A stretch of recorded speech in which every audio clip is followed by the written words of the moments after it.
Bienvenidos a Alexandria, donde la historia, la mitología y las culturas cobran vida a través de audiolibros. Por favor, suscríbete, dale me gusta y comenta para apoyarnos.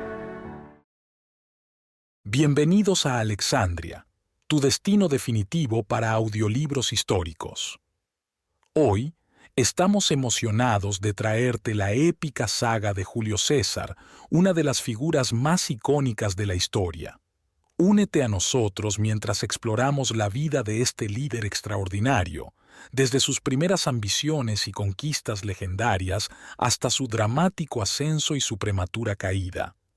Experimenta el genio estratégico de César en el campo de batalla, su agudeza política en el corazón de Roma y los eventos que llevaron a su fatídico asesinato.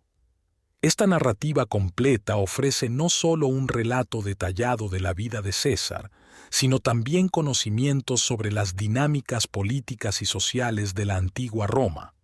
Antes de comenzar, no olvides suscribirte a nuestro canal y darle al botón de me gusta si disfrutas de este audiolibro. Tu apoyo nos ayuda a seguir trayéndote lo mejor en narraciones históricas. Ahora, siéntate.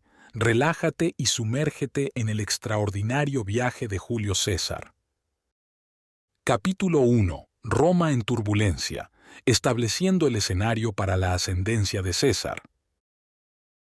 En la antigüedad había tres grandes naciones europeas, los griegos, los cartagineses y los romanos. Cada una de estas naciones tiene un héroe en la historia. Para los griegos fue Alejandro. Él era el rey de Macedonia, ubicada al norte de Grecia. Dirigió un ejército en una misión de conquista y gloria en Asia. Tomó el control de esa parte del mundo y gobernó desde Babilonia. Sin embargo, su éxito lo llevó a comportamientos excesivos, lo que resultó en una muerte temprana. Su fama proviene de la creación exitosa de un gran imperio. La gente lo admira por su joven edad durante estos logros, así como por sus cualidades nobles y generosas. Aníbal fue el héroe de Cartago, una ciudad en tiempos antiguos ubicada en África pero estrechamente vinculada a Europa en términos de orígenes, civilización y comercio. Aníbal es famoso por su determinación implacable y por causar miedo en todo un imperio durante 50 años. Su reputación se basa en su resolución inquebrantable y su éxito en esparcir terror mientras estuvo vivo.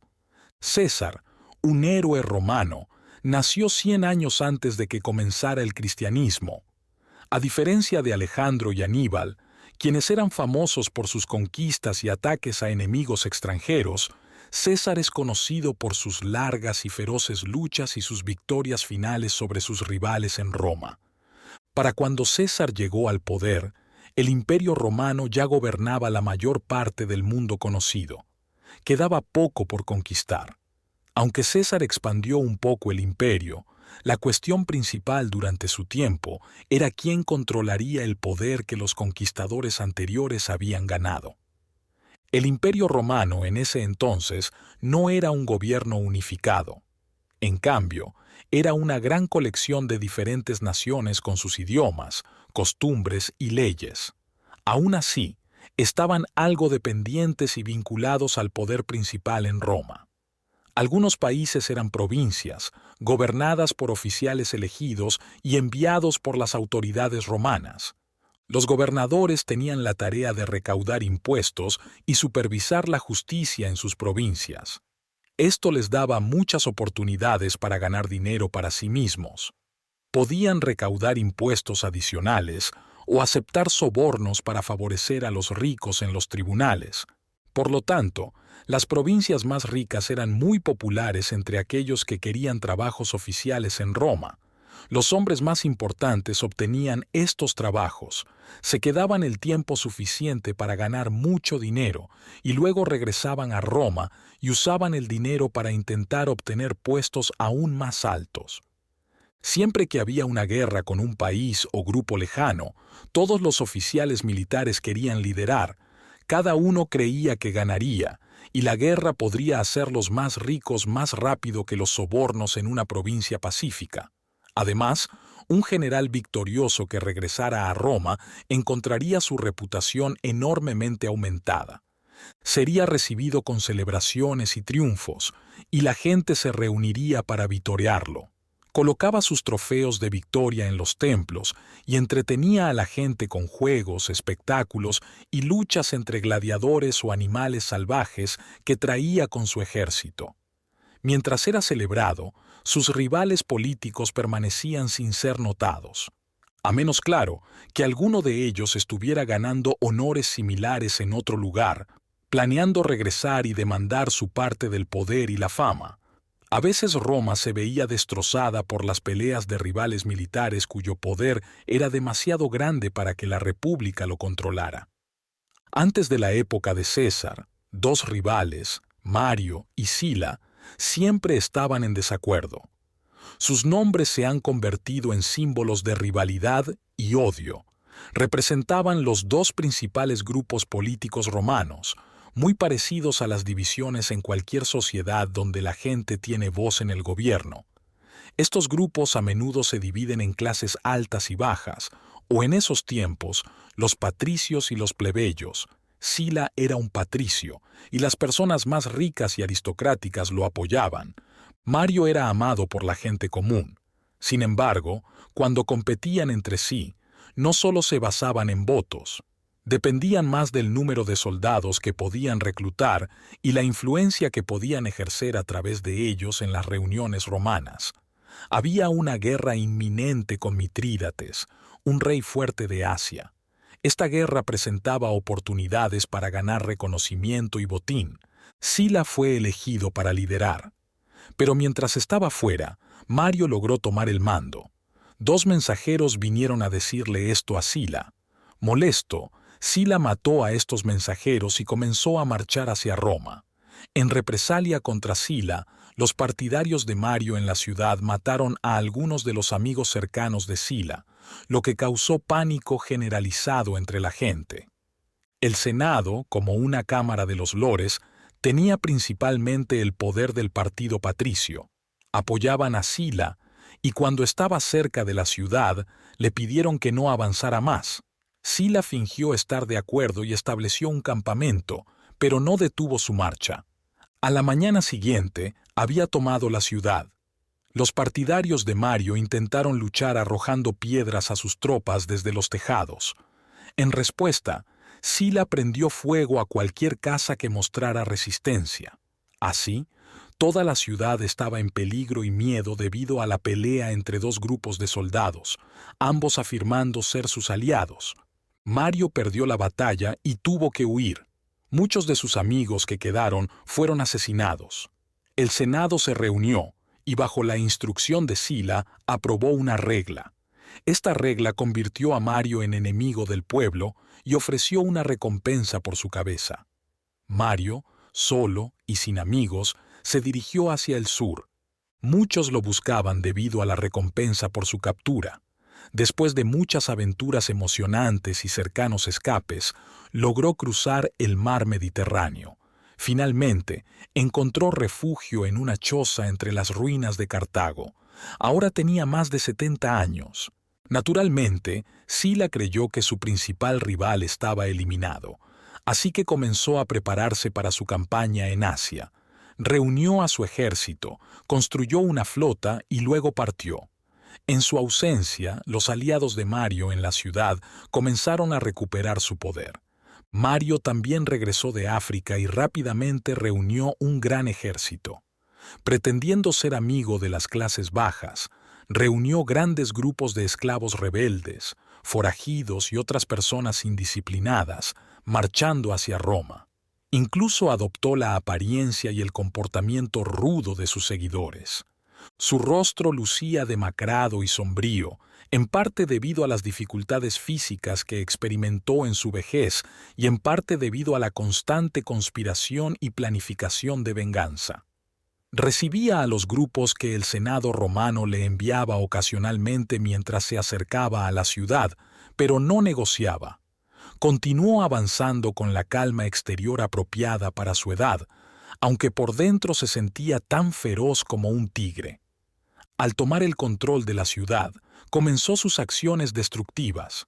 Su primer acto fue decapitar a un cónsul y exhibirlo públicamente en la zona más concurrida de la ciudad. Esto fue solo el comienzo. Todos los amigos de alto rango de Sila fueron asesinados repentinamente. Fueron atacados sin juicio ni cargos oficiales, simplemente porque Mario, un militar, decidió que eran sus enemigos. Si Mario tenía un rencor especial contra alguien, inventaba una manera única de matarlo. Una de estas personas fue arrojada desde la Roca Tarpeia. La Roca Tarpeia era un acantilado en Roma, de unos 15 metros de altura. Todavía existe hoy en día. A veces, los peores criminales eran arrojados desde este acantilado. Subían por un conjunto de escaleras hasta la cima y luego eran arrojados. Morían una muerte dolorosa en las rocas de abajo. La Roca Tarpeia recibió su nombre de una niña llamada Tarpeia de la antigua historia romana. La historia es así. Cuando Roma estaba siendo atacada por un ejército cercano, Tarpeia vivía en la ciudad. Además de sus escudos, estos soldados también llevaban brazaletes dorados. Querían que Tarpeia abriera las puertas de la ciudad para ellos. Ella aceptó, pero solo si le daban sus brazaletes. Sin embargo, no sabía cómo se llamaban estas cosas brillantes, así que se refirió a ellas como esas cosas que llevas en los brazos. Los soldados aceptaron las condiciones de Tarpeia. Ella abrió las puertas, pero en lugar de darle los brazaletes, le arrojaron sus escudos. Esto la aplastó y la mató cerca de la Roca Tarpeia, que lleva su nombre. La roca tiene muchos túneles subterráneos, probablemente antiguas canteras. Algunos túneles están cerrados, otros están abiertos. La gente local cree que Tarpeia está mágicamente atrapada en lo profundo, rodeada de oro y joyas. Dicen que cualquiera que intente encontrarla se perderá y nunca regresará. Esta historia es tan creíble como la primera. Mario continuó con sus asesinatos hasta que todos del bando de Sila estaban muertos o se habían ido. Intentó con empeño encontrar a la esposa y al hijo de Sila para hacerles daño también, pero estaban escondidos. Los amigos de Sila, sintiendo lástima por su inocencia, los ocultaron e impidieron que Mario cometiera un crimen más planeado. Mario también se sintió decepcionado en algunas ocasiones, cuando las personas a las que planeaba dañar terminaron con sus propias vidas, frustrando sus planes de venganza. Una persona se encerró en una habitación con carbón encendido y, tristemente, se asfixió con el humo. Otra persona se quitó la vida en un altar público, rezando por la retribución divina contra un tirano cruel, en un intento de escapar de su trato severo. Una vez que Mario se estableció en su nuevo rol como líder de Roma, y la ciudad comenzó a sentirse un poco más calmada después de sus acciones severas, se enfermó. Fue golpeado por una enfermedad grave, posiblemente causada o empeorada por las experiencias intensas que tuvo durante su exilio y los cambios dramáticos cuando regresó. Una vez un fugitivo desesperado escondido en ruinas oscuras y solitarias, de repente se convirtió en un gobernante del mundo. También estaba preocupado por Sila, que aún estaba en guerra con Mitrídates. El Senado había declarado a Sila un enemigo, y Mario estaba pensando en formas de llegar a él. Mientras su rival estuviera libre y vivo, Mario no sentía que su victoria estuviera completa. Su enfermedad detuvo estos planes, pero solo hizo que sus preocupaciones y agitación fueran el doble de fuertes.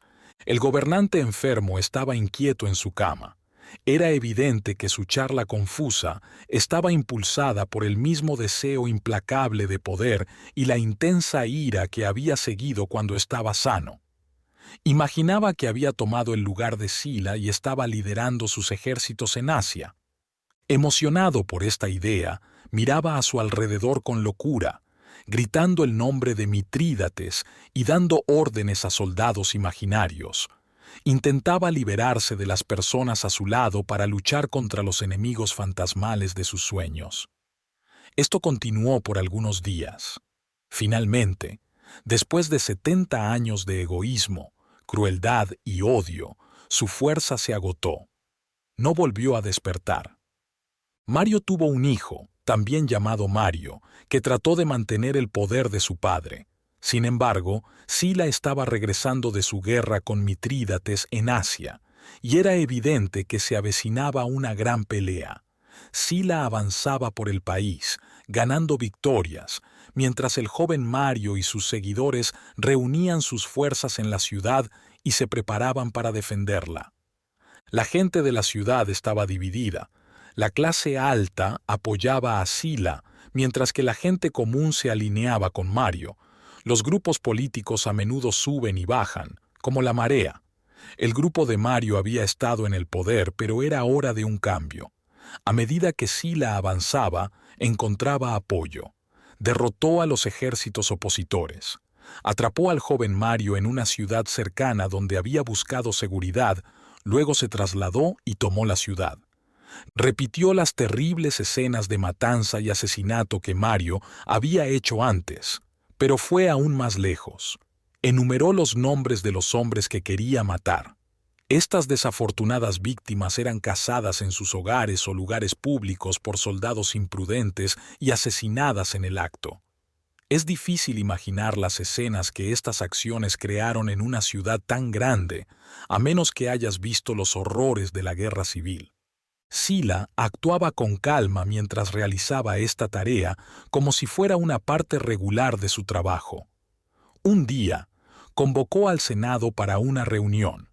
Mientras hablaba, los sonidos de los gritos de personas siendo ejecutadas en las calles cercanas los distrajeron.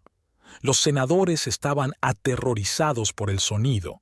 Sila, permaneciendo tranquilo, pidió a los miembros que se concentraran en él e ignoraran el ruido. Dijo que los sonidos eran solo castigos que se estaban dando a algunos alborotadores. Las órdenes de Sila no solo afectaron a aquellos en Roma que se le oponían, esparcieron miedo y problemas a las ciudades cercanas y provincias lejanas. Si bien este período fue indudablemente brutal, es fácil exagerar la escala del caos. Al leer sobre las guerras civiles durante la época de Mario y Sila, podrías pensar que todos estaban involucrados en la lucha. Pero esto no es cierto. Solo una pequeña parte de una gran comunidad puede estar activamente involucrada en la violencia. Las personas no son naturalmente criaturas violentas. En su mayoría, las personas prefieren vivir pacíficamente, cultivando sus tierras y cuidando de sus familias. Solo unas pocas personas en cualquier momento o lugar son impulsadas por la ambición o la venganza para amar la guerra. Pero cuando estos pocos obtienen armas, pueden oprimir fácilmente a la mayoría pacífica. Una sola persona agresiva con un arma puede dominar a 100 personas pacíficas, que solo quieren vivir felizmente con sus familias. Así, mientras Mario y Sila y sus numerosos seguidores armados estaban causando miedo por todas partes, millones de agricultores y pastores en el mundo romano estaban viviendo tan pacíficamente como podían, trabajando duro en sus tierras. Las personas poderosas, como los generales, cónsules y pretores, tomaban dinero de estos trabajadores esforzados para llenar sus propios bolsillos, alimentar a sus soldados y pagar sus armas. Usaban este dinero para construir grandes edificios en Roma y casas lujosas en los suburbios. Dado que tenían todo el poder y las armas, la gente pacífica y trabajadora no tenía más remedio que aceptarlo. A pesar de enfrentar dificultades, continuaban su trabajo, soportando cada interrupción con paciencia. Después de la marcha dañina del ejército, volvían a cultivar sus campos, reparando los daños y recuperándose de los robos sin quejas inútiles. Veían un gobierno militar como una carga inevitable de la vida y aceptaban sus acciones perjudiciales como lo harían con un terremoto o una plaga. Cuando Sila tomó el control de Roma, no estaba seguro de qué hacer con un hombre llamado Julio César. César nació en una familia noble, con muchos de sus antepasados ocupando altos cargos en el Estado. Así que debería haber estado del lado de Sila, ya que Sila representaba a la clase noble, pero César tenía conexiones con el partido de Mario. Mario estaba casado con la tía de César, y César estaba casado con la hija de Cinna, un fuerte partidario y amigo de Mario. César era joven y apasionado, pero aún no estaba involucrado en la política. Sila lo ignoró al principio, pero eventualmente planeó incluirlo en la lista de enemigos. Algunos nobles, que eran amigos tanto de Sila como de César, pidieron a Sila que perdonara a César.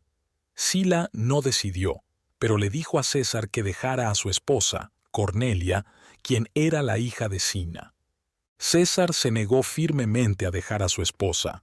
Esta decisión fue impulsada por su amor por Cornelia y también por su naturaleza fuerte y terca. Este rasgo, presente desde su juventud, le hacía preferir enfrentar cualquier riesgo antes que ser dominado. César sabía que si se negaba, Sila ordenaría su muerte. Como resultado, huyó.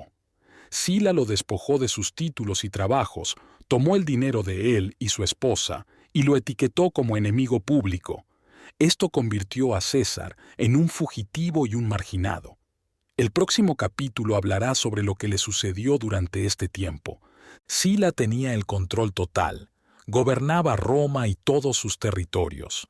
Técnicamente, no era un magistrado, sino un general que regresaba de una campaña exitosa en Asia. Estaba ejecutando a personas que, según él, estaban causando problemas, incluso si estaba un poco fuera de la ley.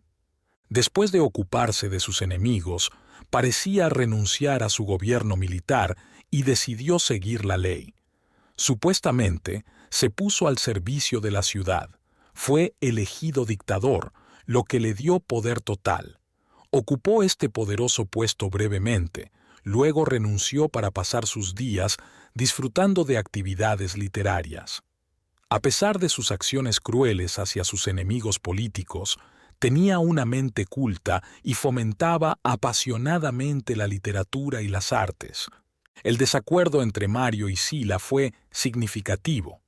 A menudo se considera uno de los mayores conflictos personales en la historia. Comenzó simplemente porque dos hombres ambiciosos querían ser los mejores. Sin embargo, terminó afectando la paz y la felicidad de todos. En sus intensas batallas, los combatientes dañaron descuidadamente todo a su paso. Destruyeron todo lo que se interponía en su camino, uno tras otro. La gente siempre ha condenado sus acciones, pero no puede evitar sentirse asombrada por la fuerza extrema y casi irreal mostrada durante sus hazañas. Capítulo 2. Elevándose por encima. Los primeros desafíos y triunfos de César. A pesar de enfrentar tiempos difíciles, César no se dejó abatir. Generalmente era optimista y despreocupado en sus días de juventud. Incluso cuando dejó Roma, posiblemente enfrentando años de exilio e incertidumbre, decidió enfrentar sus desafíos con valentía en lugar de rendirse. A veces, las personas que se vuelven grandes en la adultez son serias y calmadas cuando son niños. Pero este no era el caso de César. Él era divertido, animado y apuesto. Disfrutaba socializar, especialmente porque sabía que era muy querido. Mientras estaba en Roma, parecía preocuparse solo por divertirse y ser notado debido a su estatus, riqueza, encanto y posición social. Las personas que lo conocían en sus primeros años pensaban que no lucharía por el poder o la fama a pesar de su buena posición para hacerlo. Creían que estaba demasiado interesado en los placeres personales para convertirse en un gran líder militar o político. Sila veía las cosas de manera diferente. Notó que, bajo la alegre y placentera juventud de César, había señales de un espíritu más fuerte y ambicioso. Le entristecía ver que parecía probable que se opusiera a él en el futuro. Al no seguir las órdenes de Sila, César efectivamente se había unido a la oposición y probablemente sería visto como parte de ellos en el futuro. Sila ahora veía a César como un enemigo definitivo. Algunos amigos de César intentaron defenderlo pidiendo a Sila que lo perdonara. Dijeron que solo era un joven que no podía hacerle daño. Pero Sila no estaba de acuerdo. Sentía que, aunque César era joven, tenía el potencial de convertirse en una amenaza poderosa, incluso más que muchos otros como Mario. A pesar de su amor por la diversión y el disfrute, el joven César no ignoraba sus estudios. Ambicioso y ansioso por el poder político, trabajaba duro en su crecimiento intelectual. Aprendió griego, leyó libros históricos griegos, asistió a conferencias de filosofía y retórica y mostró gran interés en convertirse en un poderoso orador público. Estas cualidades de César fueron una razón por la que Sila lo veía como una amenaza. En esos días, ser un buen orador y escritor daba a una persona gran influencia. Las decisiones gubernamentales a menudo se tomaban en grandes reuniones de ciudadanos libres. Estas decisiones eran muy influenciadas por los discursos de oradores poderosos. Estos oradores podían captar la atención de las personas y cambiar sus opiniones debido a sus fuertes voces y mentes persuasivas. Sin embargo, no todos en la ciudad tenían este poder. Cuando la ciudad tenía alrededor de 3 millones de personas, solo 300,000 eran ciudadanos libres. El resto eran trabajadores, artesanos y esclavos que no podían participar en asuntos públicos. Los ciudadanos libres a menudo tenían reuniones públicas. Celebraban estas reuniones y juicios en varias plazas y espacios abiertos de la ciudad. Los romanos llamaban a estas plazas foros. Un foro se destacaba sobre los demás y se llamaba simplemente el foro. Era una gran plaza rodeada de hermosos edificios y llena de muchas esculturas y estatuas. Tenía pasillos cubiertos en los lados para que las personas los usaran si el clima era malo. Pero en Italia, el clima suele ser bueno. La gente se reunía en esta área y bajo estos pasillos para reuniones y tribunales de justicia. El foro siempre se estaba decorando con nuevos monumentos, templos, estatuas y columnas. A menudo eran añadidos por generales exitosos que regresaban de victorias en el extranjero o por procónsules y pretores que regresaban ricos de sus provincias. Con el tiempo, hubo tantas decoraciones que el foro se llenó bastante. Estaba tan lleno que tuvieron que retirar algunas de las decoraciones, como se tala un bosque denso, para hacer espacio para las reuniones que se suponía que debía albergar. A pesar de no tener libros impresos, la gente de Roma estaba bien educada y era capaz de disfrutar de actividades intelectuales. Como no podían leer en privado, el foro era el principal lugar de reunión. Hoy satisfacemos nuestros intereses leyendo tranquilamente libros de historia en casa o revisando periódicos en bibliotecas silenciosas. Pero en la época de César, la gente iba al foro para escuchar discursos históricos, debates políticos o argumentos legales entre multitudes ruidosas. Este era el lugar central para noticias y discusiones. Se tomaban grandes decisiones aquí. Era el sitio de intensas luchas de poder que impactaban a las naciones, a veces incluso afectando a la mitad del mundo. Naturalmente, cualquiera que quisiera influir en otros aspiraba a hablar aquí. Algunos oradores romanos podían silenciar a la multitud y mantener su atención indivisa. Este poder era tan placentero de ejercer como prestigioso. César tenía esta ambición y se dedicó a dominar el arte de hablar en público. Apolonio, un famoso filósofo y orador de la isla griega de Rodas, fue el maestro de César. Rodas está cerca de la costa suroeste de Asia Menor. Con la guía de Apolonio, César se convirtió en un hábil escritor y orador. Curiosamente, la vida de César fue una mezcla de serias búsquedas intelectuales y placeres despreocupados e indulgentes. Sin embargo, todo cambió con la llegada de Sila. Como se señaló en la conclusión del capítulo anterior, el dictador le ordenó que dejara a su esposa y abandonara la facción de los marianos. Al no cumplir con estas demandas, se marchó rápidamente de Roma bajo la cubierta de la medianoche, de incógnito. Estaba enfermo con una fiebre que iba y venía cada pocos días, pero se sentía bien entre estos episodios de enfermedad. Primero fue al país Sabino, al noreste de Roma.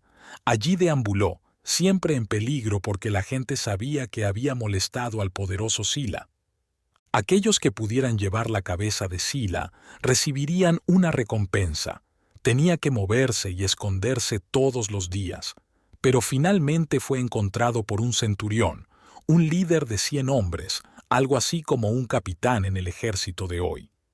Cuando fue capturado, César no se preocupó demasiado. Ofreció al centurión un soborno lo suficientemente grande como para dejarlo ir y escapó.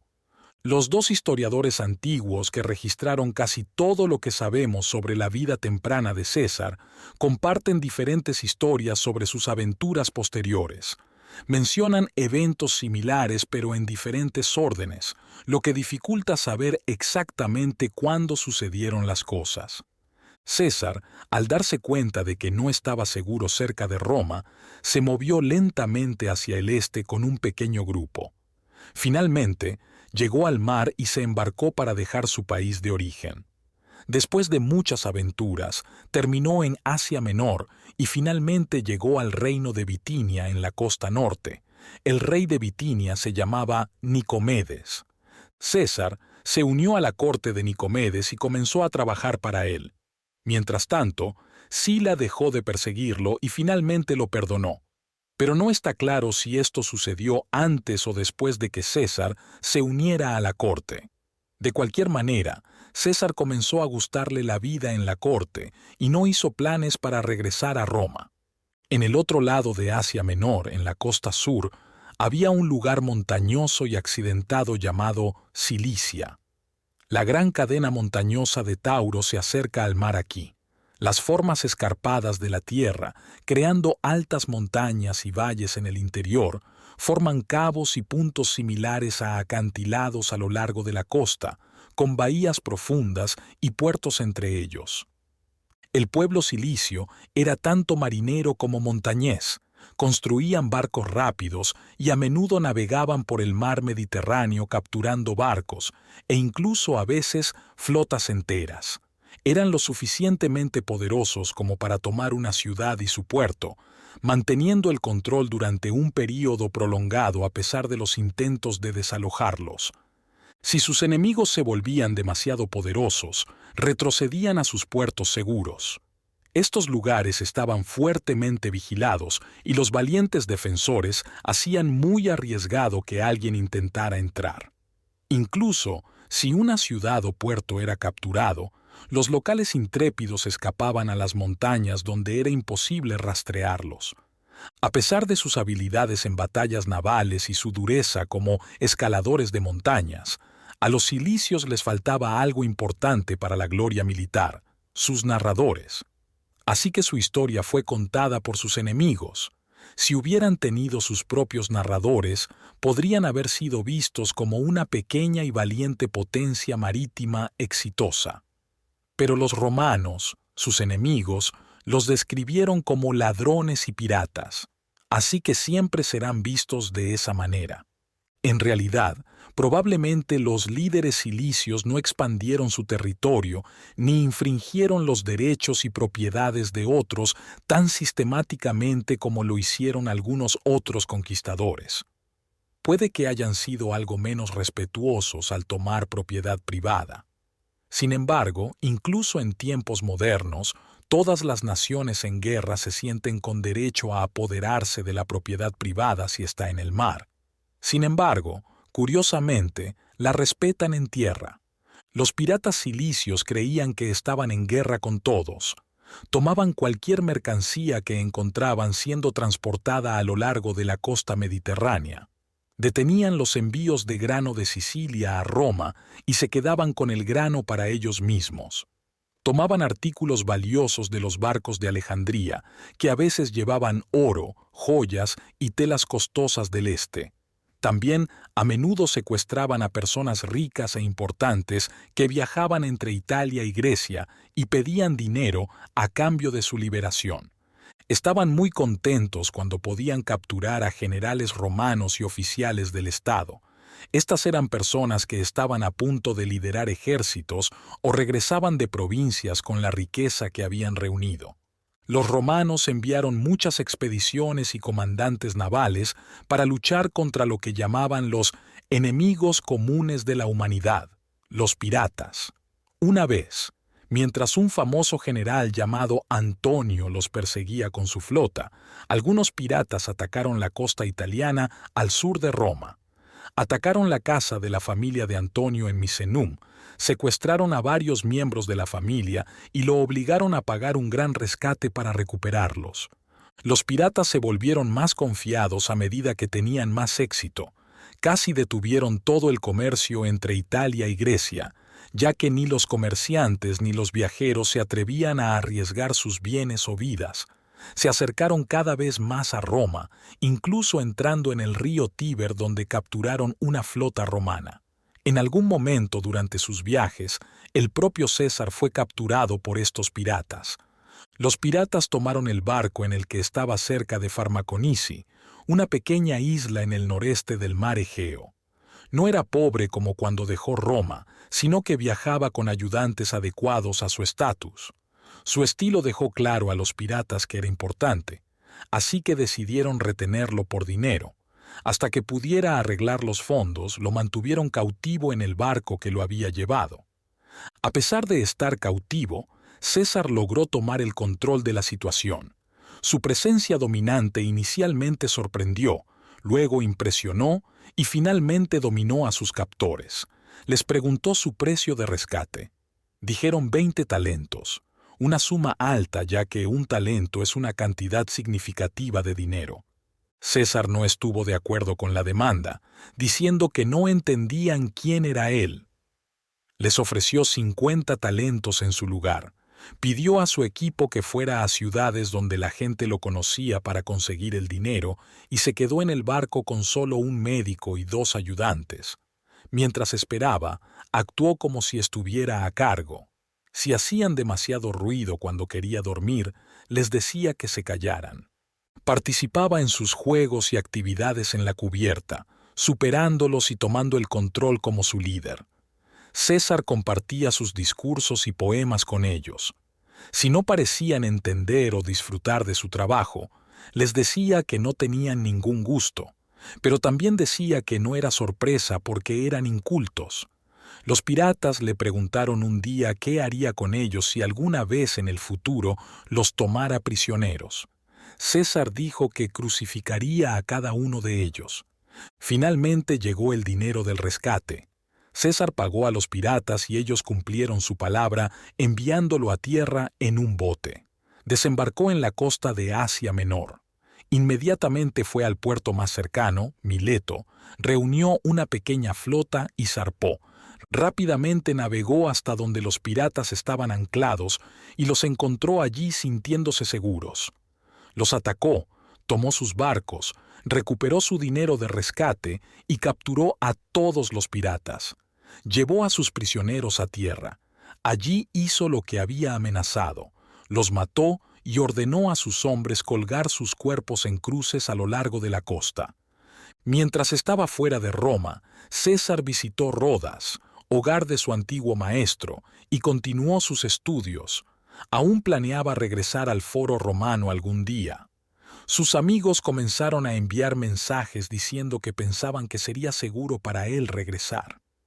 Sila se había apartado lentamente del poder y finalmente falleció.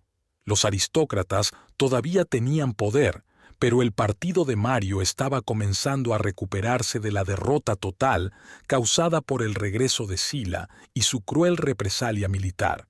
Por lo tanto, pensaron que César podría regresar a Roma de manera segura si actuaba con prudencia. Regresó no para ser cuidadoso o seguro. No era del tipo de ser cauteloso. Tan pronto como estuvo de vuelta, se unió abiertamente al lado del pueblo. Su primer acto público fue acusar al gobernador de la gran región de Macedonia, un lugar que había visitado en su camino a Bitinia. La persona a la que acusó era un cónsul y un fuerte partidario de Sila. Se llamaba Dolabella. La gente quedó asombrada por su valentía al enfrentarse al poder de Sila, aunque de manera indirecta. Esto realmente era algo. Cuando llegó el momento del juicio y César se presentó en el foro, su poderoso discurso le ganó muchos elogios. La gente estaba muy interesada en el caso. Veían a César como su defensor en su ataque a Dolabella. Esto reavivó sus esperanzas de finalmente tener un líder que pudiera seguir los pasos de Mario y reconstruir su causa.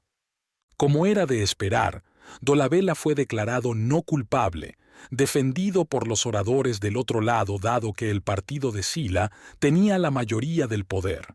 Sin embargo, el audaz acto de César y sus habilidades excepcionales al llevarlo a cabo causaron un gran revuelo en toda Roma. Rápidamente se convirtió en uno de los hombres más visibles y conocidos de la ciudad. Motivado por su éxito y con mayor confianza en sus habilidades, comenzó a posicionarse abiertamente como el líder del partido del pueblo. Pasaba su tiempo hablando en el foro, dirigiéndose a asambleas públicas y sirviendo como defensor en el tribunal para aquellos acusados de crímenes políticos. La gente lo veía como su futuro héroe, por lo que admiraban todo lo que hacía. Sus discursos mostraban mucha inteligencia. En pocas palabras, se hizo famoso debido a su valentía y energía. A medida que se volvía más famoso, también se sentía más fuerte y enérgico. La tía de César, que también era esposa de Mario, falleció después de vivir tranquilamente debido a la muerte de su esposo y la caída política. A pesar de los riesgos, César eligió honrarla con un gran funeral. Había un lugar en el foro, una especie de escenario utilizado para discursos durante grandes eventos. Este escenario estaba decorado con proas de barcos de bronce llamadas rostra, tomadas de guerras pasadas. Por lo tanto, el escenario también se conocía como el rostra o las proas, donde la gente se reunía para escuchar discursos en ocasiones importantes. En el funeral de la esposa de Mario, César pronunció un discurso fantástico frente a una gran multitud. Mostró audazmente imágenes de Mario escondidas desde su muerte. Al mostrar estas imágenes, César desafió la condena de Mario por parte de Sila y la clase alta y lo presentó como alguien digno de elogio y aplauso público. Los partidarios de alto rango allí intentaron reprender este valiente movimiento con signos de desaprobación. Sin embargo, estos signos se perdieron en los fuertes y duraderos vítores de la multitud. Este arriesgado movimiento fue una apuesta, pero fue un gran éxito. Poco después, César tuvo otra oportunidad de dar un discurso fúnebre, esta vez para su esposa, la hija de Cinna. Cinna había trabajado estrechamente con Mario cuando tenía poder. No era común dar estos discursos a las mujeres romanas a menos que fueran muy mayores, pero César quería hacer esto por su esposa. Lo vio como una oportunidad para impulsar la causa del pueblo y ganar más de su apoyo. El experimento funcionó esta vez también. La gente estaba contenta porque parecía que sus acciones mostraban amor. Como Cornelia era hija de Cinna, podía elogiar a la familia de los difuntos y su nacimiento, y también alabar a aquellos que el grupo de Sila había prohibido y destruido. En resumen, el grupo de patricios estaba preocupado. Veían a César construyendo y organizando rápidamente un grupo. Si este grupo volvía al poder, podría significar su propia caída política y tal vez personal. César ganó rápidamente influencia y poder a través de sus nombramientos en cargos públicos. En ese momento, los oficiales públicos y los candidatos a cargos a menudo gastaban mucho dinero en entretenimiento para la gente. César fue más allá en este aspecto. Importó gladiadores de provincias lejanas y gastó mucho en entrenarlos. Estos gladiadores luchaban en enormes anfiteatros de la ciudad ante grandes multitudes de personas. César trajo muchos animales salvajes de los bosques de África. Estos animales se usaban para luchar con prisioneros de guerra para el entretenimiento de la gente.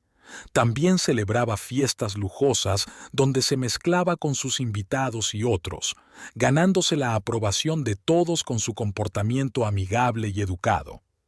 Rápidamente gastó todo su dinero y se endeudó mucho. En aquel entonces era fácil para un hombre así pedir prestado tanto como necesitaba para estos planes. Todos sabían que si lograba ganar poder gracias a su popularidad, podría rápidamente pagar sus deudas y recompensar a aquellos que lo ayudaron. El dinero para hacerlo vendría de los impuestos pagados por los pacíficos comerciantes, artesanos y agricultores en las provincias que esperaba gobernar. Aunque César gastaba mucho y debía mucho dinero, las personas que no confiaban completamente en sus habilidades pensaban que estaba condenado. El próximo capítulo dará más detalles sobre estos problemas y cómo César logró salir de ellos. Capítulo 3. Los Juegos de Roma. Cómo César conquistó la escena política de Roma. Durante 9 años, alrededor de 67 años antes del nacimiento de Cristo, César se quedó mayormente en Roma. Estaba constantemente luchando por el poder. Logró moverse de una posición influyente y honorable a otra hasta convertirse en el hombre más importante de la ciudad. Muchos eventos de estas batallas muestran cómo se gobernaba Roma en esos días, una extraña mezcla de fuerza bruta y ley. Muchas posiciones gubernamentales significativas se basaban en votos públicos. Como la mayoría de las personas no entendían completamente los complejos problemas del gobierno, a menudo votaban según cuánto les gustaba el candidato. En esos días, las figuras públicas a menudo carecían de principios morales fuertes. Harían cualquier cosa para ganar popularidad. Aquellos que buscaban cargos sobornaban a personas influyentes para obtener apoyo, ofreciéndoles posiciones de menor rango o dándoles dinero directamente. Para aquellos que no podían ser apaciguados con posiciones o dinero, organizaban espectáculos y varias formas de entretenimiento para diversión. Esta práctica nos parece muy tonta. Sorprendentemente, los romanos la toleraban, ya que está claro que de alguna manera terminaban pagando por estos gastos. Aunque esta política parece absurda, todavía se usa en cierta medida hoy en día. En Francia, el gobierno apoya parcialmente lugares como teatros de ópera y teatros. Que también lo hacen puede afectar su popularidad. Hoy este sistema está más organizado, pero es básicamente lo mismo que antes. En el pasado, el papel del gobierno era entretener a la gente, satisfacer sus necesidades y protegerlos. Hoy, especialmente en los Estados Unidos, esto ha cambiado. La gente ahora quiere que el gobierno se enfoque únicamente en mantener el orden y la seguridad pública. La gente generalmente prefiere satisfacer sus propias necesidades y encontrar su felicidad en lugar de darle al gobierno el poder de hacerlo por ellos. Entienden que, incluso si no ven los costos de inmediato, eventualmente terminarán pagando el doble. En tiempos romanos había razones para proporcionar entretenimiento público a gran escala que no se aplican hoy en día. Tenían menos actividades de ocio en el hogar, por lo que eran más propensos a buscar diversión en público. El clima suave también lo apoyaba. También estaban menos involucrados en actividades comerciales personales. El pueblo de Roma no se ganaba la vida como comerciantes, fabricantes o ciudadanos creando bienes para enriquecerse a sí mismos y al mundo. En cambio, dependían en gran medida del dinero de las provincias extranjeras y del botín tomado por sus generales de las guerras extranjeras. De las conquistas extranjeras se traían cautivos. Eran entrenados para ser gladiadores que entretenían con sus combates.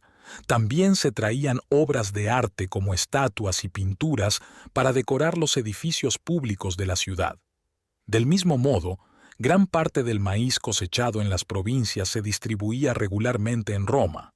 A veces, grandes áreas de tierra incautadas a los propietarios originales se distribuían entre la gente. Las leyes creadas a lo largo del tiempo para distribuir la tierra se conocían como leyes agrarias. Este término se convirtió en una especie de dicho, ya que las propuestas modernas para ganar el favor público dividiendo la propiedad estatal o propiedad de los ricos entre la gente se llama agrarismo. En muchos aspectos, Roma era una ciudad que prosperaba con lo que ganaba de sus conquistas, lo que podría verse como una forma de saqueo. La ciudad estaba muy efectivamente organizada para apoyar esta forma de vida. Sin embargo, no sería completamente justo etiquetarlos solo como ladrones. Devolvían algo en forma de establecer una estructura social específica en todo el mundo y mantener algún tipo de orden y paz pública. Construyeron ciudades, carreteras y acueductos. Hicieron puertos y los protegieron con muelles y castillos. Promovieron el comercio, el arte y la literatura. Mantuvieron la paz, permitiendo solo los conflictos que iniciaban.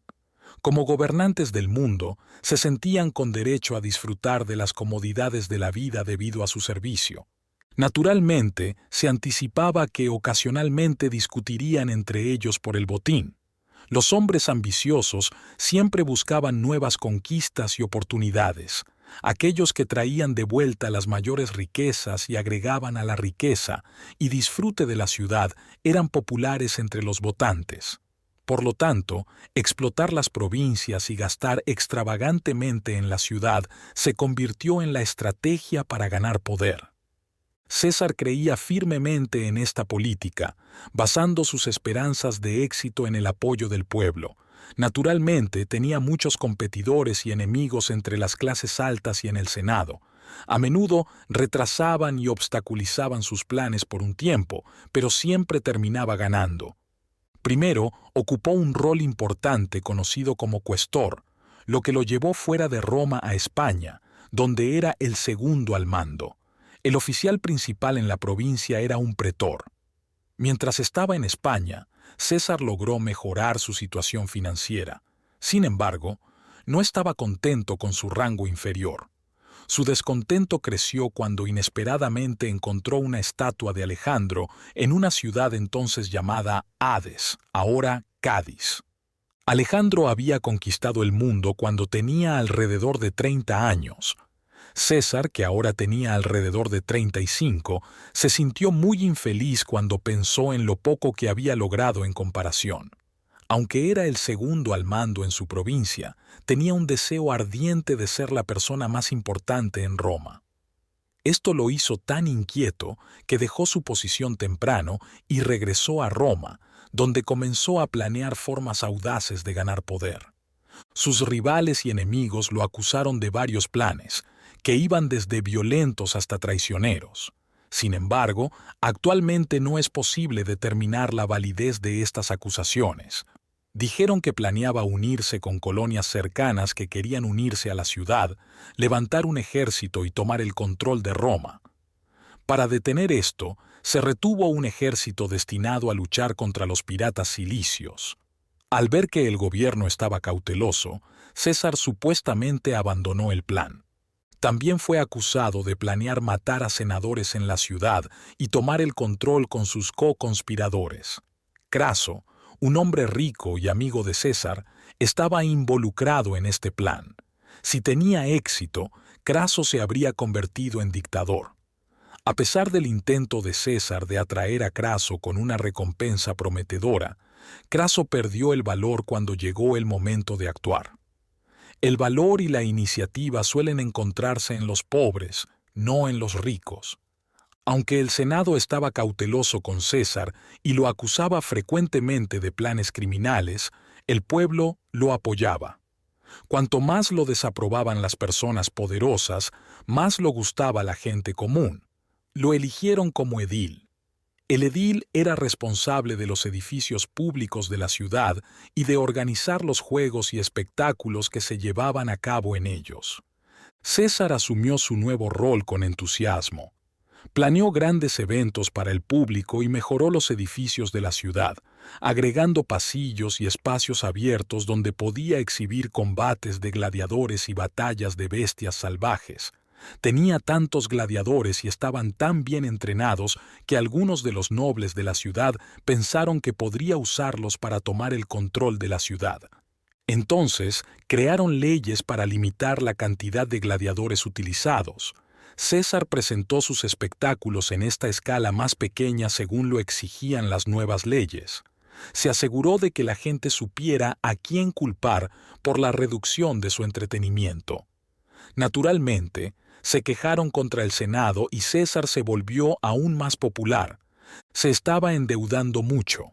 Para ayudar a arreglar esto, trató de conseguir que Egipto se le asignara como territorio. Egipto era un país muy rico y fértil, pero no era un territorio romano. Era un reino independiente que era amigo de los romanos. Así que la idea de César de hacerlo un territorio romano era muy inusual. Su razón era que los egipcios habían expulsado recientemente a su rey, por lo que los romanos podrían tomar el control. El Senado no estuvo de acuerdo con el plan de César. Tal vez estaban celosos de él, o tal vez sentían que no era justo para Egipto. Después de una gran pelea, César tuvo que abandonar el plan. Aún así, estaba realmente molesto con el grupo de clase alta que había detenido sus planes. Así que, para vengarse, se coló en el Capitolio una noche y volvió a colocar algunas estatuas y premios de Mario que habían sido removidos por orden de Sila cuando regresó al poder. Mario, como recordaremos, era un gran defensor de la gente común y un adversario de la élite. Cuando cayó del poder, se eliminaron todas las señales de su influencia e importancia de Roma. Esto incluía estatuas y trofeos en el Capitolio que celebraban victorias pasadas. César decidió reemplazar los viejos con unos más impresionantes. Hizo esto en secreto y los instaló de noche. Su posición como edil le daba el poder de hacer esto. Al día siguiente, cuando la gente vio sus magníficos monumentos favoritos restaurados, la ciudad se llenó de alegría y emoción. Sin embargo, los patricios estaban molestos y enojados. Dijeron: Aquí hay un oficial que está tratando de devolver algo que el Senado terminó oficialmente. Está probando cuánto toleraremos. Si permitimos esto, intentará cosas aún más atrevidas. Comenzaron una campaña para retirar las estatuas y trofeos, pero muchas personas las defendieron. Vitorearon fuertemente en el Capitolio, y el Senado, al darse cuenta de que no podían manejar a un grupo tan grande, cedió y César ganó. Después de la muerte de Cornelia, César se casó con una mujer llamada Pompeya. Más tarde se divorció de Pompeya debido a una situación única. Había muchos rituales y eventos religiosos inusuales en ese momento. Uno de ellos era una celebración conocida como los Misterios de la Buena Diosa. Esta era una celebración solo para mujeres, con todas las cosas relacionadas con los hombres cuidadosamente eliminadas. Incluso se cubrían las imágenes de hombres en las paredes si la reunión era en una casa. Pasaban la noche disfrutando de música, bailando y actividades secretas especiales. Estas actividades eran mitad diversión y mitad religiosas, basadas en las costumbres e ideas de ese tiempo. Una noche, una celebración para la buena diosa tuvo lugar en la casa de César. Para sorpresa de todos, se encontró a un hombre entre ellas durante las festividades. Parecía joven y estaba vestido como una mujer. Su nombre era Clodio. Era rico y bien relacionado, pero tenía mala reputación. Una esclava de Pompeya lo había dejado entrar, posiblemente porque él la había sobornado. La gente pensaba que Pompeya podría haberlo sabido. César se divorció rápidamente de su esposa. El Senado investigó el asunto y todos dieron su testimonio. Cuando fue el turno de César, dijo que no sabía nada. Luego le preguntaron por qué había divorciado a Pompeya si no tenía evidencia para creerla culpable. Respondió que la esposa de César no solo debía estar sin culpa, sino también sin sospecha. Clodio era una persona temeraria y desordenada. Su historia de vida destaca el caos de la era. se metió en una seria discusión con otro ciudadano llamado Milo. Esta disputa creció a medida que ambos lados reunían seguidores, involucrando finalmente a casi toda la ciudad. Siempre que aparecían en público, estaban rodeados por grupos armados, constantemente en riesgo de conflicto. Finalmente, ocurrió un enfrentamiento y Clodio fue asesinado en la pelea. Este evento complicó aún más la situación. Se formaron grupos y surgieron acalorados debates sobre si juzgar a Milo por el supuesto asesinato. Finalmente, Milo fue llevado a juicio. Sin embargo, debido a la alta tensión pública, los cónsules actuales llenaron todo el foro con hombres armados durante el juicio para proteger el tribunal. En esos tiempos, la violencia a menudo formaba parte de los eventos públicos, especialmente cuando ciertas situaciones despertaban fuertes emociones. Por ejemplo, cuando César estaba en el poder, se descubrió un peligroso complot liderado por el infame Catilina. Este complot estaba principalmente en contra del Senado y las partes superiores del gobierno. Tenía como objetivo destruirlos por completo y construir un nuevo gobierno a partir de sus ruinas. Se sospechaba que César estaba involucrado en una conspiración. Cuando se expuso el plan, Catilina, el principal conspirador, escapó. Sin embargo, algunos otros involucrados fueron capturados. Hubo un acalorado debate en el Senado sobre su castigo. Algunos senadores querían ejecutarlos, pero César no estuvo de acuerdo. Sugirió quitarles sus propiedades y encarcelarlos en ciudades italianas lejanas. Esta discusión se volvió intensa. César fue tan persistente y contundente que los procedimientos casi se interrumpieron. En ese momento, un grupo de hombres armados que eran como una guardia de honor, lo rodeó y lo amenazó con sus espadas. Siguió una escena caótica y aterradora. Algunos senadores rápidamente se levantaron y huyeron del asiento de César para evitar el riesgo. Otros, más valientes o más leales a él, lo rodearon para protegerlo. Intentaron protegerlo colocándose entre él y sus atacantes. César rápidamente abandonó el Senado y no regresó durante un tiempo considerable. Aunque César estaba generalmente ganando poder, hubo momentos en que las cosas no salieron como quería. Una vez, cuando estaba profundamente endeudado y luchando, se postuló para un puesto muy alto, el Pontifex Maximus o sumo sacerdote. El trabajo del pontífice era primero construir y mantener los puentes de la ciudad. El nombre proviene de la palabra latina pons, que significa puente. Más tarde, se encargaron de los templos y finalmente supervisaron las ceremonias religiosas. Así que finalmente se convirtió en un trabajo muy respetado e importante. César hizo todo lo posible para ganar su elección. Gastó tanto dinero y asumió tantas deudas que si no ganaba, estaría arruinado. Su madre estaba preocupada por él. Cuando salió de la casa el día de la elección, ella lo besó de despedida con lágrimas en los ojos.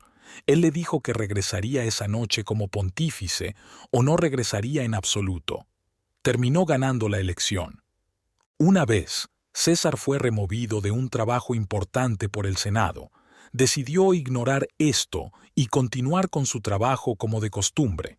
Pero el Senado, ahora de nuevo en control, estaba listo para detenerlo por la fuerza.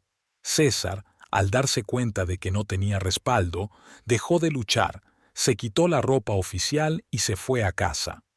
2 días después, una multitud llegó a su casa ofreciéndose a ayudarlo a recuperar su trabajo y defender su reputación.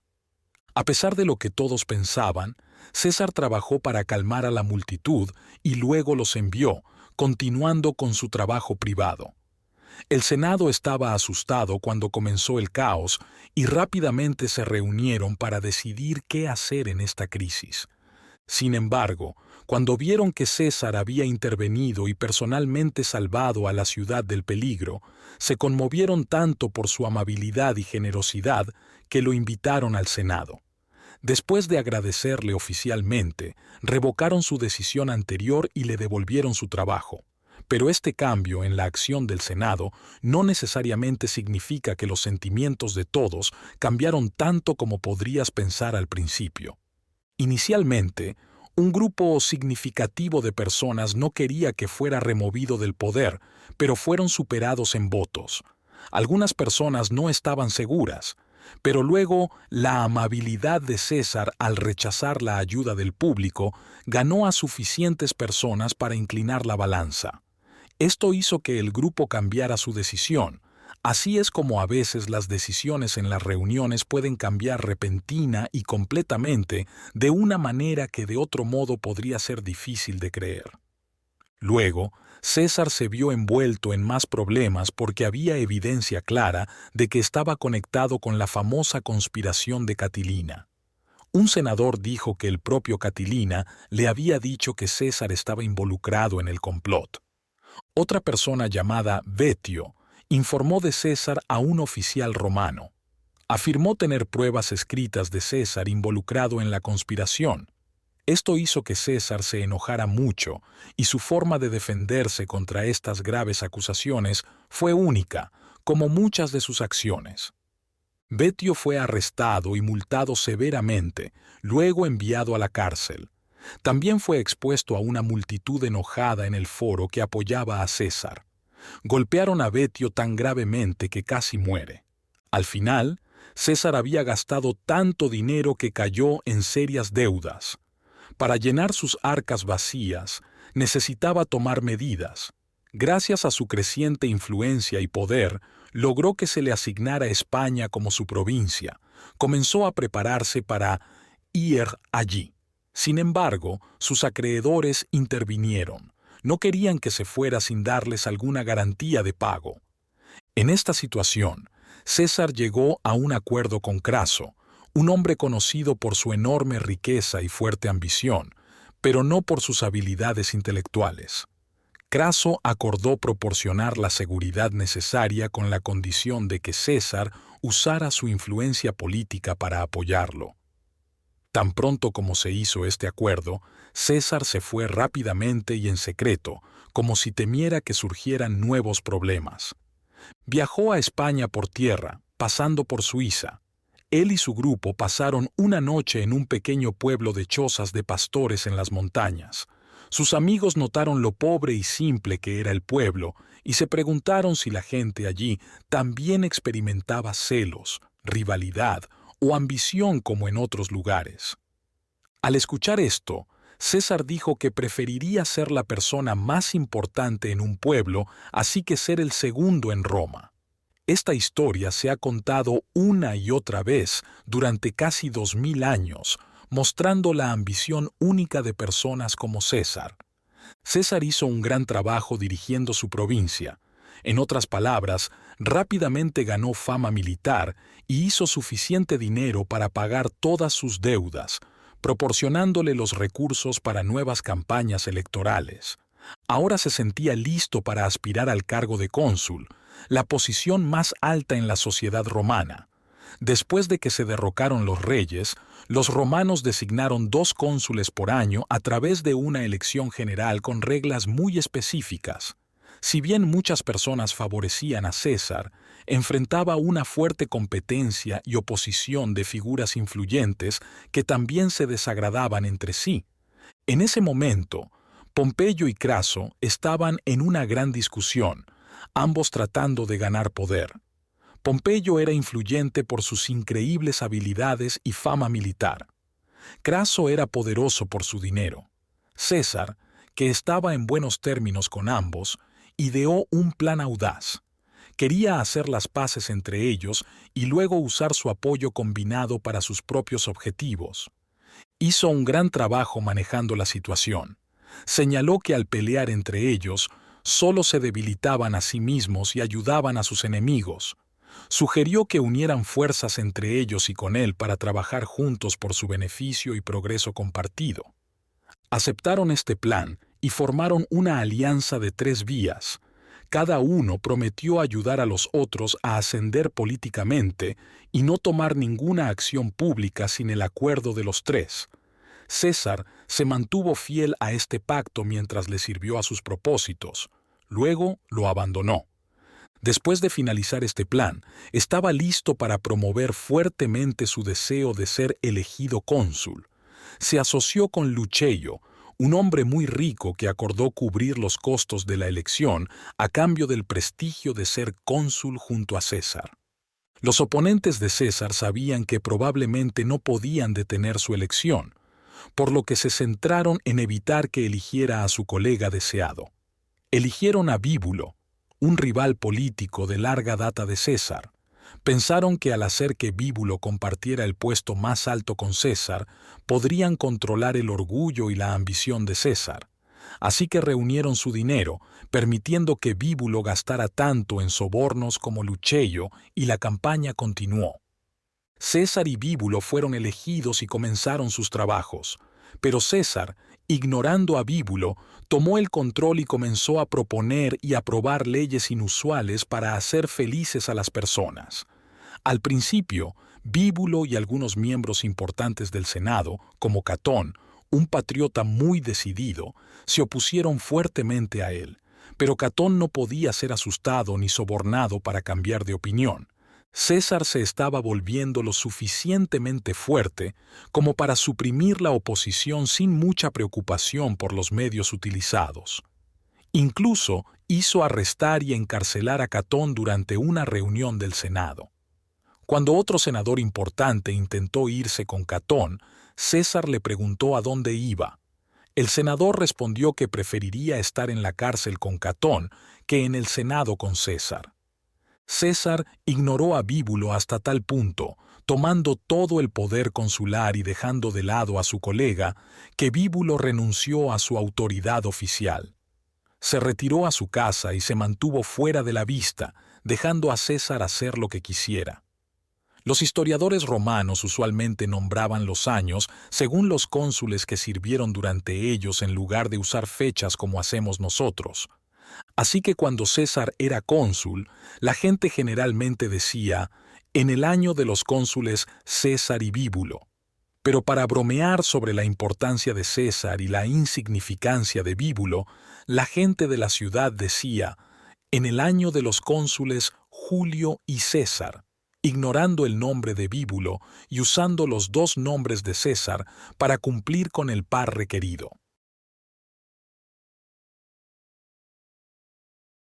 Capítulo 4. El ascenso de un general. La habilidad militar de César en Europa. Cuando César se convirtió en cónsul, alcanzó la posición más alta que un ciudadano romano podía lograr. Sin embargo, su ambición no estaba satisfecha.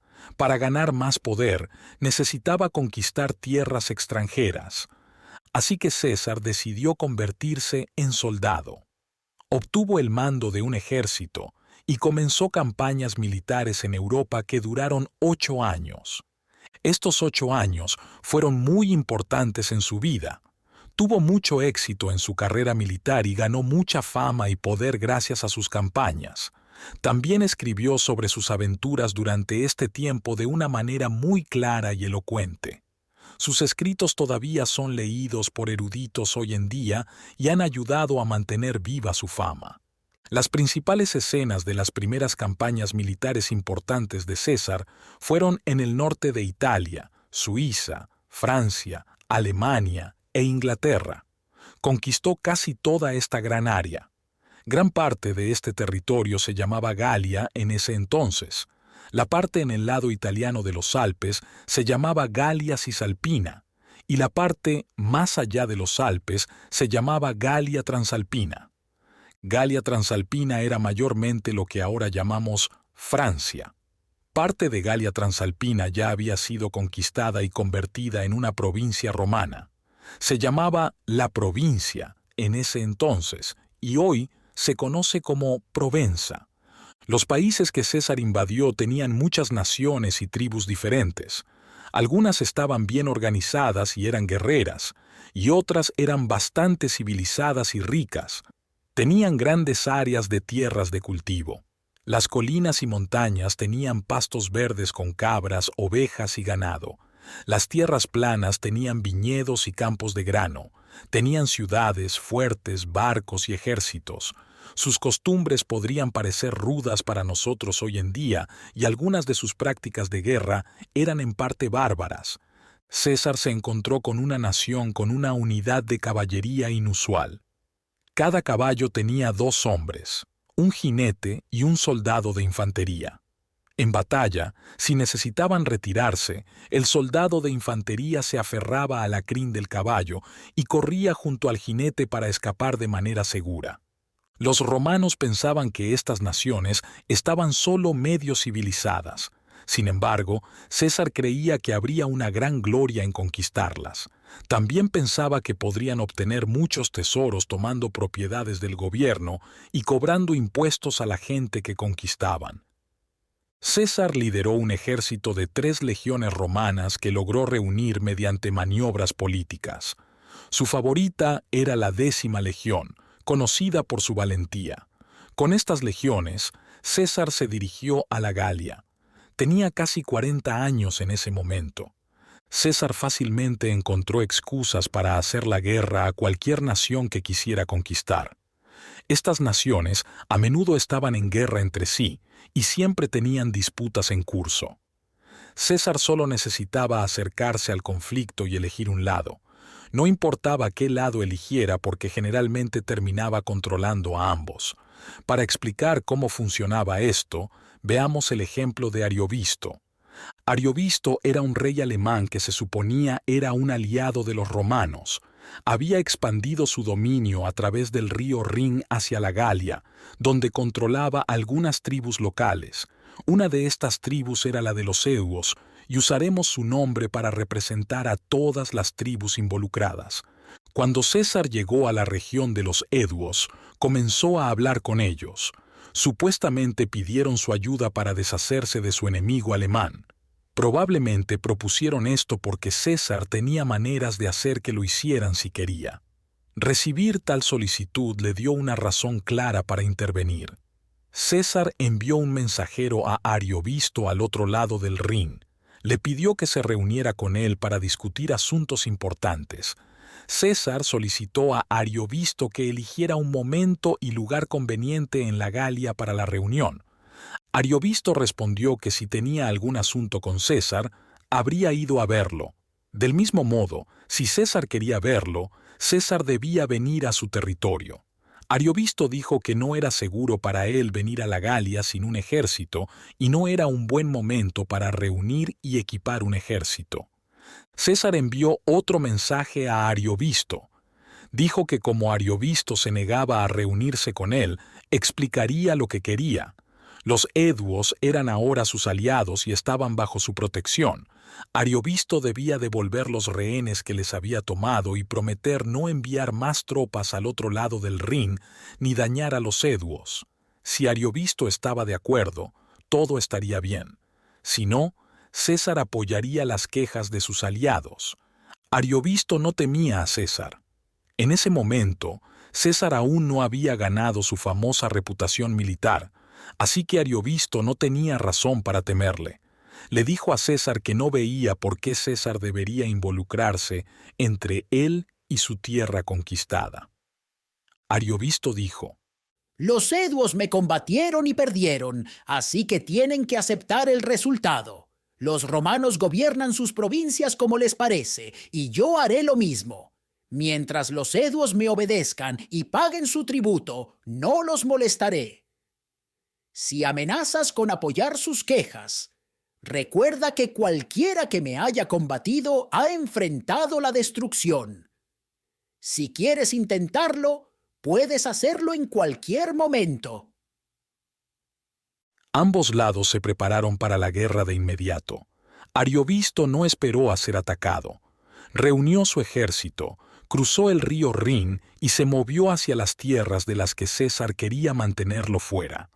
Cuando César preparó a su ejército para enfrentar al enemigo que se acercaba, comenzaron a circular historias en el campamento sobre la increíble fuerza y valentía de los soldados alemanes. Esto causó mucho pánico. La ansiedad y el miedo se volvieron tan intensos que incluso los oficiales estaban muy desanimados y los soldados estaban cerca de rebelarse. Cuando César vio lo que estaba sucediendo, reunió a las tropas y les habló. Dijo que estaba sorprendido de ver cuánto miedo y desesperanza se habían apoderado de sus mentes y cuánta poca confianza tenían en él como su líder. Después de hablar sobre el deber de un soldado de seguir a su comandante y explicar por qué no debían temer a las tropas alemanas, dijo que no había decidido cuándo marchar. Ahora daría órdenes para salir a la mañana siguiente a las 3 en punto para ver quién tenía demasiado miedo para seguirlo. Dijo que iría él mismo, incluso si solo la 10ª Legión lo acompañaba, ya que estaba seguro de que lo seguirían a cualquier parte. Los soldados, sintiéndose tanto avergonzados como alentados por el tono fuerte y confiado de su general, dejaron de lado sus miedos y compitieron por mostrar energía y entusiasmo. Los ejércitos se acercaron. Ariovisto envió un mensaje a César diciendo que ahora estaba listo para una reunión si César lo deseaba. César estuvo de acuerdo y organizaron una conferencia con ambos lados, teniendo mucho cuidado de evitar cualquier truco del otro. Entre los dos campamentos había una pequeña colina en medio de una llanura. Se acordó que la reunión se llevaría a cabo allí. Ariovisto sugirió que ambos lados solo trajeran caballería a la reunión, sin soldados de infantería. La caballería se quedaría al pie de la colina mientras César y Ariovisto, cada uno con 10 jinetes, subirían la colina. César estuvo de acuerdo y tuvieron una larga reunión en la cima de la colina, sentados en sus caballos. Los dos generales repitieron lo que habían dicho antes y no hicieron ningún progreso hacia un acuerdo. Finalmente, César terminó la reunión y se fue. Unos días después, Ariovisto pidió a César que organizara otra reunión o enviara a uno de sus oficiales al campamento de Ariovisto para recibir un mensaje. César decidió no tener otra reunión. También pensó que era arriesgado enviar a uno de sus oficiales superiores como embajador porque podrían ser capturados y mantenidos como rehenes. Así que envió a un mensajero regular con un par de hombres. Estos hombres fueron capturados y encadenados tan pronto como llegaron al campamento de Ariovisto. Entonces, César se preparó para luchar contra su enemigo. Demostró que era bueno organizando y gestionando la batalla, así como siendo inteligente en las conversaciones anteriores. Pasaron varios días tratando de obtener una mejor posición para la próxima lucha. Cuando finalmente ocurrió la batalla, César y sus soldados ganaron completamente. Los alemanes fueron completamente derrotados. Su equipaje y suministros fueron incautados y los soldados huyeron en pánico por todos los caminos que conducían de regreso al Rin. Aquellos que escaparon de los romanos abordaron botes y balsas para regresar a casa. Ariovisto encontró un pequeño bote y con 1 o 2 seguidores logró cruzar el río. Mientras César dirigía a sus tropas para perseguir al enemigo, se encontró con un grupo que tenía un prisionero encadenado. Este prisionero era el mensajero que César había enviado al campamento de Ariovisto y que había sido detenido injustamente. El prisionero estaba muy feliz de ser liberado. Dijo que 3 veces el enemigo había considerado quemarlo vivo, pero cada vez la suerte estaba de su lado. La victoria de César significó que ahora tenía control sobre la parte de la Galia que había liberado de Ariovisto. Su fama se extendió y la gente en todas partes comenzó a pensar en cómo lidiar con este nuevo poder militar. Algunas naciones decidieron rendirse y buscar la protección de César. Otras, sintiéndose más fuertes o valientes, planearon resistirle. Pero al final, el resultado fue el mismo. El poder de César siempre estaba creciendo. En este capítulo no podemos cubrir todos los eventos de los 8 años de la carrera militar de César en la Galia. Hubo muchas marchas, negociaciones, batallas y victorias que llevaron al aumento del poder y la fama de César. César describe algunas costumbres y formas de vida muy inusuales de las personas que conoció. En un país, toda la tierra era compartida y la sociedad estaba organizada como un gran grupo militar. La nación se dividía en 100 grupos, cada uno con 2000 hombres listos para luchar. Si todos estos hombres se reunían, formarían un ejército de 200.000, pero generalmente solo la mitad de ellos se convertía en soldados, mientras que el resto se quedaba en casa para cultivar y cuidar a los animales. Cada año, los soldados y los agricultores cambiaban de roles. De esta manera, todos se acostumbraban tanto a las dificultades de ser un soldado como al trabajo más seguro y estable de la agricultura. Sus campos se utilizaban principalmente para pastorear animales en lugar de cultivar cultivos. Esto se debía a que los animales podían moverse fácilmente para evitar ser robados por enemigos, a diferencia de los campos de grano. Los niños crecían muy salvajes y se endurecían bañándose en arroyos fríos, usando poca ropa y yendo en largas expediciones de caza en las montañas. La gente tenía muchos grandes caballos. Los jóvenes aprendían a montarlos desde una edad temprana sin silla ni brida, ya que los caballos estaban entrenados para seguir cada comando. Estaban tan bien entrenados que durante las batallas los jinetes a veces se bajaban de sus caballos para ayudar a los soldados de infantería. Los caballos se quedaban en su lugar hasta que los jinetes regresaban. Una vez que su tarea estaba hecha, los jinetes volvían a montar sus caballos y continuaban como una unidad de caballería. César era muy activo y decisivo al liderar su ejército, y sus soldados lo amaban por eso. Aunque sometía a sus hombres a muchas dificultades, a menudo compartía sus penurias, por lo que rara vez se quejaban. Cuando sus tropas marchaban, generalmente las lideraba a caballo, pero a veces a pie. Suetonio dice que incluso iba con la cabeza descubierta sin importar el clima, aunque la razón de esto no está clara, a menos que fuera para causar una impresión en ocasiones especiales. César cruzaba ríos con sus hombres nadando o usando bolsas llenas de aire bajo sus brazos cuando no había otras opciones. Una vez construyó un puente sobre el Rin para su ejército. El puente tenía pilotes clavados en la arena que sostenían un piso de madera. César pensó que esto era un gran logro y escribió un relato detallado de cómo se construyó, lo cual coincidía con los métodos modernos de carpintería. Después de conquistar los países, César estableció puestos en las principales rutas de viaje. Colocó caballos cada 10 a 20 millas. De esta manera, él, sus oficiales o mensajeros podían viajar rápidamente con caballos frescos en cada parada. A veces, César viajaba 100 millas en un día usando este sistema. Este sistema se utilizó primero con fines militares en la época de César y luego se ha utilizado en casi todos los países europeos.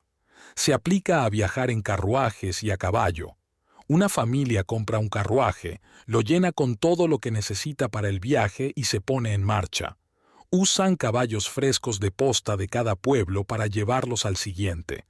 De esta manera, pueden viajar a la velocidad que deseen en lugar de estar limitados por la resistencia de un solo grupo de animales. Este método nunca se ha utilizado en América, ya que los ferrocarriles lo han reemplazado. Una de las cosas más notables que hizo César durante sus campañas fue su viaje a Gran Bretaña. Probablemente hizo esto por la emoción de la aventura y para ganar fama en Roma por llegar a tierras lejanas que ningún ejército romano había visitado antes. Sin embargo, afirmó que invadió Gran Bretaña porque la gente allí solía cruzar el canal para ayudar a los galos en sus guerras. Al planear ir a Inglaterra, lo primero que necesitaba César era información sobre el país. En esos días, muchos comerciantes viajeros se movían de una nación a otra para comprar y vender bienes. Estos comerciantes sabían mucho sobre los lugares que visitaban. Cuando César llegó a las costas del norte de Francia, reunió a tantos comerciantes como pudo encontrar. Les preguntó sobre cruzar el canal, los puertos en Inglaterra, la geografía del país y la fuerza militar de la gente. Descubrió que los comerciantes sabían muy poco, Sabían que Gran Bretaña era una isla, pero no conocían su tamaño ni sus fronteras. También sabían poco sobre la gente y sus costumbres. Los comerciantes solo visitaban la costa sur y hacían todos sus negocios allí sin adentrarse en el interior. César, que era valiente y rápido para actuar en emergencias pero muy cauteloso en otras ocasiones, preparó un solo barco. Puso a uno de sus oficiales y a una tripulación a bordo. Les dijo que cruzaran el canal hasta la costa inglesa. Luego debían navegar a lo largo de la costa por unos pocos kilómetros en cada dirección para encontrar los mejores puertos y lugares de desembarco y para inspeccionar la costa. Este barco era una galera remada por muchos fuertes remeros, lo que le permitía escapar rápidamente del peligro. El oficial a cargo era Voluceno. Voluceno zarpó con el ejército observando su barco con gran interés mientras se alejaba de la costa.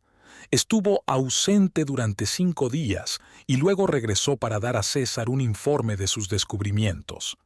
Mientras tanto, César reunió muchos barcos de la costa francesa para transportar a su ejército a través del canal. Planeaba llevar 2 legiones a Gran Bretaña mientras el resto de sus tropas se quedaban como guardias en diferentes partes de la Galia. También tenía que dejar una fuerza lo suficientemente grande en el punto de desembarco para asegurar una retirada segura si las cosas salían mal en el lado británico. Había 80 barcos de transporte para los soldados de infantería. Además de estos, había 18 barcos más para la caballería. La caballería debía embarcar en un puerto a unos 80 kilómetros del puerto de la infantería. Finalmente llegó un día adecuado para la partida. Las tropas abordaron los barcos y se dieron órdenes de zarpar. El día exacto no podía fijarse con antelación porque dependía del viento y el clima. Cuando llegó el momento adecuado, el ejército principal comenzó a abordar, pero llevó tiempo enviar órdenes a la caballería en su punto de encuentro. También hubo otros retrasos, por lo que los soldados de infantería tuvieron que desembarcar en la costa británica solos al principio. Eran la 1 de la madrugada cuando la flota zarpó. Los britanos se habían enterado del plan de invasión de César y reunieron un gran ejército con tropas, jinetes y carruajes de guerra para proteger la costa. La costa hacia la que se dirigía César tiene acantilados de tiza con algunas aberturas similares a valles y playas estrechas abajo. Cuando la flota romana se acercó a la tierra, César vio que las tropas britanas estaban por todas partes en los acantilados y todos los lugares fáciles de desembarcar abajo estaban protegidos. Eran alrededor de las 10 de la mañana. Al ver que sería difícil desembarcar aquí, César ancló su flota cerca de la costa, pero mantuvo una distancia para mantenerse a salvo de los ataques enemigos. Permaneció allí durante varias horas para esperar que todos los barcos se unieran a él. Algunos barcos se retrasaron mientras abordaban o eran más lentos en cruzar el canal. Celebró una reunión con los principales oficiales en su barco y explicó su plan de desembarco. Alrededor de las 3 de la tarde, envió a estos oficiales de regreso a sus barcos y les ordenó que navegaran a lo largo de la costa. Se levantaron las anclas y la flota se movió, impulsada por el viento y la marea. Los britanos vieron el movimiento y comenzaron a seguir la flota por tierra. Querían estar listos para luchar donde quiera que la flota desembarcara. Sus jinetes y carruajes iban por delante y los soldados de infantería los seguían. Todos se movieron rápidamente para mantenerse al día con la flota y evitar que el ejército de César desembarcara antes de que llegaran para luchar. La flota navegó durante unos 13 kilómetros hasta que encontraron un área plana en la costa que parecía fácil de alcanzar desde la orilla. César decidió desembarcar allí. Acercó su barco a la playa lo más que pudo y les dijo a sus hombres que saltaran al agua con sus armas. Los britanos se reunieron para luchar y siguió una terrible batalla. Los combatientes tiñeron el agua con su sangre mientras luchaban en el oleaje junto a la arena. Algunos barcos se acercaron a la orilla y los soldados en ellos atacaron a los britanos con flechas. Finalmente, César ganó. Los britanos se vieron obligados a retirarse y el ejército romano tomó el control de la costa. César tuvo muchas aventuras en Gran Bretaña. Si bien ganó mucha fama por explorar lugares tan lejanos, no había mucho más que ganar. Sin embargo, la fama era muy valiosa para César. Sus campañas en la Galia, Roma y toda Italia estaban llenas de historias sobre sus logros. Su viaje a Gran Bretaña se sumó a su reputación. La gente de la ciudad estaba feliz de escuchar sobre su éxito continuo. Le prometieron muchas victorias y estaban listos para honrarlo con más poder y respeto que nunca antes cuando regresara. Las acciones de César en estas campañas fueron muy impresionantes desde una perspectiva militar. Plutarco resumió los resultados diciendo que César tomó 100 ciudades, conquistó 300 naciones, luchó en batallas contra 3 millones de hombres, tomó 1 millón de prisioneros y mató a otro millón en batalla. Esta fue una enorme cantidad de destrucción causada por un solo hombre en 8 años, solo para satisfacer su deseo de poder. Capítulo 5. El choque de titanes, César versus Pompeyo. Mientras César ganaba poder y fama, otro general romano también se estaba volviendo conocido en diferentes partes del mundo de manera similar.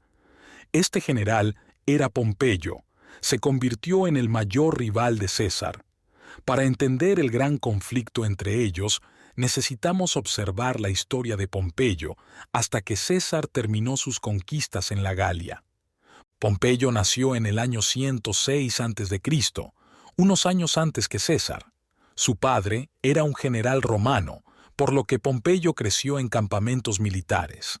Era un joven apuesto, con cabello rizado y ojos oscuros y vivaces. Tenía modales muy agradables y una personalidad encantadora que hacía que todos lo quisieran. Desde joven tenía una gran influencia sobre las personas. Aunque Pompeyo era popular, aún enfrentaba muchos peligros como figura pública en esos tiempos problemáticos. Durante los conflictos entre Mario y Sila, César apoyó a Mario. Sin embargo, el padre de Pompeyo se puso del lado de Sila. Durante las guerras, cuando Pompeyo era joven, hubo un complot para matar a su padre quemándolo en su tienda. El amigo de Pompeyo, Terencio, que compartía la tienda, fue sobornado para matar a Pompeyo apuñalándolo en su cama. Pompeyo se enteró del plan.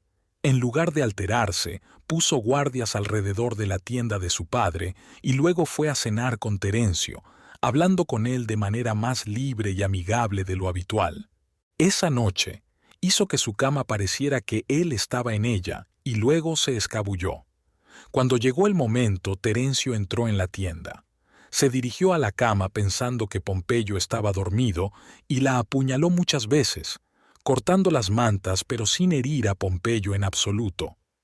Durante las guerras entre Mario y Sila, Pompeyo experimentó muchos eventos diferentes, aventuras y situaciones cercanas a la muerte. Los soldados odiaban a su padre, mientras que amaban a Pompeyo. Un día, un rayo golpeó la tienda de su padre y lo mató.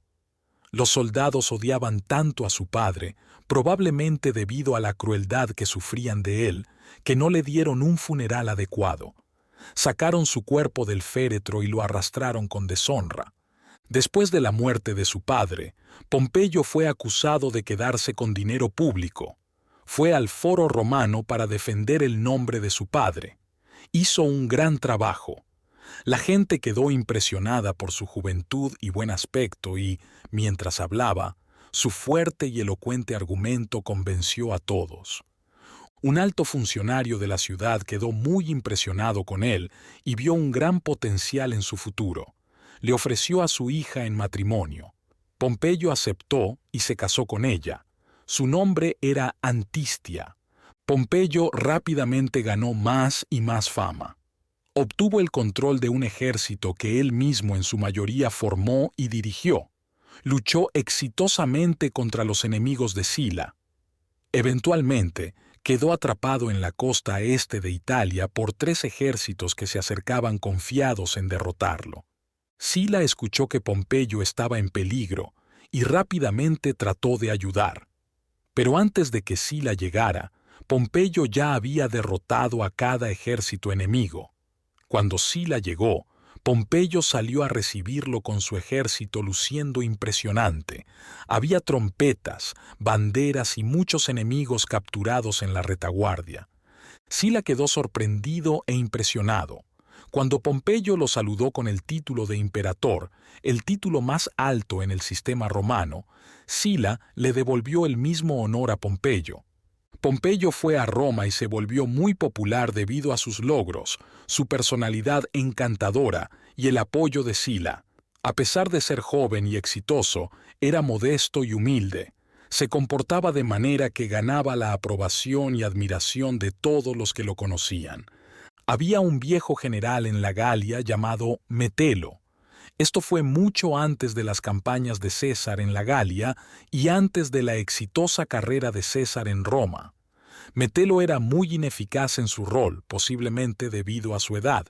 Sila sugirió reemplazarlo con Pompeyo. Pompeyo dijo que no era correcto quitar el control a alguien mayor y de mejor carácter. Pero si Metelo quería su ayuda, iría a la Galia y lo asistiría. Cuando Metelo escuchó esto, le pidió a Pompeyo que viniera. Así que Pompeyo fue a la Galia, ganó nuevas victorias y obtuvo aún más honores. Estas historias y varias anécdotas de historiadores antiguos sugieren que Pompeyo tenía un buen carácter. Sin embargo, otros eventos sugieren lo contrario. Por ejemplo, cuando Pompeyo regresó a Roma, Sila, que valoraba el carácter y los servicios de Pompeyo cada vez más, quiso conectarlo a su familia por matrimonio. Sila propuso que Pompeyo debería divorciarse de su esposa Antistia y casarse con Emilia, la nuera de Sila. Emilia estaba casada con otro hombre, pero tuvo que dejarlo para convertirse en la esposa de Pompeyo.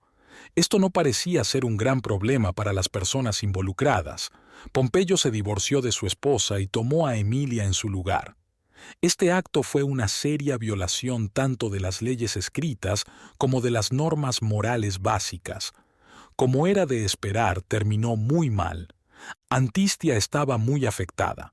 Su padre había perdido la vida recientemente debido a su supuesto apego a Pompeyo. Su madre también se suicidó debido a los problemas familiares. Emilia, la nueva esposa de Pompeyo, murió repentinamente poco después de dar a luz, poco después de casarse con Pompeyo. Estas turbulencias internas no detuvieron el ascenso de Pompeyo hacia la grandeza. Sila lo envió en muchas misiones importantes y Pompeyo tuvo mucho éxito en todas ellas. Una de sus misiones fue en África, donde tuvo un gran éxito. Regresó de este viaje con muchos honores militares. Sus soldados lo querían tanto que casi se rebelaron cuando fue llamado de vuelta. Solo querían seguir a Pompeyo. Pompeyo trabajó duro para calmar al ejército y hacer que volvieran a sus deberes. Pero una historia incorrecta llegó a Roma. Le dijeron a Sila que Pompeyo había liderado una revuelta en el ejército africano y no quería renunciar a su mando.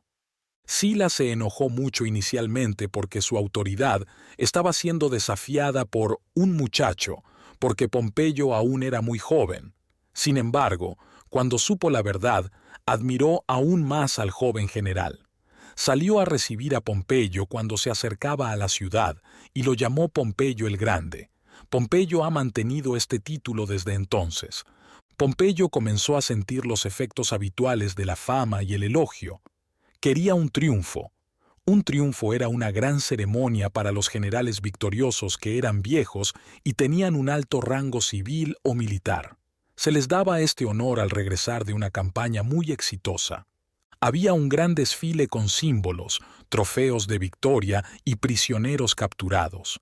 El desfile entraba en la ciudad con música tocando y banderas ondeando, pasando bajo arcos. Generalmente, el Senado votaba por los triunfos cuando se merecían, pero el poder de Sila como dictador era supremo y Pompeyo le pidió a él un triunfo. Sila se negó. Admitió que Pompeyo lo hizo bien en la campaña africana, pero era demasiado joven y no tenía un rango suficientemente alto para un triunfo. Dar un honor tan grande a alguien tan joven devaluaría el honor y haría que la dictadura de Sila se viera mal. Pompeyo respondió en voz baja a los que estaban a su alrededor que Sila no debería preocuparse porque el triunfo fuera impopular, porque la gente prefiere un sol naciente sobre uno poniente. Sila no escuchó esto, pero notó que la gente parecía complacida con lo que Pompeyo dijo. Cuando preguntó qué fue y escuchó el comentario, se sintió complacido y dijo: Déjenlo tener su triunfo. Pompeyo hizo todos los arreglos para un gran desfile. Escuchó que algunas personas en la ciudad estaban celosas de su temprana fama y no les gustaba su triunfo. Esto solo lo hizo más determinado a hacer el desfile aún más impresionante. Había traído elefantes de África y quería montar en un carro tirado por 4 de ellos. Pero cuando midieron la puerta, era demasiado estrecha para los elefantes, así que abandonó esa idea. En su lugar, su carro fue tirado por caballos y los elefantes caminaron detrás con los otros trofeos para hacer el desfile más grandioso. Pompeyo se quedó en Roma por un tiempo ocupando varios cargos importantes y honorables. A menudo se le pedía que hablara en el foro y lo hacía con éxito. Sin embargo, prefería mantener cierta distancia del público en general. Sabía que si se involucraba en discusiones cotidianas con personas comunes, perdería el alto respeto que había ganado por su fama militar. Se acostumbró a mantenerse fuera del ojo público. Cuando salía, generalmente estaba con un gran grupo de guardias armados que lo llevaban por la ciudad como un general victorioso en lugar de un ciudadano normal. Esta fue una jugada inteligente para sus planes futuros. Pompeyo sabía que habría mejores oportunidades para aumentar su grandeza y fama que involucrarse en la política usual de la ciudad. En el año 67 a.C., alrededor de la época en que César comenzó su ascenso a cargos públicos en Roma, los piratas cilicios se habían vuelto muy poderosos. Sus audaces acciones y el rápido aumento de ataques obligaron al pueblo romano a tomar medidas drásticas para detenerlos. El número de piratas aumentó mucho durante las guerras entre Mario y Sila. Construyeron, equiparon y organizaron flotas. Tenían fortalezas, arsenales, puertos y torres de vigilancia a lo largo de la costa del Mediterráneo. También tenían grandes almacenes en lugares seguros y ocultos para guardar su botín. Sus flotas tenían pilotos hábiles y muchas provisiones. Sus barcos eran rápidos, seguros y superiores a otros. Muchos también estaban decorados con popas doradas, toldos púrpuras y remos con monturas de plata. Tenían alrededor de 1000 galeras, lo que los hacía casi invencibles en el mar. No solo atacaban barcos individuales, sino flotas enteras de barcos mercantes. Esto hacía mucho más difícil y costoso traer grano a Roma, causando que los precios subieran y creando un riesgo de escasez.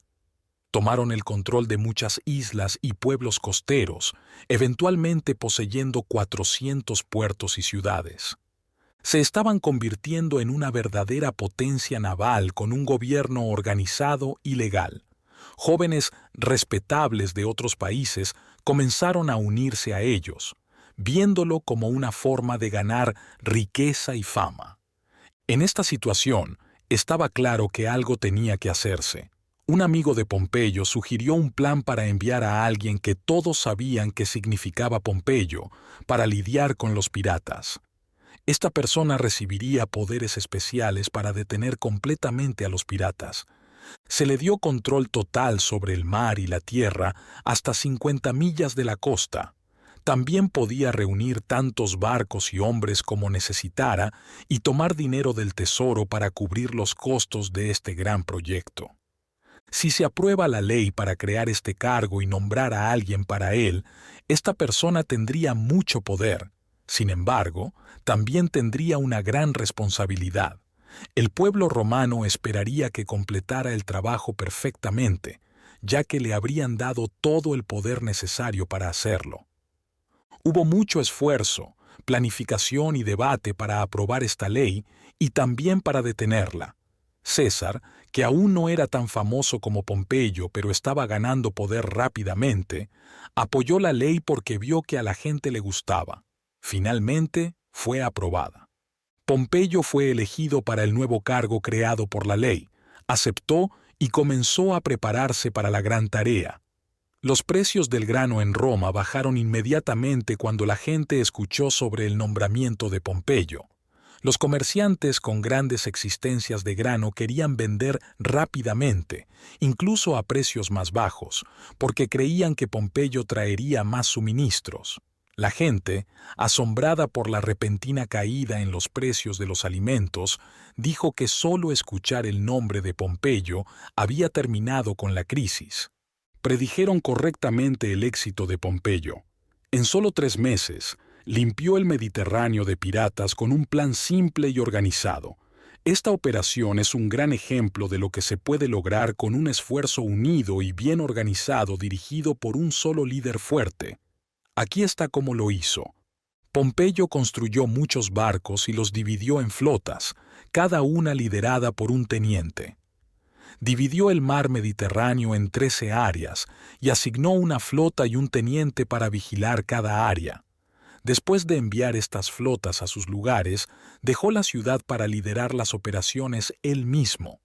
Grandes multitudes de personas lo siguieron hasta su punto de partida, vitoreando ruidosamente. Comenzando en el estrecho de Gibraltar, Pompeyo navegó hacia el este con una flota fuerte persiguiendo a los piratas. Sus tenientes a lo largo de la costa vigilaban para detener a los piratas de esconderse. Algunos barcos piratas fueron capturados. Otros huyeron, seguidos por los barcos de Pompeyo, hasta que pasaron más allá de Sicilia y las aguas entre Italia y África. Las rutas de suministro de alimentos a los países productores de grano al sur de Roma se reabrieron y mucha comida llegó rápidamente a la ciudad. Todos estaban muy felices y emocionados porque esto demostraba que Pompeyo estaba haciendo el trabajo que le encomendaron. La península italiana y Sicilia, que sobresalen de la costa norte del Mediterráneo, forman un estrecho con la costa africana. Este estrecho divide el Mediterráneo en 2 partes. Ahora los piratas estaban completamente expulsados de la parte occidental. Pompeyo envió su flota principal tras ellos con órdenes de navegar alrededor de Sicilia y la parte sur de Italia hasta Brundusium, un puerto importante en el lado oeste de Italia. Planeaba viajar por la península por tierra, detenerse en Roma y luego unirse a la flota en Brundusium. Mientras tanto, los piratas que habían escapado de los barcos de Pompeyo se retiraron a los mares cerca de Cilicia, reuniendo sus fuerzas para la batalla final. Pompeyo fue recibido en Roma con gran emoción. Multitudes salieron a recibirlo mientras se acercaba a la ciudad y lo saludaron con vítores. Sin embargo, no se quedó en la ciudad para disfrutar de estos honores. Rápidamente obtuvo lo que necesitaba para continuar su trabajo y siguió adelante. Encontró su flota en Brundusium, abordó y zarpó. Pompeyo continuó su trabajo con la misma energía y determinación que cuando comenzó. Algunos piratas, al encontrarse atrapados, se rindieron. Pompeyo, en lugar de castigarlos severamente por sus crímenes, trató a ellos y a sus familias con amabilidad. Esto hizo que muchos otros hicieran lo mismo, por lo que el número de personas que aún resistían se volvió mucho menor. Sin embargo, algunas personas tercas y desesperadas no se rindieron. Se retiraron con sus fuerzas restantes a fortalezas en las costas cilicias, enviando a sus familias a lugares más seguros en las montañas. Pompeyo atrapó a los piratas con sus barcos armados bloqueando su escape. Se libró una gran batalla final que terminó con el dominio de los piratas para siempre. Pompeyo destruyó los barcos de los piratas, derribó sus defensas y devolvió los puertos y pueblos que habían tomado a sus legítimos dueños. Envió a los piratas junto con sus familias a vivir lejos tierra adentro. Allí estableció un lugar para que se convirtieran en agricultores y pastores, permitiéndoles vivir en paz y no interrumpir el comercio marítimo nuevamente. En lugar de regresar a Roma después de sus éxitos, Pompeyo obtuvo más poder del gobierno de la ciudad.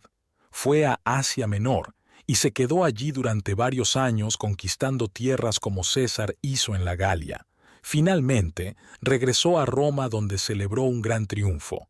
El desfile para mostrar los trofeos, cautivos y otros símbolos de victoria, y para llevar la enorme cantidad de tesoros y botines, tomó 2 días para entrar en la ciudad. Aún quedaba suficiente para otra celebración. En resumen, Pompeyo estaba en la cima de la grandeza y fama humanas. Encontró a un viejo enemigo y rival en Roma, Craso. Craso había sido oponente de Pompeyo antes y ahora renovaba su hostilidad. En el nuevo conflicto, Pompeyo confiaba en su fama, mientras que Craso confiaba en su riqueza. Pompeyo intentó ganarse el favor del pueblo exhibiendo peleas de leones y elefantes que trajo de sus campañas extranjeras. Craso trató de ganarse su favor dándoles maíz e invitándolos a grandes festines públicos. Se decía que organizó 10.000 mesas para ellos a la vez. Toda Roma estaba llena de conflictos entre estos grandes enemigos políticos. Durante este tiempo, César regresó de España y astutamente puso fin a estas peleas, reuniendo a estos enemigos aparentemente irreconciliables. César los unió y formó una alianza de 3 personas con él mismo, conocida en la historia romana como el primer triunvirato. Sin embargo, la competencia entre estos poderosos hombres solo estaba oculta, no debilitada ni cambiada. La muerte de Craso lo eliminó de la escena. César y Pompeyo mantuvieron una alianza por un tiempo después de eso. César intentó fortalecer este vínculo dándole a Pompeyo a su hija Julia como esposa. Aunque Julia era muy joven, su padre tenía 6 años menos que Pompeyo, estaba muy apegada a su esposo, y él sentía lo mismo por ella. Creó una fuerte conexión entre los 2 grandes líderes mientras vivió. Un día, hubo un motín durante una elección y personas fueron asesinadas tan cerca de Pompeyo que su túnica se manchó de sangre. Cambió su ropa y los sirvientes llevaron la túnica ensangrentada a casa. Cuando Julia la vio, pensó que su esposo había sido asesinado. Estaba tan asustada que se desmayó y su salud empeoró mucho. Vivió por un tiempo después de eso, pero eventualmente murió probablemente debido a este incidente. Pompeyo y César pronto se convirtieron en enemigos abiertos. Ambos tenían ambiciones tan grandes que el mundo no era lo suficientemente grande para ambos. Se habían ayudado mutuamente a ascender durante muchos años, pero ahora estaban cerca de la cima y era hora de decidir quién se quedaría allí. Capítulo 6. Rompiendo fronteras. La marcha de César hacia Roma. En la antigüedad había un pequeño arroyo en el norte de Italia llamado el Rubicón. Fluía hacia el oeste hasta el mar Adriático. Este arroyo se hizo famoso debido a eventos importantes que ocurrieron allí. El Rubicón era una frontera crucial, pero era tan pequeño e insignificante que no podíamos siquiera decir cuál de los pocos arroyos cercanos que fluían hacia el mar era el verdadero Rubicón. En la historia, el Rubicón es un río bien conocido que ha interesado a todos durante casi 20 siglos. En la naturaleza, es un pequeño y confuso arroyo que fue difícil de definir durante mucho tiempo y que eventualmente desapareció. El Rubicón era importante porque marcaba el límite entre el Valle del Po en el norte de Italia y los territorios romanos del sur. El Valle del Po, una de las áreas más ricas del mundo, era conocido como la Galia Cisalpina y era una provincia romana bajo el control de César. Al sur del Rubicón estaba directamente controlado por la ciudad de Roma. Los romanos establecieron reglas estrictas para proteger sus libertades de los grandes ejércitos utilizados para conquistar otras naciones. Una regla era que estos ejércitos no podían acercarse al Capitolio. El río Rubicón marcaba el límite norte. Los generales en la Galia nunca debían cruzarlo. Cruzar el Rubicón con un ejército hacia Roma se consideraba rebelión y traición, así que el Rubicón se convirtió en un símbolo de la restricción del poder militar mediante reglas civiles. Cuando el tiempo de César en la Galia estaba terminando, se centró más en Roma. Quería fortalecer su posición y detener los planes de Pompeyo. César tenía partidarios en Roma que trabajaban para él. Les enviaba mucho dinero para ganarse el favor del pueblo. Ordenó que el foro fuera reconstruido bellamente. Organizó muchas celebraciones con juegos, espectáculos y festines públicos para la gente. Cuando su hija Julia, la esposa de Pompeyo, murió, organizó un gran funeral para ella. Distribuyó mucho maíz entre el pueblo y envió muchos cautivos para ser entrenados como gladiadores para entretener al público. También ayudó a hombres talentosos e influyentes que estaban en deuda, pagando lo que debían y ganando su apoyo. La gente se asombraba de cuánto gastaba. Mientras muchos disfrutaban de la diversión que proporcionaba, algunos se preocupaban por el poder que estaba adquiriendo. Su ansiedad creció al ver que Pompeyo también ganaba poder. A diferencia de César, que tenía riqueza de las tierras ricas que gobernaba, Pompeyo estaba siempre en Roma. Sus acciones y su carácter allí lo hacían muy popular e influyente. Pompeyo era muy popular entre el pueblo. Una vez, cuando estaba fuera de Roma, en Nápoles, se enfermó gravemente. Después de estar en peligro durante varios días, se recuperó. Algunas personas en Nápoles sugirieron una acción de gracias pública a los dioses para celebrar su recuperación. La idea fue aceptada rápidamente y se extendió de ciudad en ciudad por toda Italia. Pronto todo el país se llenó de procesiones, juegos, espectáculos y celebraciones en su honor. Cuando Pompeyo regresó de Nápoles a Roma, los pueblos por los que pasaba no podían contener a todas las personas que venían a verlo. Plutarco dice que los caminos, pueblos y puertos estaban llenos de celebraciones. Muchas personas lo saludaron con guirnaldas en la cabeza y antorchas en las manos, y esparcieron flores a lo largo de su camino. Pompeyo creía que era mucho más famoso y poderoso que César. Los vítores y aplausos que recibió después de recuperarse de la enfermedad confirmaron esta creencia. Dijo que no estaba preocupado por César y que no tomaría medidas especiales contra él cuando regresara de la Galia. Pompeyo afirmaba que él fue quien había elevado a César y que podría derribarlo aún más fácilmente. Mientras tanto, el tiempo de César a cargo de las provincias casi había terminado.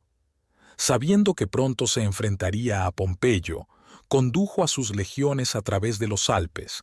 Se movió lentamente a través de la región del Po hacia el Rubicón, pensando en cómo derrotar a su poderoso rival y convertirse en el líder principal. Decidió que era mejor no intentar asustar a Pompeyo con grandes y obvios planes de guerra que podrían hacer que Pompeyo luchara más fuerte. En cambio, quería ocultar sus planes y tomar a Pompeyo por sorpresa. Así que se movió hacia el Rubicón con un pequeño grupo de soldados. Estableció su base principal en Rávena, una ciudad cerca del río, y se centró en actividades locales para evitar que la gente pensara que tenía grandes planes. Pompeyo pidió a César que devolviera una legión que había tomado prestada cuando eran amigos. César accedió de inmediato y envió la legión de regreso. También envió algunas de sus tropas, mostrando que no le importaba reducir su ejército. Esto hacía parecer que no estaba planeando resistirse al gobierno romano.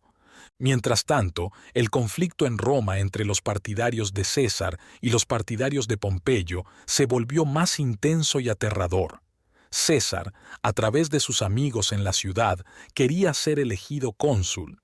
El otro lado decía que primero debía renunciar a su liderazgo militar, ir a Roma y postularse para el cargo como ciudadano regular. Esto es lo que requería la constitución del Estado. En respuesta, César dijo que si Pompeyo renunciaba a su poder militar, él también lo haría. Si no, era injusto pedirle que lo hiciera. Añadió que sus servicios a su país merecían alguna recompensa. la cual deberían estar dispuestos a darle incluso si significaba flexibilizar un poco las reglas para él. Muchas personas en la ciudad pensaban que las demandas de César eran justas y las apoyaban enérgicamente. Los partidarios de Pompeyo, liderados por el estricto e inflexible Cato, se negaron a aceptarlas y lucharon ferozmente contra ellas.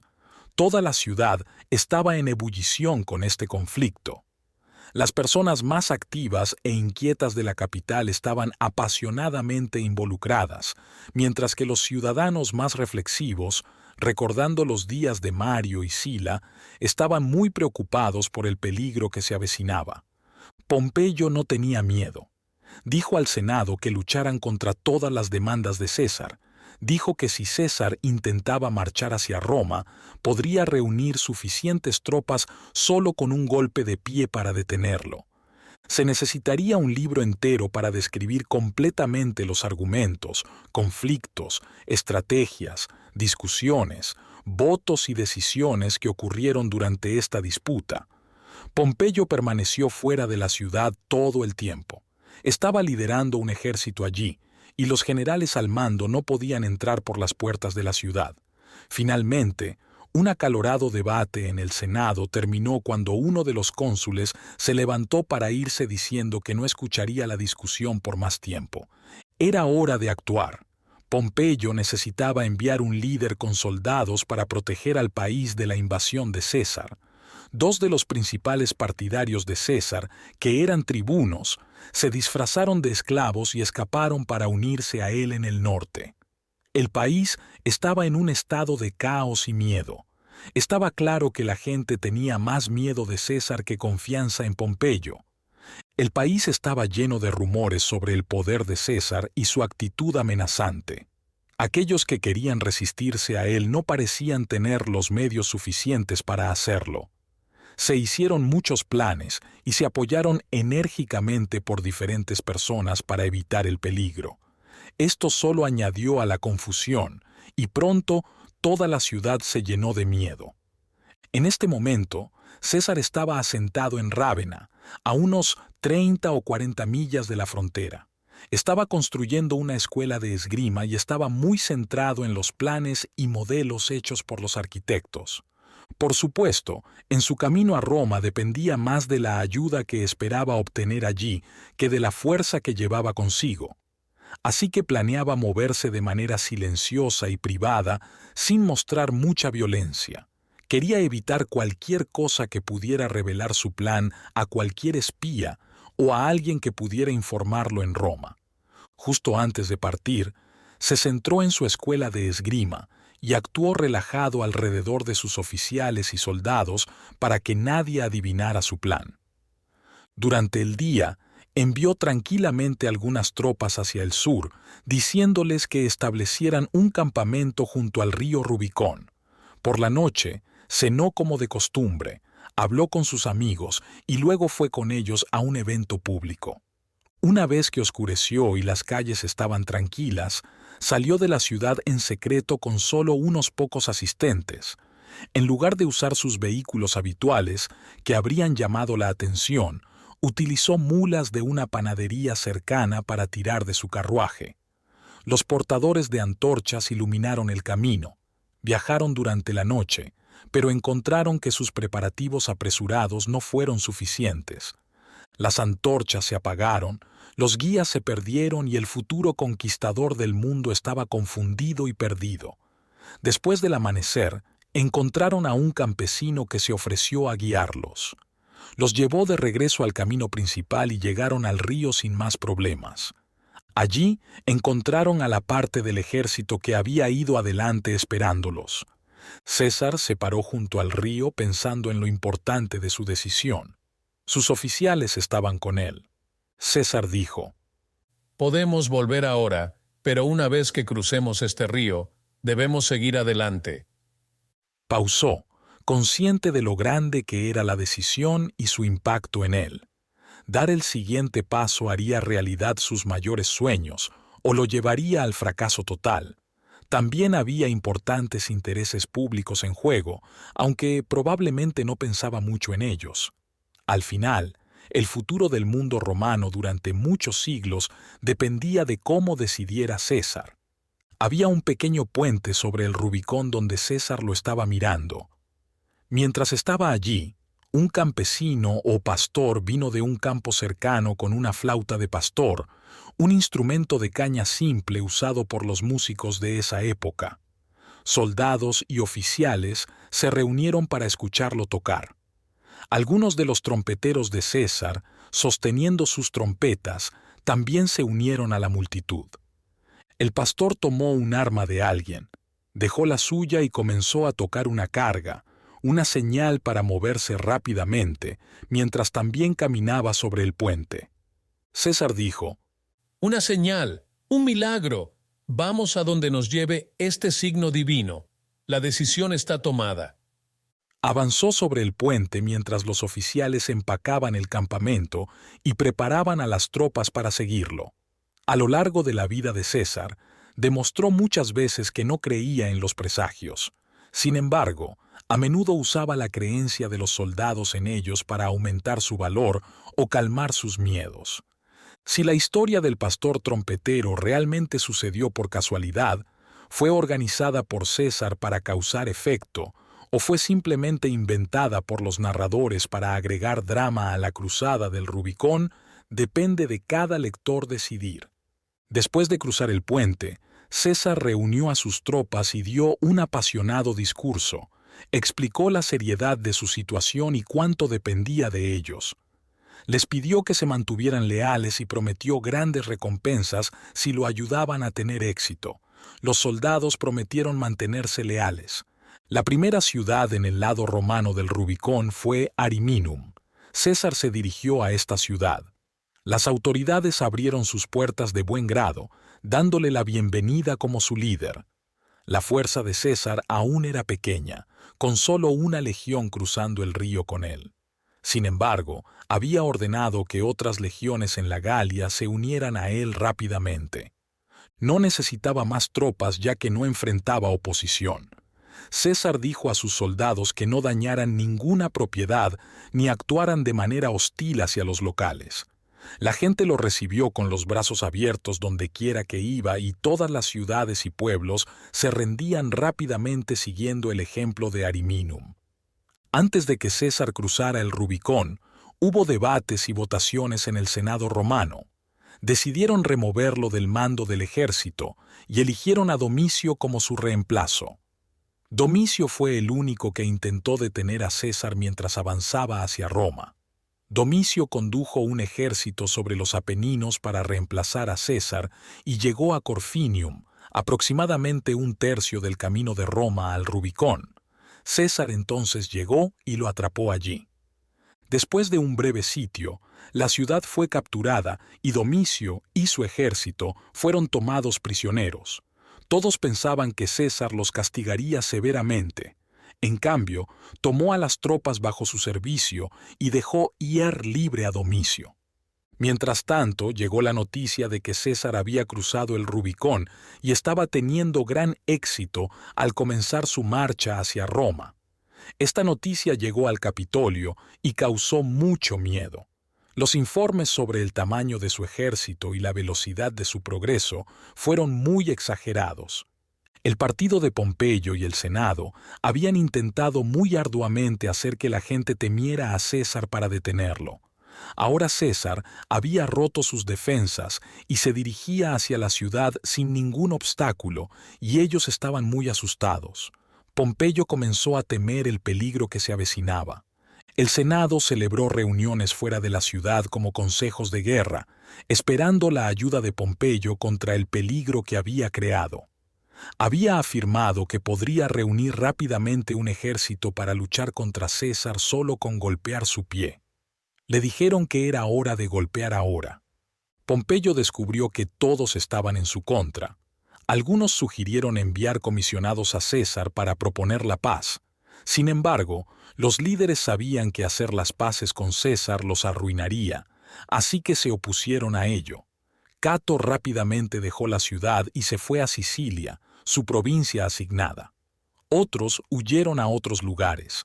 Pompeyo no estaba seguro de qué hacer y tenía miedo de quedarse. Llamó a sus partidarios para que se unieran a él y se fue de noche con poca preparación y pocos suministros. Planeaba retirarse a través del país hacia el mar Adriático. Su objetivo era Brindisi, el puerto usual para viajar a Macedonia y Grecia. César se movía lentamente hacia Roma. Sus soldados estaban muy emocionados de apoyarlo. Cuando cruzó el Rubicón, perdió todas las conexiones con el gobierno en casa, lo que significaba que ya no recibía dinero ni suministros de ellos. Necesitaba llegar al Capitolio y tomar el control para recuperar esos recursos. Los soldados decidieron que trabajarían para él sin paga. Los oficiales también se reunieron y ofrecieron su ayuda y dinero. Siempre había sido generoso con ellos y estaba muy feliz de verlos devolviendo el favor. A medida que avanzaba, encontró más personas apoyándolo. Admiraban su amabilidad al liberar a Domicio. Liberar a Domicio fue un movimiento inteligente, pero también fue amable. Para reconocer el valor de las acciones amables, una persona necesita tener algo de amabilidad en su corazón. Entre las cartas de César que aún existen, hay una escrita alrededor de esta época a un amigo donde habla de esto. César dice: Me alegra que estés de acuerdo con lo que hice en Corfinium. Creo que este es el mejor enfoque para nosotros, ya que ganará el apoyo de todos y asegurará una victoria duradera. La mayoría de los conquistadores han sido odiados por su crueldad, y debido a este odio, no han podido mantener su poder por mucho tiempo. Sila fue una excepción, pero no quiero seguir su ejemplo de éxito cruel. Conquistaré de una nueva manera, usando la amabilidad y la misericordia para mantener mi poder. Domicio, después de ser liberado, comenzó otra guerra contra César. Cuando César se enteró de esto, dijo que estaba bien. César dijo: Seguiré mi naturaleza y él puede seguir la suya. Otro ejemplo de la generosidad de César ocurrió, lo cual es aún más impresionante. Entre sus oficiales del ejército, algunos fueron nombrados basándose en la recomendación de Pompeyo, cuando César y Pompeyo eran amigos. Estos oficiales se sentían agradecidos con Pompeyo, ya que él los ayudó a obtener sus rangos. Cuando comenzó la guerra, César les permitió unirse libremente al bando de Pompeyo si querían.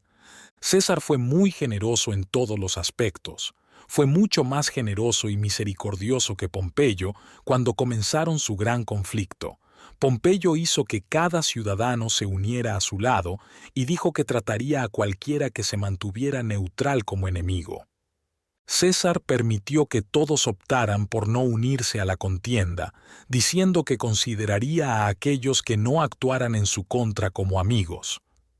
En las batallas políticas de hoy en día, las personas tienden a seguir el enfoque estrecho de mente de Pompeyo en lugar de la generosidad de César. A menudo critican a aquellos que se mantienen fuera de las peleas electorales más que a sus verdaderos oponentes y enemigos. Cuando César finalmente llegó a Brindisi, vio que Pompeyo había enviado parte de su ejército a Grecia y estaba esperando que los barcos regresaran para unirse a ellos. Mientras tanto, Pompeyo había hecho la ciudad muy segura. César comenzó un asedio y comenzó a construir barreras para bloquear la entrada del puerto. Construyó muelles en cada lado que se extendían hasta donde la profundidad del agua lo permitía. Luego hizo balsas, las ancló en aguas profundas y las alineó de un muelle al otro. Construyó torres en estas balsas y colocó soldados allí para bloquear cualquier salida del fuerte. Creía que una vez hecho esto, Pompeyo estaría completamente atrapado sin forma de escapar. El transporte regresó antes de que se terminaran las defensas. El progreso fue lento porque había constantes combates en el sitio de construcción. Pompeyo envió balsas y galeras para atacar todos los días, por lo que los trabajadores tenían que construir mientras lidiaban con interrupciones de flechas, barcos de fuego y barcos de guerra chocando contra ellos. Los transportes regresaron antes de que las defensas estuvieran terminadas y lograron entrar en el puerto. Pompeyo entonces planeó cargar al resto de su ejército. Llenó las calles de la ciudad con barricadas y trampas, excepto por 2 calles que llevaban al lugar de embarque. Estos obstáculos estaban destinados a retrasar a César si entraba mientras sus hombres abordaban los barcos. Para distraer a César, duplicó la cantidad de guardias en las murallas la noche de la partida planeada y les ordenó que atacaran a todas las fuerzas de César fuera. Cuando oscureció, marchó a sus tropas a través de las 2 calles abiertas hacia el lugar de embarque y rápidamente los subió a bordo de los barcos. Algunas personas en la ciudad hicieron señales al ejército de César para mostrar lo que estaba sucediendo. El ejército rápidamente trajo muchas escaleras y escaló las murallas con gran energía. Empujaron a todos hacia atrás, abrieron las puertas y tomaron la ciudad. Sin embargo, las barricadas, trampas y la oscuridad los retrasaron, permitiendo que Pompeyo terminara de abordar sus barcos y zarpara. César no tenía barcos para seguirlo. Regresó a Roma. Allí no encontró resistencia. Restableció el gobierno, reorganizó el Senado y obtuvo suministros de maíz y dinero de los almacenes de la ciudad. Cuando fue a buscar el dinero del Monte Capitolino, encontró al oficial a cargo listo para defenderlo. Le dijo a César que era ilegal entrar. César respondió que para hombres armados no había ley. El oficial aún se negó a dejarlo entrar. César entonces le dijo que abriera las puertas o lo mataría allí mismo. César añadió: Debes saber que será más fácil para mí hacerlo que decirlo. El oficial cedió y César entró. Después de esto, César pasó tiempo en campañas en Italia, España, Sicilia y la Galia para manejar cualquier oposición. Una vez que controló estas áreas, planeó perseguir a Pompeyo a través del mar Adriático. Capítulo 7. Farsalia. El punto de inflexión en la búsqueda de poder de César. César y los ejércitos de Pompeyo se reunieron en lados opuestos del mar Adriático. Esta fue una de las mayores preparaciones para una batalla en la historia. Personas de todo el mundo observaban con gran interés, sintiendo tanto asombro como miedo. Durante el año en que César terminaba su trabajo de controlar y organizar la parte occidental del imperio, Pompeyo reunía todos los recursos militares posibles desde la parte oriental. Concentró estas fuerzas en las costas de Macedonia y Grecia, frente a Brindisi, donde sabía que César intentaría cruzar el mar Adriático. Los campamentos, destacamentos, arqueros, honderos y jinetes de Pompeyo llenaban la tierra. Cada puerto estaba custodiado y la costa estaba cubierta con baterías, castillos en las rocas y flotas de galeras en el agua. En diciembre, César se trasladó con su gran ejército a Brindisi, en la costa opuesta. Enfrentó una fuerte resistencia de su enemigo en la costa y tuvo que lidiar con las olas turbulentas del mar Adriático, siempre agitadas por las tormentas invernales. César no tenía barcos porque Pompeyo había retirado todo lo que podría ayudarlo a cruzar el mar. Pero después de mucho esfuerzo, César finalmente logró reunir suficientes galeras para transportar parte de su ejército, aunque tuvieron que dejar atrás todos sus suministros y equipajes.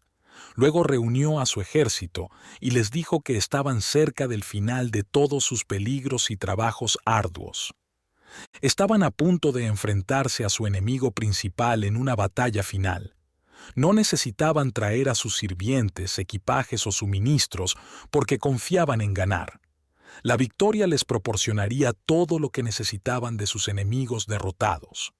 Los soldados absorbieron ansiosamente la confianza y valentía que mostraba César.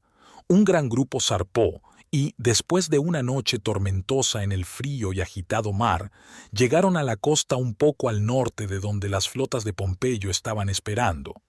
Las montañas se acercaban al mar, haciendo la costa áspera y peligrosa con rocas y acantilados. Aquí, César logró desembarcar al primer grupo de sus tropas y luego envió la flota de regreso por el resto. La noticia de su llegada se difundió rápidamente a todas las estaciones de Pompeyo a lo largo de la costa. Los barcos comenzaron a reunirse y los ejércitos comenzaron a marchar hacia donde César había desembarcado. La lucha comenzó. Uno de los almirantes de Pompeyo detuvo la flota de regreso de barcos, capturando y quemando muchos de ellos con todos a bordo. César se movió a lo largo de la costa con sus soldados, empujando a las tropas de Pompeyo hacia atrás y tomando el control de las ciudades a medida que avanzaba. La gente de la zona estaba muy asustada y preocupada. La parte del ejército que César dejó atrás no pudo cruzar el mar. Esto se debió a los mares tormentosos, menos barcos y una mayor vigilancia por parte de las fuerzas de Pompeyo, pero principalmente fue porque César no estaba allí para inspirarlos con su liderazgo valiente y calmado, así que se quedaron preocupados y angustiados en la costa italiana. A medida que César se movía a lo largo de la costa macedonia y empujaba a Pompeyo tierra adentro, detuvo a los barcos de Pompeyo para que no llegaran a la tierra. Esto hizo que la flota se quedara sin comida ni agua. Los hombres sobrevivieron recogiendo el rocío de las cubiertas de sus barcos. El ejército de César estaba en problemas. Las flotas de Pompeyo bloqueaban sus suministros por mar y sus tropas los rodeaban por tierra. Pompeyo, con su gran ejército, comenzó a preocuparse por el peligro que se avecinaba. Pompeyo no tenía idea de cuán terrible sería su destino pronto. El invierno pasó, pero no ocurrió nada significativo. Las fuerzas mezcladas y alternas, como se mencionó, mantuvieron a cada una en constante preocupación y dificultades. César se impacientó por la demora de esa parte de su ejército que había dejado en la costa italiana. Los mensajes de aliento y urgencia que envió no lograron hacerlos cruzar. Finalmente, en una noche oscura y tormentosa, pensó que el mal tiempo y el mar agitado harían que sus enemigos vigilantes buscaran refugio y bajaran la guardia. Decidió cruzar el mar él mismo para atraer a su ejército vacilante. Ordenó preparar una galera y la abordó disfrazado, con la cabeza cubierta para que ni los oficiales ni la tripulación supieran su plan. El barco dejó la costa como se ordenó. Los marineros intentaron con todas sus fuerzas, pero no pudieron luchar contra el fuerte viento y las grandes olas. Asustados por el mar peligroso y la tormentosa noche, se negaron a continuar. El comandante les dijo que regresaran. César dio un paso adelante, se quitó el manto y dijo: Amigos, no teman, César está con ustedes. Esto animó a los hombres, pero fue inútil. Los obstáculos eran demasiado grandes, y el barco tuvo que regresar para evitar ser destruido. El ejército en Italia escuchó sobre el intento de César de regresar con ellos. Aunque no tuvo éxito, sus nuevas órdenes urgentes hicieron que planearan partir. Enfrentaron muchos peligros, pero finalmente desembarcaron a salvo. Con una fuerza más grande, César comenzó a planear acciones más grandes para la primavera. Hubo algunos intentos de negociación. Los ejércitos estaban muy enojados el uno con el otro debido a las dificultades que cada lado causaba. No confiaban lo suficiente para comunicarse formalmente. Intentaron hablar algunas veces, pero estas conversaciones no llevaron a nada. Los misiles en aquellos días solo podían lanzarse a una corta distancia, lo que permitía a los grupos enemigos acercarse mucho más de lo que pueden ahora. Hoy en día, los proyectiles pueden lanzarse a kilómetros de distancia y son muy destructivos. Por ejemplo, algunos barcos de la flota de Pompeyo se acercaron lo suficiente a la costa para hablar con un par de lugartenientes de César que estaban acampados allí. En otra situación, dos grupos de tropas de los ejércitos opuestos estaban separados por un río. Los oficiales y soldados de ambos lados bajaban a las orillas y hablaban entre sí gritando a través del agua. Lograron acordar un tiempo y lugar para una reunión más formal, que sería celebrada por representantes elegidos de cada lado. La conferencia se celebró, pero cada lado trajo muchos asistentes. Como era de esperar, Estos grupos chocaron durante la discusión. La reunión terminó en violencia y desorden, con cada lado culpando al otro de romper sus promesas. Los dos grandes ejércitos lucharon lentamente e indecisamente durante muchos meses sin un resultado claro. Hubo pequeñas peleas, asedios y bloqueos, pero ninguna batalla importante. A veces un lado parecía estar ganando y otras veces el otro. Pompeyo atrapó a las tropas de César y cortó sus suministros, causando una gran escasez de alimentos. Eventualmente, los hombres encontraron una raíz en el suelo, la secaron y trituraron para hacer un tipo de pan que comían para evitar morir de hambre o rendirse. Le dijeron a César que incluso comerían corteza de árbol antes que rendirse. Los soldados de Pompeyo se acercaron a las murallas de una ciudad y se burlaron de la gente adentro por no tener suficiente comida. Los soldados de César les arrojaron panes para mostrar que tenían comida de sobra. Después de un tiempo, César logró escapar y engañar a Pompeyo con tácticas inteligentes. Rodeó las fuerzas de Pompeyo, haciéndolos sufrir. César bloqueó su comunicación con el mundo exterior y desvió los arroyos de su tierra. Un ejército de 40 o 50,000 hombres, junto con sus muchos caballos y animales de carga, necesita mucha agua. Sin suficiente agua, ocurren cosas terribles rápidamente. Las tropas de Pompeyo cavaron pozos, pero obtuvieron muy poca agua. Muchos animales de carga murieron y sus cuerpos en descomposición hicieron que el aire se volviera fétido, causando enfermedades que mataron a muchos soldados y desanimaron al resto. Durante todas estas operaciones no hubo una gran batalla. Cada rival sabía que perder una gran batalla significaría la ruina total. En una guerra entre dos naciones, una victoria generalmente no termina la lucha porque el lado perdedor aún puede usar los recursos de todo su país. A veces regresan más fuertes después de una derrota.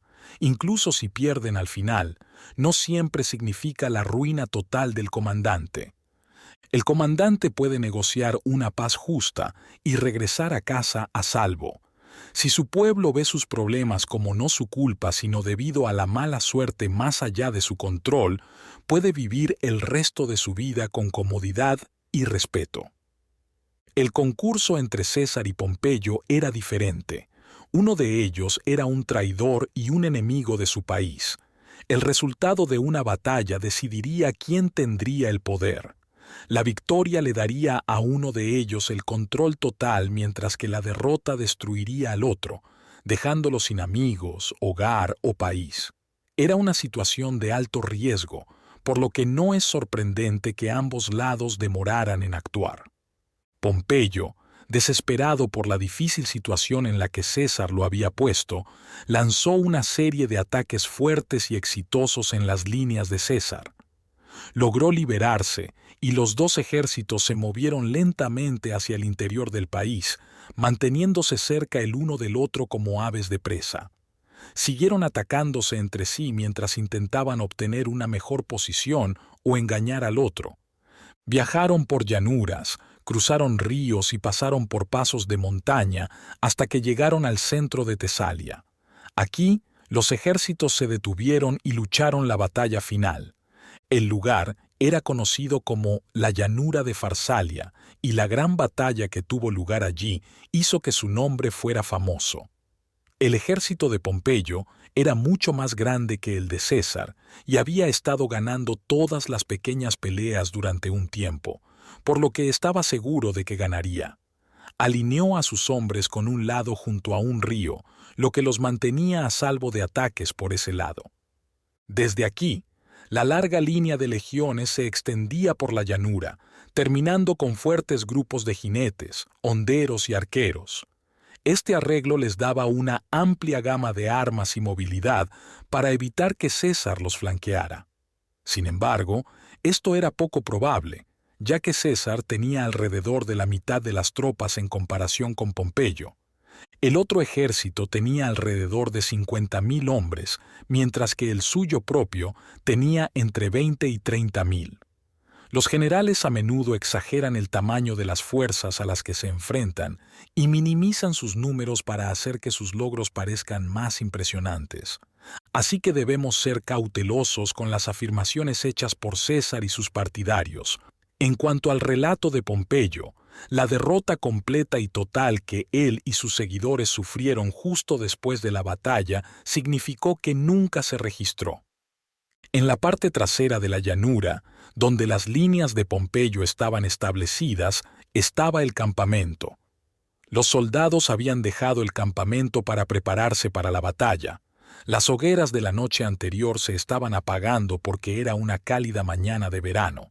Los guardias vigilaban las defensas y las tiendas casi vacías estaban en filas largas dentro del campamento. En el centro estaba la gran tienda del general, llena de todo tipo de lujos y esplendor. Los asistentes estaban ocupados por todas partes. Algunos estaban ordenando el desorden dejado por la llamada a las armas que había convocado a las tropas de su descanso. Otros estaban preparando comida y bebidas para sus camaradas victoriosos cuando regresaran de la batalla. En la tienda de Pompeyo se estaba preparando un gran banquete. Las mesas estaban puestas con todos los lujos, las alacenas estaban llenas de platos y toda la escena brillaba con decoraciones de plata y oro. Pompeyo y sus generales estaban seguros de que ganarían. Habían estado discutiendo durante días sobre quién obtendría los principales trabajos y el poder en Roma una vez que derrotaran a César. Pensaban que derrotar a César era solo cuestión de tiempo y que ese tiempo se estaba acabando. En solo unos días esperaban controlar todo el imperio romano.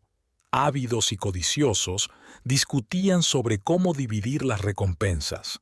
Pompeyo les dijo a sus tropas que se mantuvieran en sus posiciones y esperaran a que las tropas de César atacaran en lugar de encontrarse a mitad de camino. Finalmente, llegó el momento. Las trompetas sonaron la carga y las tropas de César avanzaron con fuertes gritos y gran energía hacia las líneas de Pompeyo. Hubo una larga y dura lucha, pero finalmente las fuerzas de Pompeyo comenzaron a retroceder. A pesar de las precauciones que tomó Pompeyo para proteger el flanco de su ejército cerca de la tierra, César logró flanquearlo empujando a la caballería y derrotando a los arqueros y honderos. Esto permitió a César atacar la retaguardia de Pompeyo. Pronto, todo el ejército estaba huyendo, lo que llevó al caos y a muchas muertes. Los soldados de César, impulsados por la furia de la batalla y emocionados por su éxito, persiguieron a los enemigos aterrorizados. Los soldados que huían se pisoteaban unos a otros o eran abatidos, llenando el aire con sus gritos de dolor y miedo. La terrible escena hizo que sus enemigos sedientos de sangre se emocionaran aún más y siguieron atacando ferozmente durante horas. Fue una escena horrible y trágica que nadie puede imaginar a menos que la hayan visto, y aquellos que la han visto nunca la olvidarán. Cuando Pompeyo vio que todo estaba perdido, huyó del campo de batalla en pánico. Sus soldados huyeron en todas direcciones, algunos hacia el campamento esperando encontrar seguridad allí y otros a diferentes lugares buscando la forma más rápida de escapar de sus enemigos implacables. Pompeyo corrió hacia el campamento. Al pasar por la puerta, les dijo a los guardias que la protegieran del enemigo. Dijo que iba a revisar las otras puertas. Se apresuró, pero pronto se sintió completamente impotente y sin esperanza. Renunció a defenderse y, con el corazón hundido, caminó por el campamento caótico y confundido. Fue a su tienda y, rodeado de los lujos y esplendores destinados a celebrar su victoria esperada, se derrumbó en un estado de shock y desesperación total. Capítulo 8. La última resistencia de Pompeyo, traición y tragedia en Egipto. César persiguió al ejército derrotado de Pompeyo hasta su campamento. Los soldados intentaron defender las murallas y las puertas, pero rápidamente se dieron cuenta de que no podían ganar. Continuaron retrocediendo y los soldados de César siguieron rompiendo las defensas del campamento. Pompeyo, al escuchar el creciente ruido desde su tienda, finalmente salió de su aturdimiento y comenzó a pensar en qué hacer. Eventualmente, un grupo de soldados que huían, perseguidos por algunos de los hombres de César, irrumpieron en su tienda. Pompeyo exclamó sorprendido: ¿Cómo se atreven?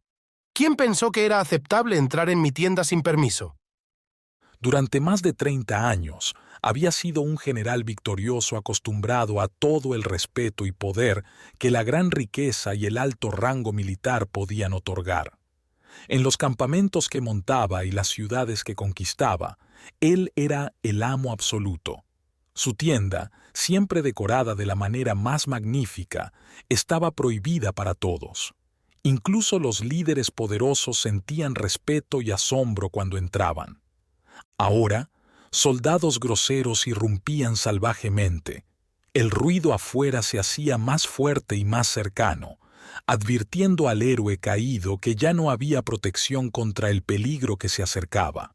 Pompeyo salió de su aturdimiento, se quitó su uniforme militar y rápidamente se puso un disfraz con la esperanza de escapar del desastre a su alrededor. Montó en un caballo y salió del campamento por la salida más fácil en la parte trasera, junto con tropas y guardias que también huían en confusión. Mientras tanto, César y sus fuerzas estaban rompiendo las defensas y abriéndose paso. Después de escapar del peligro, se bajó del caballo para parecer más un soldado regular. Con unos pocos seguidores leales, caminó hacia el este en dirección al mar Egeo. El país por el que viajaba era Tesalia. Tesalia es una gran área rodeada de montañas. Riachuelos bajan de las montañas regando valles y llanuras fértiles y luego se combinan para formar un río principal. Este río fluye hacia el este y finalmente llega al mar Egeo a través de un pintoresco paso entre dos montañas conocido como el Valle de Tempe. El Valle de Tempe siempre ha sido famoso por su hermoso y grandioso paisaje. Pompeyo viajaba por los caminos junto al arroyo, cansado y preocupado. Las noticias de los mensajeros sobre la victoria total de César aplastaron sus esperanzas. Al final, solo le preocupaba su seguridad. Sabía que lo perseguirían, así que para confundir a sus enemigos, evitó las grandes ciudades y usó senderos ocultos, soportando su creciente hambre y agotamiento. Finalmente, llegó al Valle de Tempe. Cansado y sediento, se sentó junto al arroyo para descansar y reunir fuerzas para el resto de su viaje. Quería beber, pero no tenía de qué beber. El poderoso gobernante, cuya tienda estaba llena de bebidas deliciosas y copas de plata y oro, se recostó en la arena junto al río y bebió el agua caliente directamente del arroyo. Mientras Pompeyo luchaba por llegar a la costa, César estaba terminando su victoria sobre el ejército que Pompeyo había dejado atrás. Cuando César tomó el control del campamento, el ejército de Pompeyo se dio cuenta de que ya no estaban seguros. Continuaron retrocediendo, liderados por los generales restantes. César tomó el control total del campamento, vio signos de riqueza, lujo y la confianza del ejército derrotado en su victoria esperada. Las tiendas de los generales estaban decoradas con mirto, sus camas tenían flores y las mesas estaban puestas con festines, copas y tazones de vino para los invitados. César tomó el control de todo, estableció guardias para protegerlo y luego continuó persiguiendo al enemigo con su ejército. El ejército de Pompeyo se trasladó a una colina cercana y rápidamente construyó defensas para protegerse durante la noche. Había un arroyo cerca de la colina y trataron de asegurarlo para obtener agua. César y sus fuerzas los siguieron hasta allí. Ya era tarde, así que era demasiado tarde para atacar. Los soldados de César estaban muy cansados por la larga e intensa batalla y persecución. Necesitaban descansar, pero hicieron un esfuerzo más. Tomaron el control del camino hacia el arroyo y construyeron una barrera temporal para protegerlo, la cual vigilaron. El ejército luego descansó, dejando a sus enemigos indefensos para pasar la noche sufriendo de sed y llenos de preocupación y desesperación. Esto no podía durar mucho.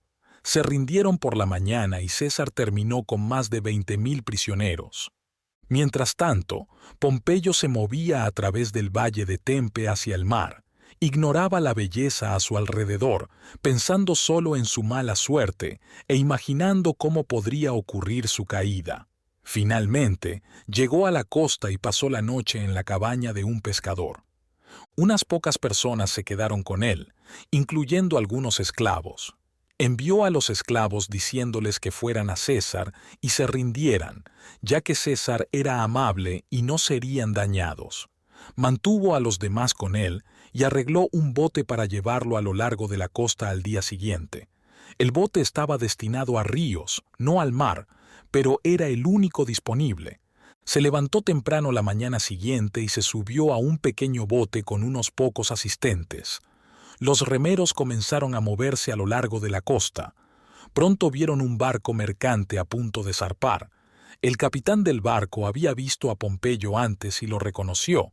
La noche anterior tuvo un sueño en el que Pompeyo, pareciendo un simple soldado en problemas, venía a él y el capitán lo ayudaba. No había nada inusual en tal sueño en este momento. El conflicto entre César y Pompeyo y su batalla final llenaban las mentes y conversaciones de todos. El capitán del barco, habiendo visto a uno de los grandes rivales, naturalmente pensaría en ello todo el tiempo, tanto despierto como dormido. En sus sueños, fácilmente podría imaginarse rescatando al héroe caído en su momento de necesidad. El capitán del barco estaba contando su sueño a los marineros en su barco cuando vieron el bote que llevaba a Pompeyo. Pompeyo pensó que estaba a salvo después de escapar de la tierra. No pensó que los marineros lo reconocerían en su disfraz. El capitán del barco lo reconoció y sintió una profunda tristeza al verlo así. Con una mirada y gestos que mostraban sorpresa y tristeza, le hizo señas a Pompeyo para que subiera a bordo.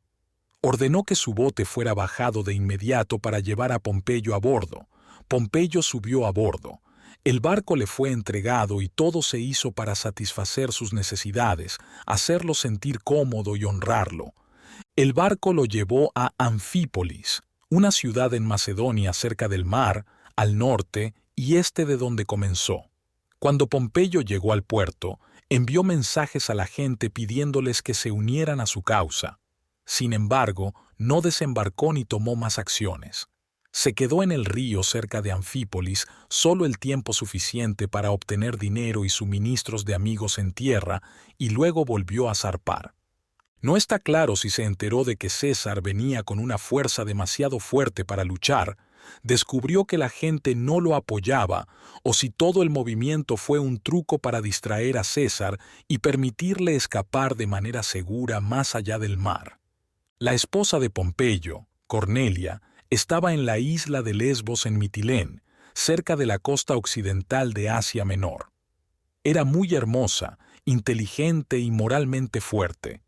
Sabía mucho sobre el conocimiento de la época, pero no tenía las excentricidades y actitudes que a menudo se veían en las mujeres educadas de entonces. Pompeyo se había casado con ella después de la muerte de Julia, la hija de César. Estaban muy dedicados el uno al otro. Pompeyo le dio un hermoso hogar en la isla de Lesbos. Ella vivía allí con estilo, era amada por sus cualidades y respetada por la fama de su esposo. A menudo recibía noticias de sus éxitos, que siempre se exageraban para hacerla feliz. Desde este alto nivel de honor y felicidad, la vida de Cornelia cambió rápidamente. El único barco de Pompeyo llegó a Mitilene trayendo noticias de la derrota de su esposo. También llegó él, un fugitivo arruinado y sin hogar. El encuentro fue triste. Cornelia estaba conmocionada y abrumada. Pompeyo estaba profundamente afectado por el desastre y preocupado por el impacto en su esposa y en sí mismo. El dolor se mezclaba con un poco de placer. Un esposo se siente protegido y seguro cuando su esposa amorosa está con él durante tiempos difíciles. Ella podría no poder hacer mucho, pero su apoyo silencioso y afectuoso lo consuela. Cornelia decidió ayudar a su esposo de una gran manera. Eligió ir con él a donde quiera que fuera. Juntos, rápidamente reunieron una pequeña flota, recolectaron suministros y encontraron personas dispuestas a unirse a ellos. Durante este tiempo, Pompeyo se quedó en su barco en el puerto y no desembarcó. Podría haber temido una trampa o sorpresa, o tal vez no quería que la gente lo viera en su estado triste después de conocerlo en su antigua gloria. Finalmente, cuando todo estuvo listo, zarpó. Fue hacia el este a lo largo del Mediterráneo, deteniéndose en puertos que pensaba que lo apoyarían.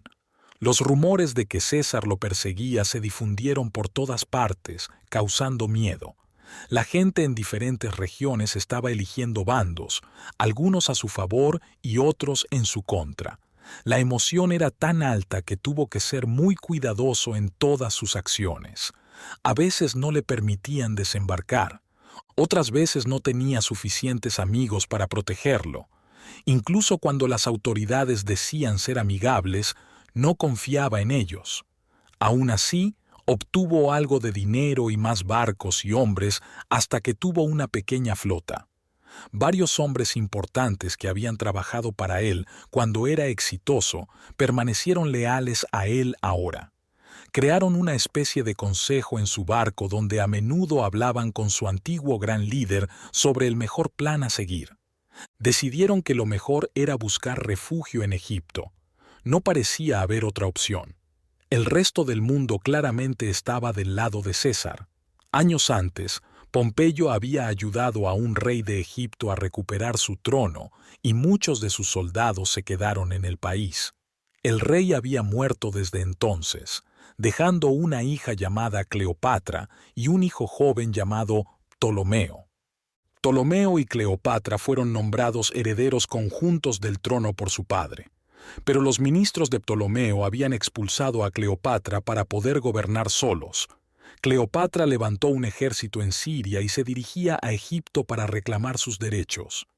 Los ministros de Ptolomeo, junto con el propio Ptolomeo, fueron a encontrarse con ella con sus tropas. Llegaron a Pelucio, la ciudad fronteriza entre Egipto y Siria en la costa mediterránea.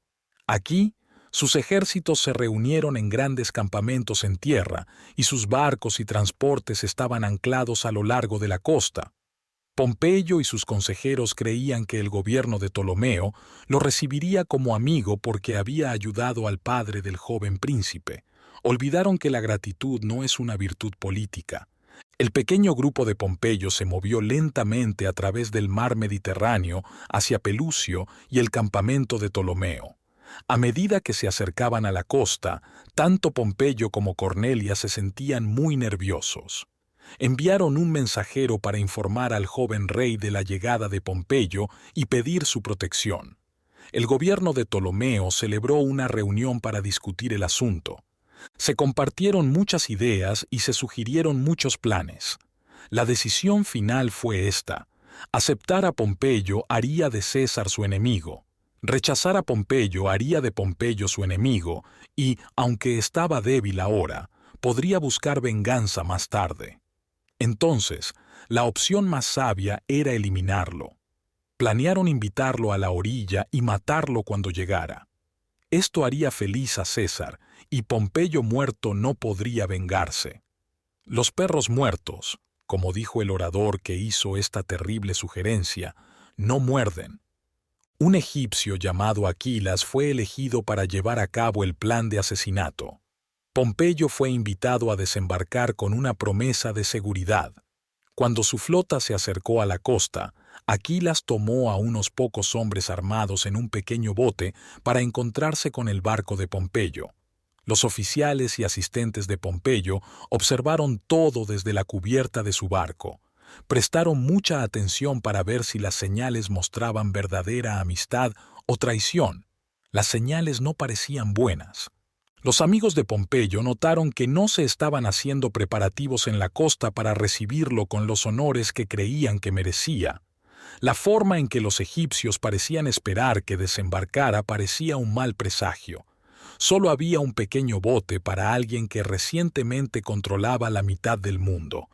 Además, vieron que varios de los barcos principales de Ptolomeo estaban levantando sus anclas, listos para moverse rápidamente. Estas señales y otras parecían más preparativos para capturar a un enemigo que para recibir a un amigo. Cornelia se quedó en la cubierta del barco de Pompeyo con su joven hijo, observando la escena con gran preocupación. Los duros soldados a su alrededor no compartían su preocupación. Pronto se asustó mucho y le pidió a su esposo que no desembarcara. Pero Pompeyo decidió que era demasiado tarde para retroceder. No podía escapar de los barcos egipcios si se les ordenaba detenerlo y no podía contraatacar si tenían la intención de hacerle daño. Hacer algo así mostraría desconfianza. Si parecía estar en guardia, lo haría parecer un enemigo y provocaría a los egipcios. No podía escapar de los barcos egipcios si se les ordenaba detenerlo. Y aunque intentara escapar, ¿a dónde iría? El mundo estaba en su contra. Su enemigo lo perseguía con todo el poder y los recursos del Imperio Romano. La única esperanza de Pompeyo era encontrar refugio en Egipto o rendirse completamente a César. Su orgullo no le permitía rendirse, así que decidió confiar en Ptolomeo y ver qué sucedía. El bote de Aquilas se acercó a la galera. Cuando llegó al lado, Aquilas y los otros oficiales saludaron a Pompeyo con gran respeto, llamándolo Imperator, el título más alto en Roma. Aquilas habló a Pompeyo en griego, el idioma de las personas educadas en el este en ese entonces.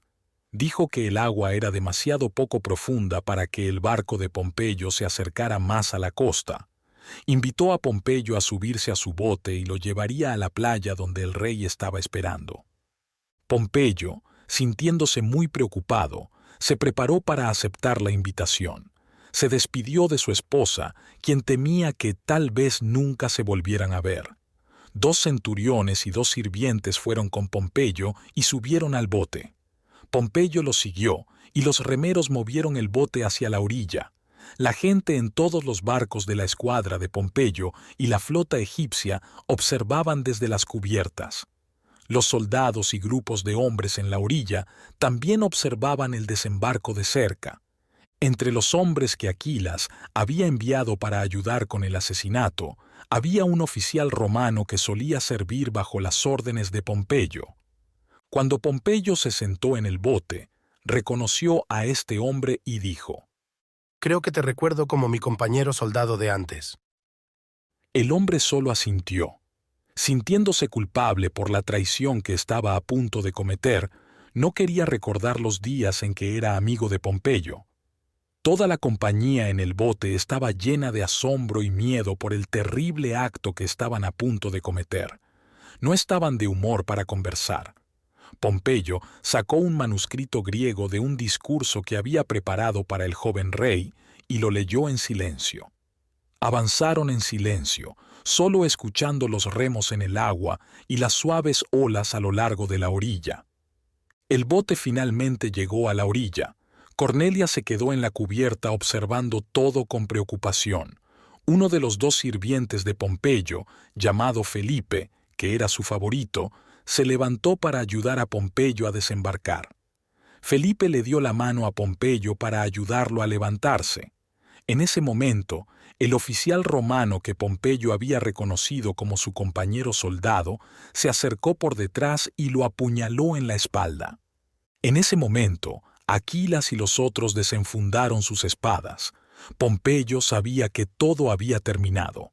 Permaneció en silencio, no pidiendo ayuda aunque el grito de Cornelia se escuchó en la orilla. Pompeyo solo dejó escapar un gemido de dolor. Cubrió su rostro con su capa, se hundió y murió. Todos ahora estaban emocionados y confundidos.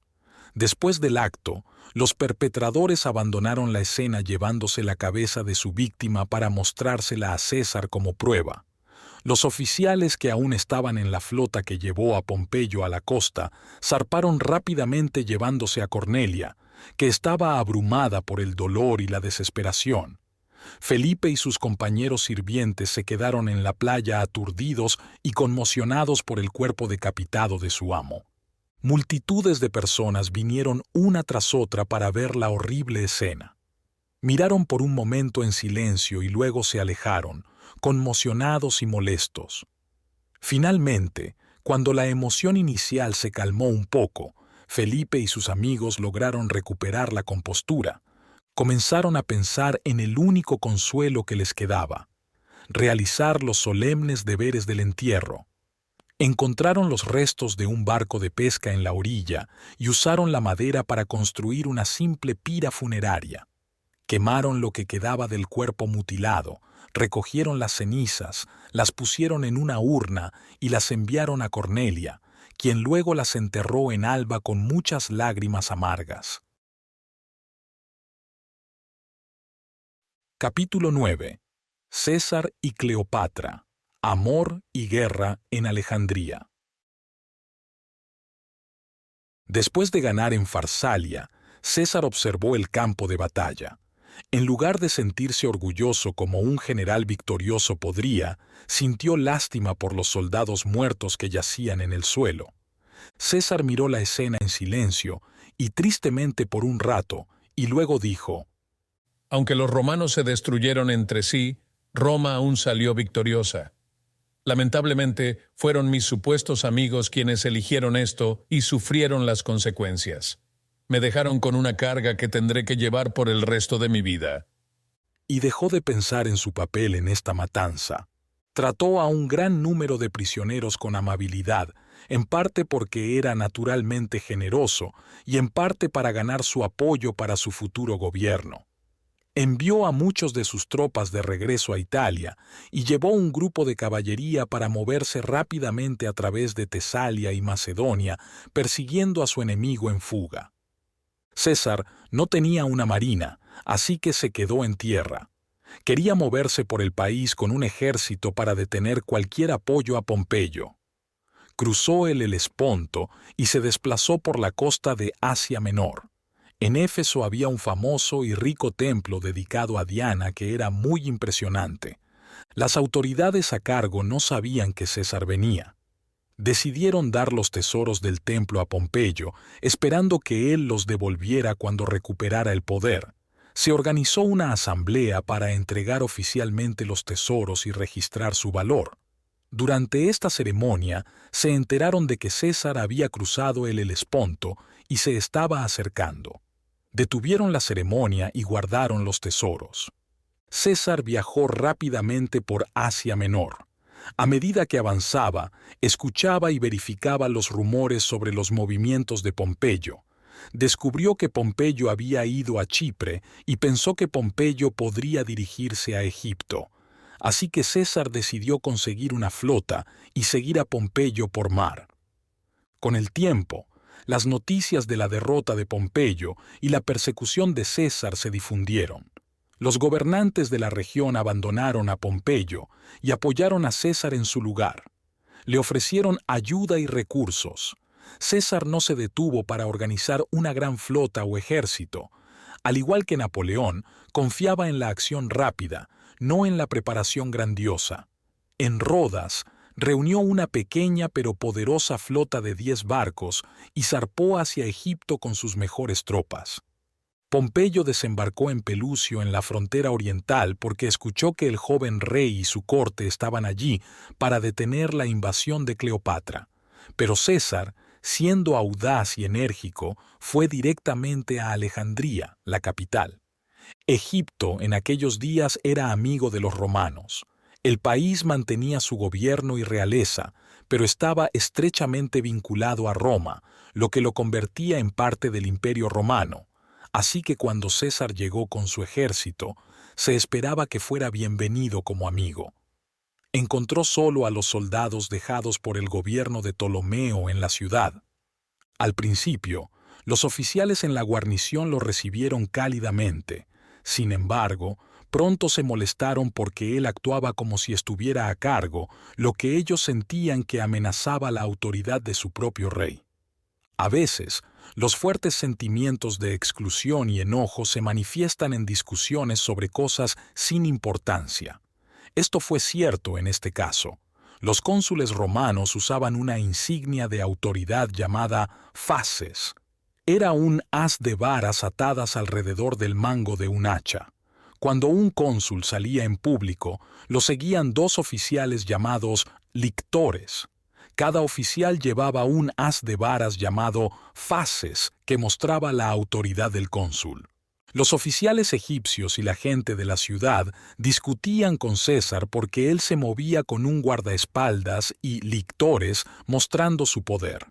Ocurrían peleas entre sus soldados y los guardias de la ciudad, causando muchos problemas en las calles. Aunque no hubo grandes batallas, César decidió conseguir más soldados. Envió un mensaje a Europa pidiendo que más legiones vinieran a Egipto y se unieran a él. César recibió la noticia de la muerte de Pompeyo mientras estaba en Alejandría. Junto con la noticia, el gobierno de Ptolomeo envió la cabeza de Pompeyo pensando que César lo apreciaría. Sin embargo, César se horrorizó. Pompeyo había sido colega y amigo de César durante muchos años, además de su yerno, lo que hacía que su relación fuera muy cercana y personal. En el conflicto que finalmente había ocurrido, Pompeyo no había agraviado a César ni al gobierno en Roma. Él fue la parte agraviada tanto como podía haber una parte correcta o incorrecta en tal conflicto. Después de ser perseguido por el mundo por su enemigo vencedor, fue traicionado y asesinado por hombres que pretendían recibirlo como amigo. El sentido natural de justicia de César, que una vez fue una parte fuerte de su carácter, no se había desvanecido por completo. Se sintió culpable por la larga historia de violencia e injusticia hacia su viejo amigo y campeón, que terminó tan terriblemente. En lugar de sentirse feliz por el macabro trofeo enviado por los egipcios, lamentó la muerte de su gran rival con verdadera y profunda tristeza y estaba muy enojado con aquellos que lo mataron. Pompeyo tenía un anillo en su dedo cuando fue asesinado. Los oficiales egipcios tomaron el anillo y otros objetos valiosos de él y se los dieron a Ptolomeo. Ptolomeo envió el anillo a César para mostrar que Pompeyo estaba muerto. César recibió este memorial con sentimientos mixtos de alegría y tristeza y lo guardó de manera segura. Durante el resto de su vida, mostró gran respeto por la memoria de Pompeyo de muchas maneras. Hoy, entre las ruinas de Alejandría, hay una hermosa columna de unos 100 pies de altura conocida como la columna de Pompeyo. Está hecha de piedra y tiene 3 partes. Una piedra es la base, otra es la parte media y una tercera es la parte superior. Esta columna es hermosa, muy bien hecha y tan antigua que no sabemos cuándo fue construida. Estas cualidades la han hecho una maravilla y ha sido admirada por la gente durante muchas épocas.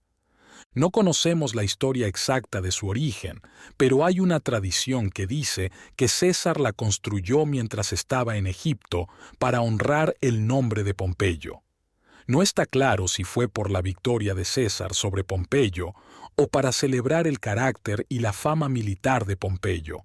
Incluso hay dudas sobre si César la construyó en absoluto. Mientras César estaba en Alejandría, muchos de los oficiales de Pompeyo, ahora que Pompeyo estaba muerto y no podían reagruparse, se rindieron ante él. Fue muy amable con ellos y en lugar de castigarlos por luchar contra él, honró su lealtad y valentía hacia su antiguo líder. César había mostrado la misma generosidad a los soldados de Pompeyo que capturó en la batalla de Farsalia. Al final de la batalla, dijo a sus soldados que cada uno podía salvar a un enemigo. Esto mostró la generosidad del conquistador y su astuta forma de pensar.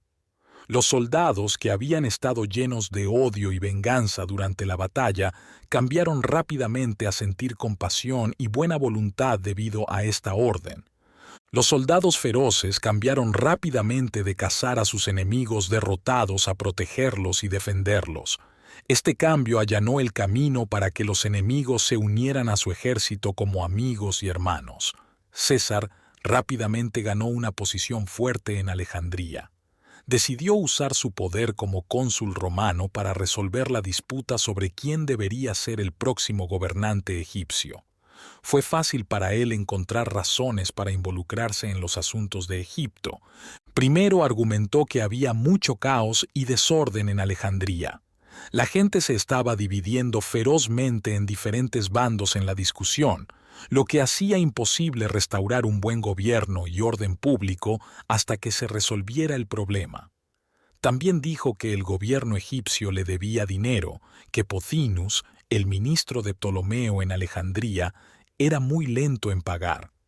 Esto causó discusiones y tensiones. Eventualmente, César descubrió o afirmó descubrir que Pothinus estaba conspirando para matarlo.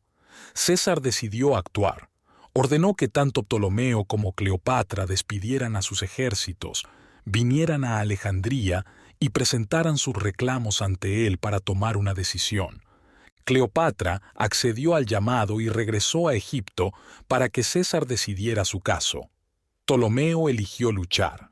Se movió hacia Egipto con su ejército con el objetivo de expulsar a César y a los romanos. Cuando Cleopatra llegó, vio que sus enemigos controlaban los aposentos de César. Tratando de llegar a él, arriesgó ser capturada. Para entrar en secreto, usó un truco. La envolvieron en una alfombra y un hombre la llevó a través de los guardias que podrían haberla detenido. A César le gustó este plan y se alegró de que funcionara. Cleopatra era joven y hermosa, y César rápidamente se enamoró de ella, aunque estaba mal. Cleopatra también lo amaba. César la apoyó y decidió que ella y Ptolomeo deberían compartir el trono. Ptolomeo y sus seguidores se negaron a aceptar esta decisión. Esto llevó a una guerra larga y violenta. Ptolomeo estaba enojado por perder lo que creía que era su legítimo reino. También estaba muy molesto por la relación de su hermana con César. Su emoción y preocupación y los esfuerzos que causaron hicieron que la gente apoyara fuertemente su causa. César se encontró en una lucha seria donde su vida a menudo estaba en gran peligro y su poder estaba en riesgo de ser destruido. A pesar de esto, enfrentó todos los desafíos y peligros y continuó obstinadamente en su camino, impulsado por su fuerte apego a Cleopatra como si estuviera bajo un hechizo. La guerra en la que César se involucró para ayudar a Cleopatra a compartir el trono egipcio con su hermano es conocida como la Guerra Alejandrina. Esta guerra tuvo muchos eventos inusuales y emocionantes. Había un famoso faro llamado el Faro de Alejandría en una pequeña isla cerca del puerto de Alejandría. Era conocido por su gran diseño y su ubicación en la entrada de uno de los puertos comerciales más grandes del mundo. El faro se hizo tan famoso que todos los faros ahora se llaman faros, así como llamamos a cualquier gran problema un nudo gordiano. El faro era una torre muy alta de unos 500 pies de altura. Tenía una luz brillante en la parte superior que podía verse desde unos 100 kilómetros de distancia sobre el agua. La torre tenía varios niveles, cada uno decorado con barandillas, balcones y columnas. Durante el día, la hermosa arquitectura era tan impresionante como la luz brillante que brillaba desde la parte superior por la noche. A través de las tormentosas aguas del Mediterráneo, esta luz brillaba intensamente. Guiaba y daba la bienvenida a los marineros. Esto era muy valioso en la antigüedad, cuando no tenían brújula ni sextante para ayudarles a navegar. Durante el conflicto con los egipcios, César tomó el control del faro y la isla donde se encontraba. El faro era una de las 7 maravillas del mundo, por lo que, aunque la acción militar probablemente no fue extraordinaria, las noticias de ello se difundieron rápidamente por todo el mundo. César casi muere mientras intentaba capturar un faro durante una batalla en el puerto. Siempre enfrentaba los mismos riesgos y peligros que sus soldados en tales peleas. Esto se debía en parte a su energía y entusiasmo natural, que siempre se intensificaban con la emoción de la batalla, y en parte a los deberes militares de un comandante en esos días. Además, César quería impresionar a Cleopatra, que observaba todas sus acciones. Ella admiraba aún más su valentía y habilidad porque lo hacía por ella y por su causa. El faro fue construido en una isla conectada al continente por un puente. Durante un ataque en este puente, César y sus seguidores fueron rodeados por el enemigo. Su única escapatoria era en bote hacia un barco cercano. Todos intentaron subir al bote a la vez, sobrecargándolo y arriesgando que se hundiera. Cuando un bote sobrecargado se vuelca, la mayoría de los pasajeros probablemente se ahoguen. En su pánico, se agarran unos a otros, se enredan y se arrastran unos a otros hacia abajo. César, viendo el peligro, saltó al mar y nadó hasta el barco. Sostuvo algunos papeles en su mano izquierda por encima del agua mientras nadaba con la mano derecha. Para mantener su capa púrpura, un símbolo de su poder, la agarró con los dientes y la arrastró por el agua mientras nadaba. El bote que dejó pronto se hundió con todos a bordo. Durante la guerra alejandrina ocurrió un gran desastre que hizo que el conflicto fuera famoso a lo largo de la historia, la destrucción de la biblioteca de Alejandría. Los egipcios eran conocidos por su conocimiento y, con el apoyo de algunos reyes, los eruditos de Alejandría habían reunido una enorme colección de escritos en rollos de pergamino. Se decía que había 700.000 rollos o volúmenes. Cada uno fue escrito cuidadosamente con hermosa caligrafía usando una pluma y costaba mucho hacerlos. No es de extrañar que la colección asombrara a todos. Contenía toda la literatura antigua. César quemó algunos barcos egipcios que estaban cerca de la costa. El viento llevó el fuego a los edificios del muelle.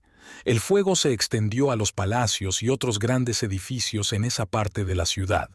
Uno de estos edificios que albergaba la biblioteca se quemó. No existía otra colección como esta en el mundo. Debido a este desastre, hoy solo quedan partes separadas de la literatura y ciencia antiguas. El mundo siempre lamentará esta gran pérdida. A pesar de los muchos problemas durante la guerra en Alejandría, César finalmente ganó. El joven rey Ptolomeo fue derrotado y se ahogó mientras intentaba escapar a través de una parte del Nilo. César entonces hizo que Cleopatra y su hermano menor fueran los gobernantes del reino. Después de pasar más tiempo en Egipto, regresó a Roma. Las aventuras posteriores de Cleopatra fueron muy románticas y la hicieron muy famosa. Las personas buenas tienen vidas tranquilas y felices, pero sus historias no son muy interesantes para los demás. En contraste, las vidas de las personas malvadas, que están llenas de miseria y desesperación, proporcionan mucho entretenimiento a los demás porque sus historias son dramáticas. Cleopatra vivió una vida llena de lujo y miseria. Visitó a César en Roma después de que él regresó allí. César la recibió grandemente y la honró, pero la gente de Roma desaprobaba de ella. Cuando su joven hermano, a quien César había hecho su cogobernante, tuvo edad suficiente para gobernar, ella lo envenenó. Después de la muerte de César, viajó de Alejandría a Siria para encontrarse con Antonio, uno de los sucesores de César. Usó un barco muy lujoso llamado la Barca de Cleopatra. Este barco era tan famoso que muchos barcos hermosos han sido nombrados en su honor desde entonces. Cleopatra se relacionó con Antonio, quien se enamoró de su belleza y encanto al igual que César. Después de muchas aventuras, Antonio fue derrotado en batalla por su rival Octavio. Creyendo que Cleopatra lo había traicionado, la persiguió hasta Egipto para matarla. Ella se escondió en una tumba y difundió el rumor de que se había suicidado. Desesperado, Antonio se apuñaló a sí mismo.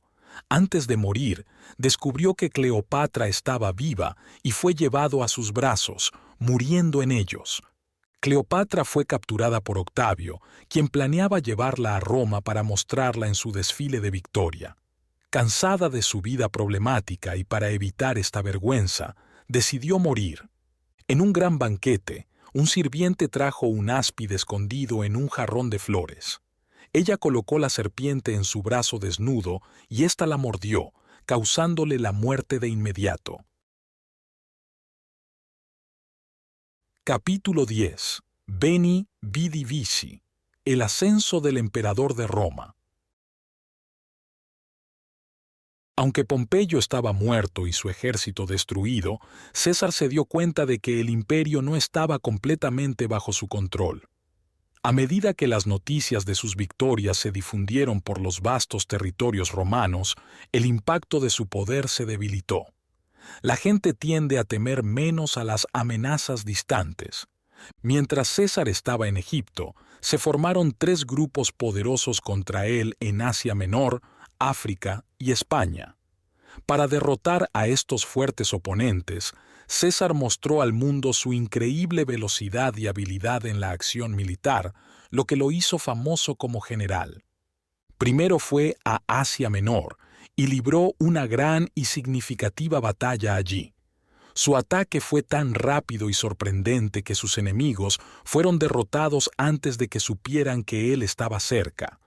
En las memorias que escribió después de esta guerra, hizo el siguiente comentario sobre la batalla: Veni, Vidi, Vici. Aunque es difícil de traducir a otro idioma, significaba vine, vi, vencí. El impacto único y la aliteración en el idioma original hicieron que esta frase fuera famosa en todo el mundo en latín. Mientras tanto, el éxito de César lo hizo muy popular en Roma. Roma dependía mucho del dinero y los recursos traídos por los líderes militares de las provincias que gobernaban. Cuanto más exitosos eran los conquistadores, más calificados estaban para los altos cargos ante el pueblo en la ciudad. Hicieron a César dictador incluso cuando estaba fuera y eligieron a Marco Antonio como su asistente. Este es el mismo Antonio que estuvo con Cleopatra después de la muerte de César. Roma estaba llena de historias sobre los logros de César y, a medida que cruzaba el mar Adriático y se dirigía hacia la ciudad, todos lo admiraban y alababan. Pero no podía establecerse tranquilamente en Roma aún. Un gran ejército se estaba reuniendo contra él en África, liderado por Catón, un hombre duro y obstinado que había estado en contra de César durante mucho tiempo. Catón veía a César como un usurpador y un enemigo de la República y estaba decidido a luchar contra él hasta el final. Un gran ejército se reunió en España, liderado por los 2 hijos de Pompeyo. Su odio era fuerte porque querían vengar la muerte de su padre. César decidió ir primero a África. Después de derrotar a Catón, planeaba ir a España. Antes de poder emprender estos viajes, enfrentó serios problemas porque su ejército estaba muy descontento y eventualmente se rebeló. Los soldados decían que no habían recibido las recompensas y honores que César les había prometido. Algunos querían trabajos, otros querían dinero y otros querían tierras, que creían que obtendrían después de la campaña. Los soldados estaban muy emocionados por su éxito y asombrados por el inmenso poder que sus generales tenían en Roma. Tenían esperanzas salvajes e irreales para sí mismos. A pesar de los elogios que recibieron de sus generales, los soldados eran en última instancia solo esclavos de bajo rango. La famosa 10ª Legión, el grupo favorito de César, jugó un papel clave en la agitación de estos problemas. Esto era de esperarse, porque los elogios y la atención que César les daba al principio impulsaron su ambición y coraje, pero eventualmente los hicieron vanidosos, importantes y poco razonables. Liderados por la 10ª Legión, todo el ejército se rebeló. Dejaron su campamento fuera de Roma y marcharon hacia la ciudad. Los soldados amotinados, incluso con sus oficiales subalternos liderándolos, son difíciles de controlar. Estos soldados romanos, sintiéndose libres de sus reglas habituales, causaron muchos problemas en el camino, esparciendo miedo. Los residentes de la ciudad estaban muy asustados cuando el gran grupo se acercaba como una poderosa avalancha a punto de golpearlos.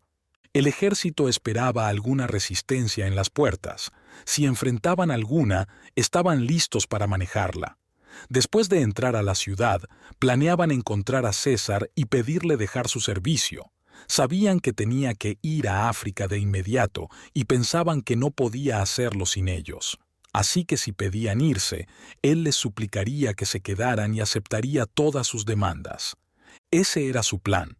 Sin embargo, renunciar a un trabajo para forzar a la otra parte a aceptar siempre es arriesgado. A menudo sobreestimamos cuánto se valora nuestro trabajo, confundiendo palabras amables o educadas de amigos con la verdadera opinión del público. Como resultado, las personas que ofrecen renunciar a menudo se sorprenden cuando sus renuncias son rápidamente aceptadas. Cuando los soldados de César llegaron a las puertas, no enfrentaron ninguna resistencia. En cambio, recibieron órdenes de César de dejar todas sus armas excepto sus espadas y entrar a la ciudad. Siguieron estas instrucciones. Luego se les dijo que fueran al campo de Marte, un gran campo de desfiles dentro de la ciudad, y esperaran las órdenes de César allí. César los encontró en el campo de Marte y les preguntó por qué habían dejado su campamento sin órdenes y habían venido a la ciudad. Respondieron según lo planeado que querían dejar el servicio público. Para su sorpresa, César encontró esta solicitud normal y rápidamente estuvo de acuerdo. Dijo que serían dados de baja de inmediato y recibirían todas las recompensas prometidas por sus largos y arduos servicios al final de la guerra. Al mismo tiempo, dijo que lamentaba mucho que hubieran olvidado sus deberes como romanos y roto la disciplina que todo soldado siempre debe seguir. Lamentaba especialmente que la 10ª Legión, en la que siempre había confiado, estuviera involucrada en esto. En este discurso, César habló amablemente y respetuosamente a sus hombres llamándolos quirites en lugar de soldados. Esta era una forma honoraria de dirigirse a ellos como miembros del Estado romano. El resultado fue predecible. Todo el ejército quería volver a su deber. Enviaron representantes a César pidiéndole que los dejara quedarse en el servicio y que fueran con él a África. Después de mucho retraso, César aceptó reunirse con ellos nuevamente, excepto con la 10ª Legión. Dijo que ya no confiaba en ellos.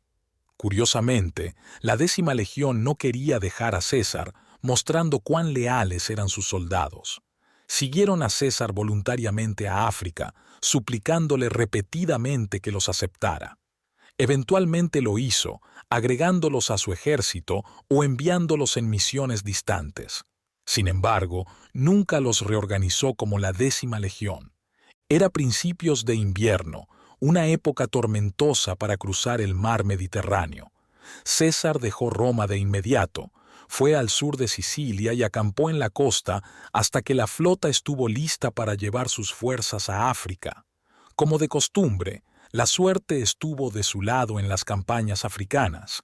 Su flota enfrentó grandes peligros al cruzar el mar, pero gracias a su cuidadosa planificación y habilidad, los evitó todos. Superó cada desafío militar que enfrentó en África.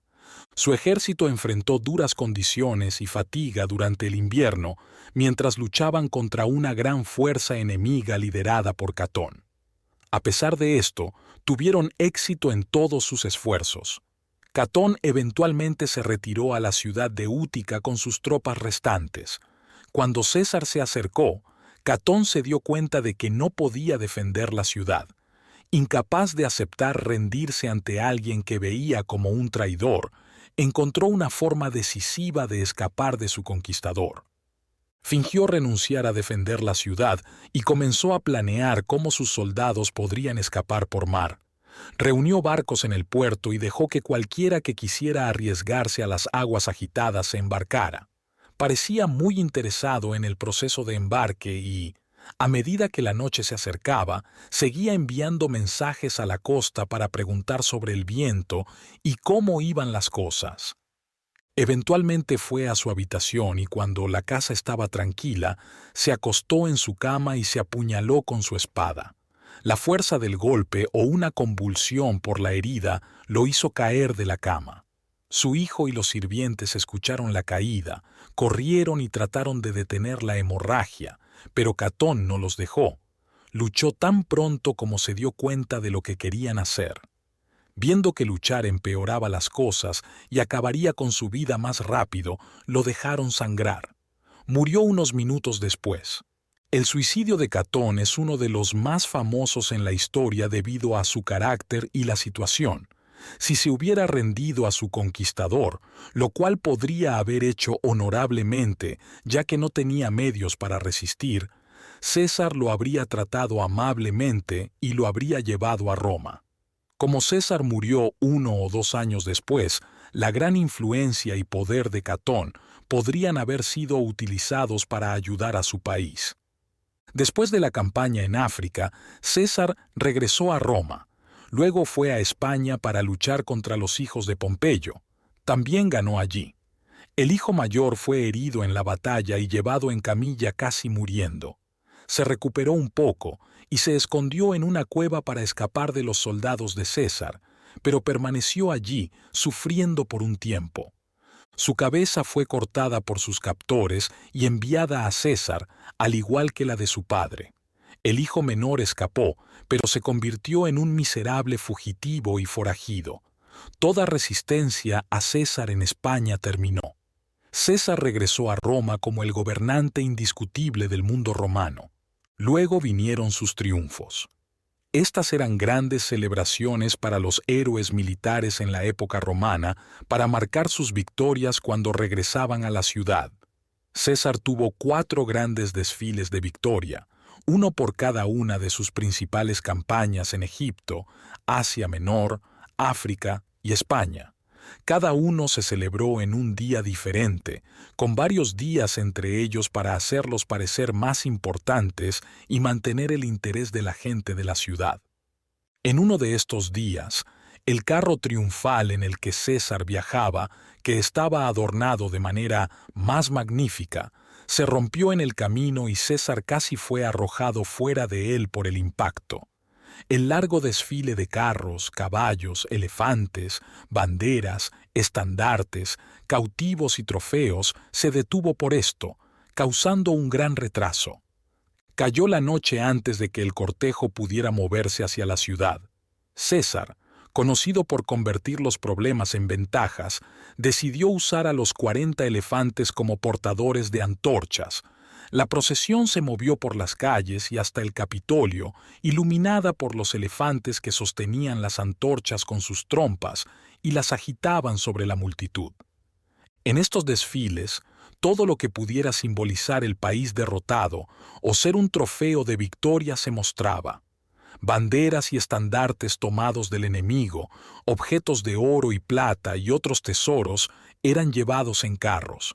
Cautivos tristes eran llevados en carruajes abiertos o caminaban con tristeza a pie, algunos destinados a la ejecución después del desfile. Había exhibiciones de armas, herramientas, ropas y otros artículos para dar al público romano una idea de las costumbres y formas de las naciones conquistadas distantes. Los animales que usaban se mostraban con su equipo. Estos y muchos otros trofeos y símbolos se incluían para impresionar a la multitud y hacer el espectáculo más magnífico. Los generales romanos siempre trabajaban arduamente durante expediciones distantes y peligrosas para capturar premios que hicieran sus triunfos al final más impresionantes. En los triunfos de César, la joven hermana de Cleopatra formaba parte del desfile egipcio. En el desfile de Asia Menor había un gran estandarte con las palabras Veni, Vidi, Vici. También había grandes pinturas que mostraban batallas y otras escenas importantes. Roma estaba muy emocionada durante la exhibición. Gente de las áreas circundantes venía a verla. La grandeza de César se mostraba claramente a todos. Después de estos éxitos, se llevaron a cabo muchos eventos públicos. Se instalaron más de 20,000 mesas para la gente de la ciudad. Hubo todo tipo de espectáculos, incluyendo obras de teatro, actuaciones de caballos, luchas de gladiadores, batallas con animales salvajes, danzas, carreras de carros y más. Estos eventos estaban destinados a entretener a una población que era avanzada en las artes, pero aún cruel de corazón. Algunas historias sobre la escala grandiosa de estos eventos parecen increíbles. Por ejemplo, se dice que se construyó una enorme cuenca cerca del río Tíber lo suficientemente grande como para albergar 2 flotas de galeras. Cada flota tenía 2000 remeros y 1000 combatientes. Estas flotas estaban llenas de cautivos, una con asiáticos y la otra con egipcios. Cuando todo estuvo listo, se les obligó a luchar una batalla real para el entretenimiento de la gente que los observaba desde las orillas. Muchos murieron y las aguas del lago se tiñeron de rojo con sangre. El foro y las calles cercanas, donde se llevaban a cabo los principales espectáculos de gladiadores, estaban cubiertos con toldos de seda para proteger a la multitud del sol. Se instalaron miles de tiendas para la gente del campo porque los edificios de la ciudad no podían albergarlos a todos. Toda oposición al gobierno de César desapareció. Incluso el Senado competía con la gente para honrarlo. Hasta entonces, el poder supremo había sido ejercido por 2 cónsules elegidos anualmente. El pueblo romano era muy cauteloso al dar a alguien un cargo más alto que un mandato de 1 año, después del cual la persona volvería a la vida privada. Hicieron a César cónsul por 10 años y luego dictador perpetuo. Le dieron el título de padre de su patria. El mes en que nació se renombró como Julio y todavía usamos este nombre. También fue nombrado comandante en jefe de todos los ejércitos, un título expresado en latín como imperator. César estaba muy contento con todas las grandes muestras de su grandeza y gloria. También estaba satisfecho con las muestras más pequeñas de respeto de la gente. Se erigieron estatuas de él en edificios públicos y se llevaban en procesiones como las de los dioses.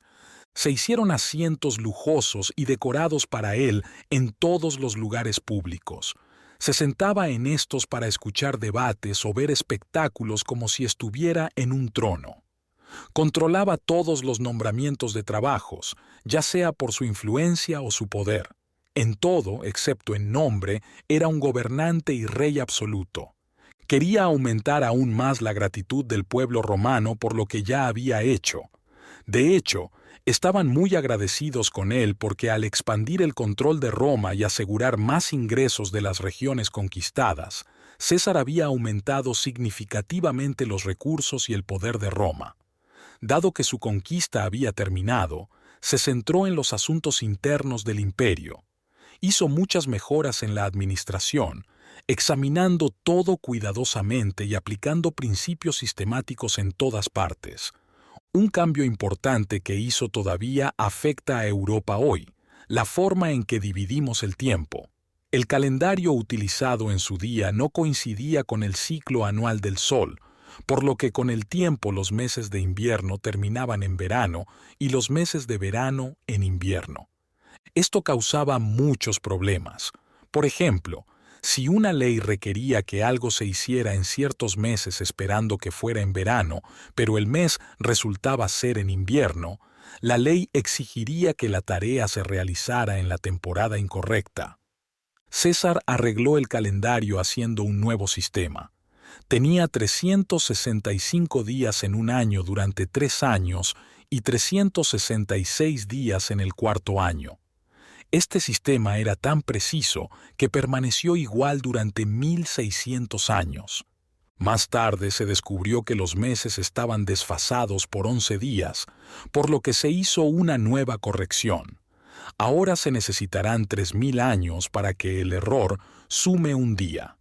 César contrató a un astrónomo griego para crear el calendario que solicitó. Debido a esta mejora, uno de los meses se llamó Julio.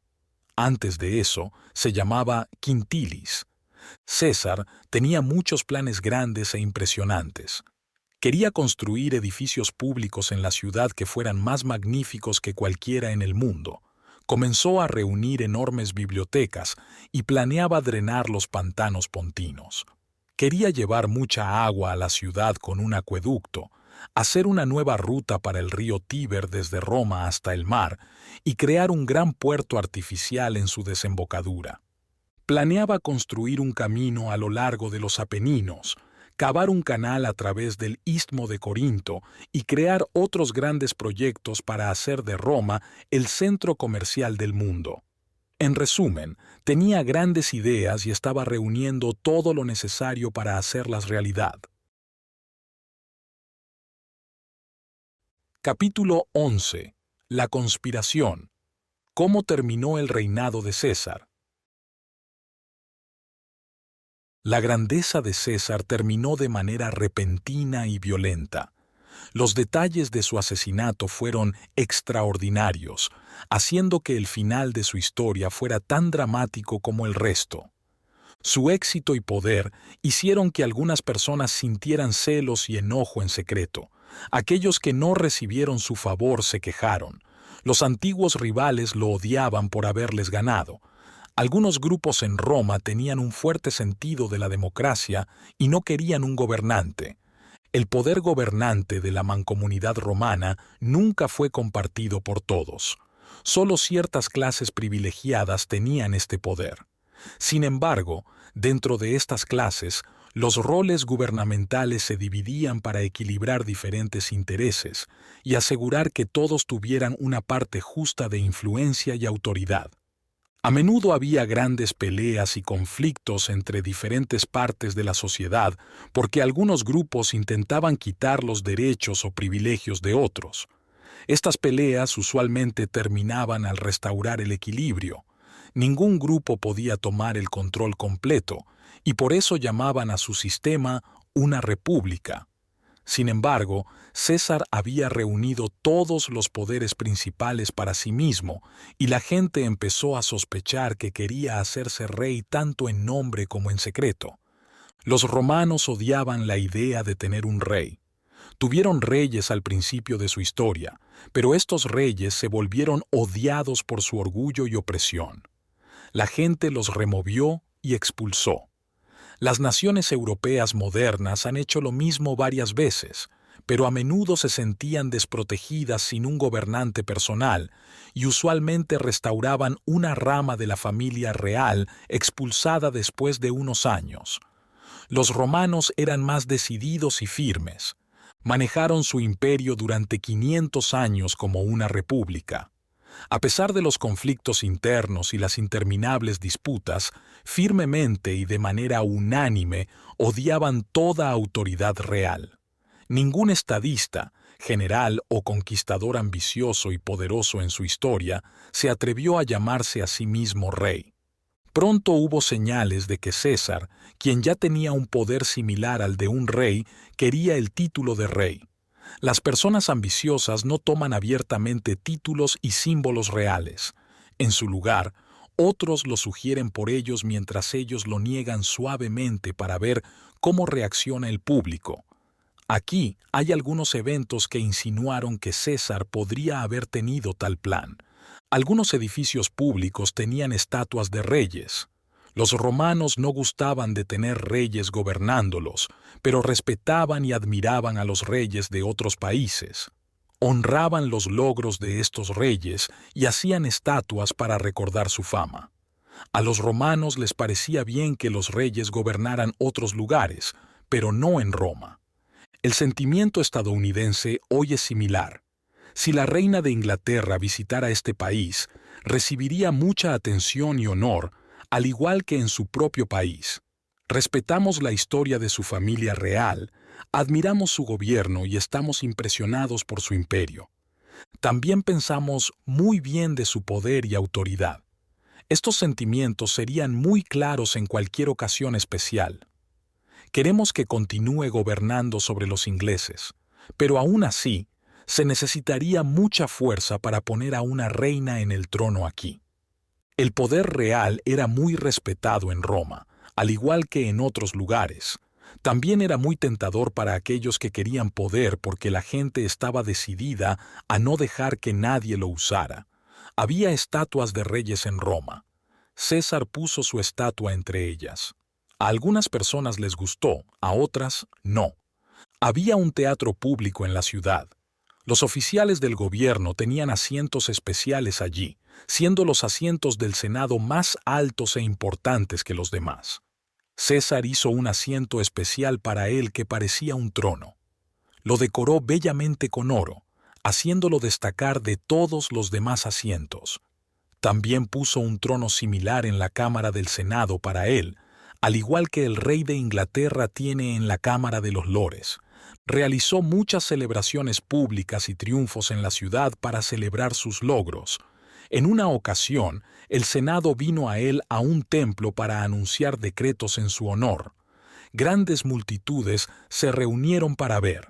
César se sentó en una gran silla casi como un trono, rodeado de oficiales y asistentes. Cuando el Senado llegó, César no se levantó para saludarlos, sino que se quedó sentado como un rey recibiendo a sus súbditos. Este incidente parecía menor, pero insinuaba las ambiciones de César, atrayendo mucha atención y causando mucha emoción. El acto fue manejado hábilmente para ser poco claro, de modo que pudiera explicarse de manera diferente al día siguiente según la opinión pública. Algunos dijeron que César quería levantarse, pero fue detenido por los que lo rodeaban. Otros dijeron que un oficial le pidió que se levantara, pero él frunció el ceño y se quedó sentado. De esta manera, aunque recibió al Senado romano como su gobernante, sus intenciones quedaron poco claras para evitar una oposición repentina. Poco después de esto, volvía de un gran festival. Las calles estaban llenas y mucha gente lo vitoreaba.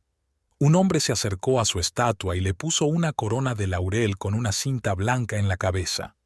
La cinta blanca era un símbolo de la realeza. Algunos oficiales ordenaron que se quitara la cinta y enviaron al hombre a prisión. César estaba muy descontento con los oficiales y los destituyó de sus puestos. Dijo que quería la oportunidad de rechazar tales reclamos él mismo, no que otros lo hicieran por él. Las negaciones de César eran débiles y la gente no confiaba mucho en él. Como resultado, cada vez más personas empezaron a vincular su nombre con títulos y símbolos reales. Aquellos que querían complacerlo lo llamaban rex, la palabra latina para rey, en público. Él respondía que su nombre era César, no Rex, pero no mostraba ningún otro signo de desagrado. En una ocasión importante, un alto funcionario relacionado con César seguía colocando una corona en la cabeza de César. Cada vez, César la quitaba suavemente. Finalmente, envió la corona a un templo cercano diciendo que el único rey en Roma era Júpiter. En resumen, quería que pareciera que el pueblo le ofrecía la corona mientras él la rechazaba consistentemente. Esta situación causó mucha emoción oculta en la ciudad. Se formaron grupos. Algunos querían hacer rey a César, otros estaban dispuestos a arriesgar sus vidas para detenerlo, pero nadie compartía abiertamente sus sentimientos. Usaban miradas y sugerencias secretas para mostrar lo que pensaban. Cuando César no se levantó para saludar al Senado, muchos miembros se fueron en silencio, luciendo ofendidos. Cuando le pusieron una corona a su estatua o en su cabeza, algunas personas vitorearon fuerte, pero cuando él rechazaba estos actos, otros vitoreaban igual de fuerte. En general, la creencia de que César se movía lentamente hacia convertirse en rey se hacía más fuerte. César a menudo hablaba humildemente sobre sus ambiciones. Cuando la gente se oponía a sus planes, ofrecía excusas o explicaciones para negar sus intenciones. Cuando se reunió con el Senado actuando como un rey y leyeron los decretos a su favor, les dijo que había más necesidad de reducir sus honores públicos que de aumentarlos. Cuando vio cuánta atención recibían sus acciones, explicó que se quedó sentado porque se sentía mareado al levantarse debido a su salud. Probablemente pensó que esta excusa calmaría a las personas fuertes e inquietas a su alrededor, que eran su mayor amenaza, sin cambiar el impacto que sus acciones tenían en el público en general. Quería acostumbrarlos a verlo actuar como líder. Al mismo tiempo, trataba de mantenerse humilde con los que lo rodeaban para evitar hacer que sus poderosos rivales sintieran celos. Si este era su plan, parecía estar moviéndose con éxito hacia la realización. La gente de la ciudad parecía acostumbrarse más a la idea de que César se convertiría en rey. La oposición inicial parecía disminuir, o al menos las personas eran menos abiertamente contrarias, lo que lo hacía menos peligroso. Finalmente llegó el momento en que parecía seguro plantear el tema en el Senado romano. Esto era arriesgado, pero se manejó muy hábilmente y con inteligencia. En Roma y en muchos otros lugares en ese momento había libros llamados los oráculos sibilinos, que la gente creía que predecían el futuro. Algunos de estos libros antiguos e importantes se guardaban en los templos de Roma. Un grupo de guardianes los cuidaba y los consultaba durante eventos importantes para predecir resultados. En este momento, los romanos estaban en guerra con los partos, una nación rica y poderosa de Asia. César se estaba preparando para un viaje al este para intentar derrotar a los partos. Ordenó que se consultaran los oráculos sibilinos. Los funcionarios, después de consultar con las ceremonias habituales, dijeron al Senado que las profecías decían que los partos solo podían ser derrotados por un rey. Un senador sugirió que César debía ser hecho rey durante la guerra. No hubo una decisión rápida sobre esta idea al principio. Era arriesgado decir algo. La gente estaba callada y seria, como si algo grande estuviera a punto de suceder. Nadie sabía lo que otros estaban pensando, por lo que no compartieron sus planes. Pronto quedó claro que los amigos de César querían coronarlo rey y eligieron el 15 de marzo, conocido como los Idus de marzo, para la coronación. Mientras tanto, los enemigos de César parecían tranquilos y calmados por fuera, pero estaban activos en secreto. Se dieron cuenta de que los planes de César estaban listos y que no podían detenerlo abiertamente, así que planearon matar a César para terminar con sus ambiciones de una vez por todas. El líder original de este complot fue Casio. Casio fue rival y enemigo de César durante mucho tiempo. Era un hombre muy apasionado y valiente que amaba tener poder, pero odiaba ser controlado. Al igual que muchos romanos, no le gustaba estar bajo la autoridad de un amo y estaba decidido a no someterse a César. Decidió matar a César para evitar que se convirtiera en rey. Convenció cuidadosamente a otros hombres importantes para que se unieran a su plan. Algunos acordaron ayudar si podía conseguir que Marco Bruto se uniera también. Bruto era el pretor de la ciudad, un funcionario muy importante. Los conspiradores querían que Bruto se uniera a ellos debido a su posición. Pensaban que tener al principal funcionario de la ciudad como su líder haría que el asesinato pareciera más una ejecución legal que un asesinato. Luego querían el apoyo moral del carácter fuerte de Bruto para su plan arriesgado.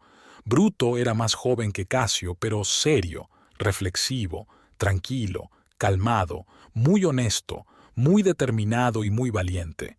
Los conspiradores no confiaban mucho entre ellos porque las personas impulsivas a menudo fallan cuando se les prueba, pero sabían que Bruto haría lo que prometiera. Había mucho en su nombre. Un Bruto, 5 siglos antes, había ayudado a expulsar a los reyes romanos. Había planeado esto en secreto y fingió ser un idiota para evitar sospechas hasta que llegara el momento adecuado. Así que dejó de hablar y actuó como si hubiera perdido la razón. Vagaba por la ciudad en silencio y triste como un bruto. Su nombre solía ser Lucio Junio. Le añadieron Bruto para mostrar su nuevo estado.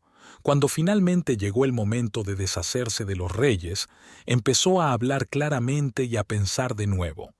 Llamó a los sorprendidos romanos a luchar y tuvo éxito en su plan.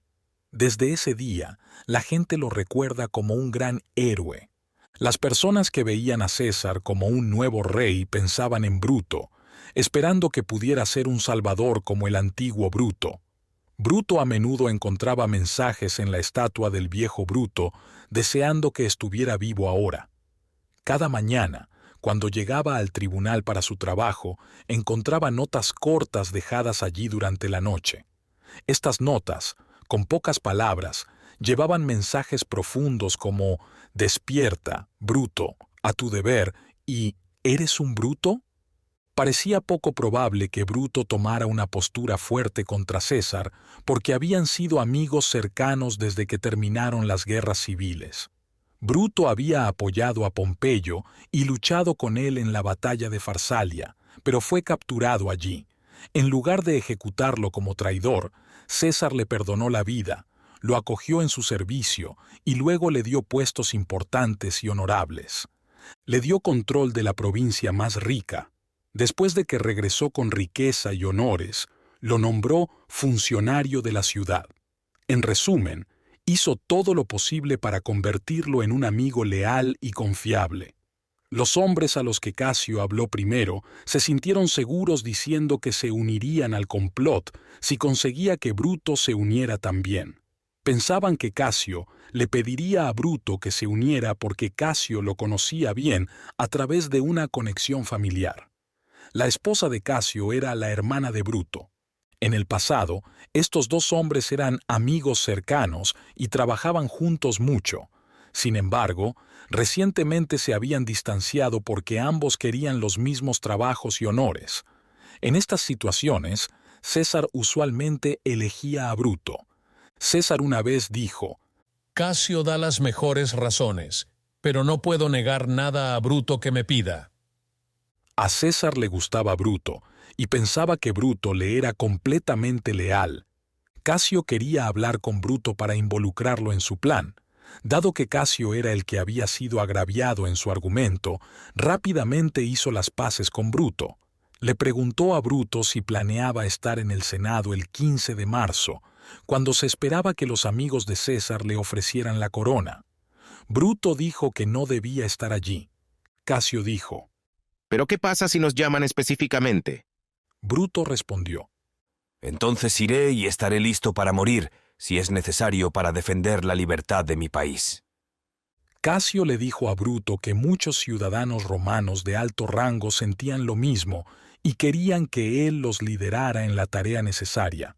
Casio dijo: La gente espera que otros pretores los entretengan con juegos y espectáculos, pero piensan de manera diferente sobre ti. Tu carácter, nombre, posición, ascendencia y acciones dan a toda la ciudad la esperanza de que serás su salvador. Los ciudadanos están listos para ayudarte y arriesgar sus vidas por ti, pero creen que debes liderarlos y actuar en su nombre en la crisis que se avecina. Los hombres tranquilos a menudo sienten emociones fuertes por dentro. A veces, estas emociones son más fuertes porque no las muestran. Bruto no dijo mucho, pero las palabras de Casio agitaron su alma. Bruto se sintió dividido entre su deber hacia César y su lealtad hacia él y una fuerte creencia de que todo, incluida la amistad y la gratitud, debía sacrificarse por el bien de su país. Aceptó el plan y de inmediato comenzó a tomar los pasos necesarios para llevarlo a cabo. Había un general llamado Ligurio que había estado en el ejército de Pompeyo y no le gustaba César. Ahora estaba enfermo. Bruto fue a visitarlo y lo encontró en cama. Roma estaba muy tensa con todos esperando que algo grande sucediera. Cada acción y mirada parecía tener un significado más profundo. Ligurio podía decir por la cara de Bruto al acercarse a su cama que tenía una razón importante para estar allí. Bruto dijo: Este no es el momento adecuado para que estés desperdiciándote en la cama como un hombre enfermo. El destino de Roma está a punto de cambiar para siempre. ¿Te das cuenta de que podríamos estar al borde de uno de los puntos de inflexión más cruciales en nuestra historia? Ligurio se levantó de inmediato de su cama y respondió: Querido Bruto, no te dejes engañar por mi apariencia débil. Si tienes un buen plan para Roma, quiero que sepas que no tengo miedo de sacrificar mi vida. Bruto le contó al enfermo sobre su plan y él se unió con entusiasmo.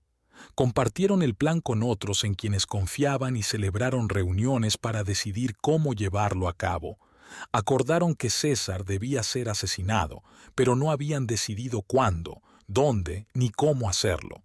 Se propusieron varios planes en las reuniones de los conspiradores, pero todos compartían una cosa: ninguno de ellos implicaba secretos sobre el acto. Se haría abiertamente y en público. Con una audacia admirada por muchos, decidieron que la ejecución de su juicio no debía ocultarse ni ser privada. Consideraron diferentes lugares públicos donde podrían encontrar a César y matarlo, y eligieron el lugar más público. Mantuvieron sus planes en secreto para evitar ser detenidos, pero querían hacerlo de una manera que todos supieran que eran los responsables. No planeaban retirarse, esconderse ni protegerse. Sentían que destruir al amo y gobernante del mundo era un acto tan grandioso y noble que los hacía olvidar su propia seguridad. Planearon mantener todo en secreto hasta estar listos. Luego, actuarían de manera muy pública y esperarían los resultados. Decidieron que el mejor lugar para matar a César era en la Cámara del Senado romano, y el mejor momento era el 15 de marzo, el día en que se suponía que sería coronado. Capítulo 12. El asesinato de César. Y tú también, Bruto. Según sus historiadores, César recibió muchas advertencias sobre su destino inminente, pero las ignoró. Muchas de estas advertencias eran signos y presagios extraños. Los escritores que las registraron en parte creían en estos signos y estaban ansiosos por incluirlos en sus historias. Esto hacía que las historias fueran más dramáticas e interesantes para los lectores de esa época. Estas advertencias eran las siguientes. En Capua, una gran ciudad al sur de Roma y la segunda más importante de Italia, los obreros estaban moviendo tumbas antiguas para hacer espacio para un nuevo edificio. César planeaba construirlo como parte de sus esfuerzos para embellecer las ciudades italianas. Aníbal, una vez, había planeado hacer de Capua su capital.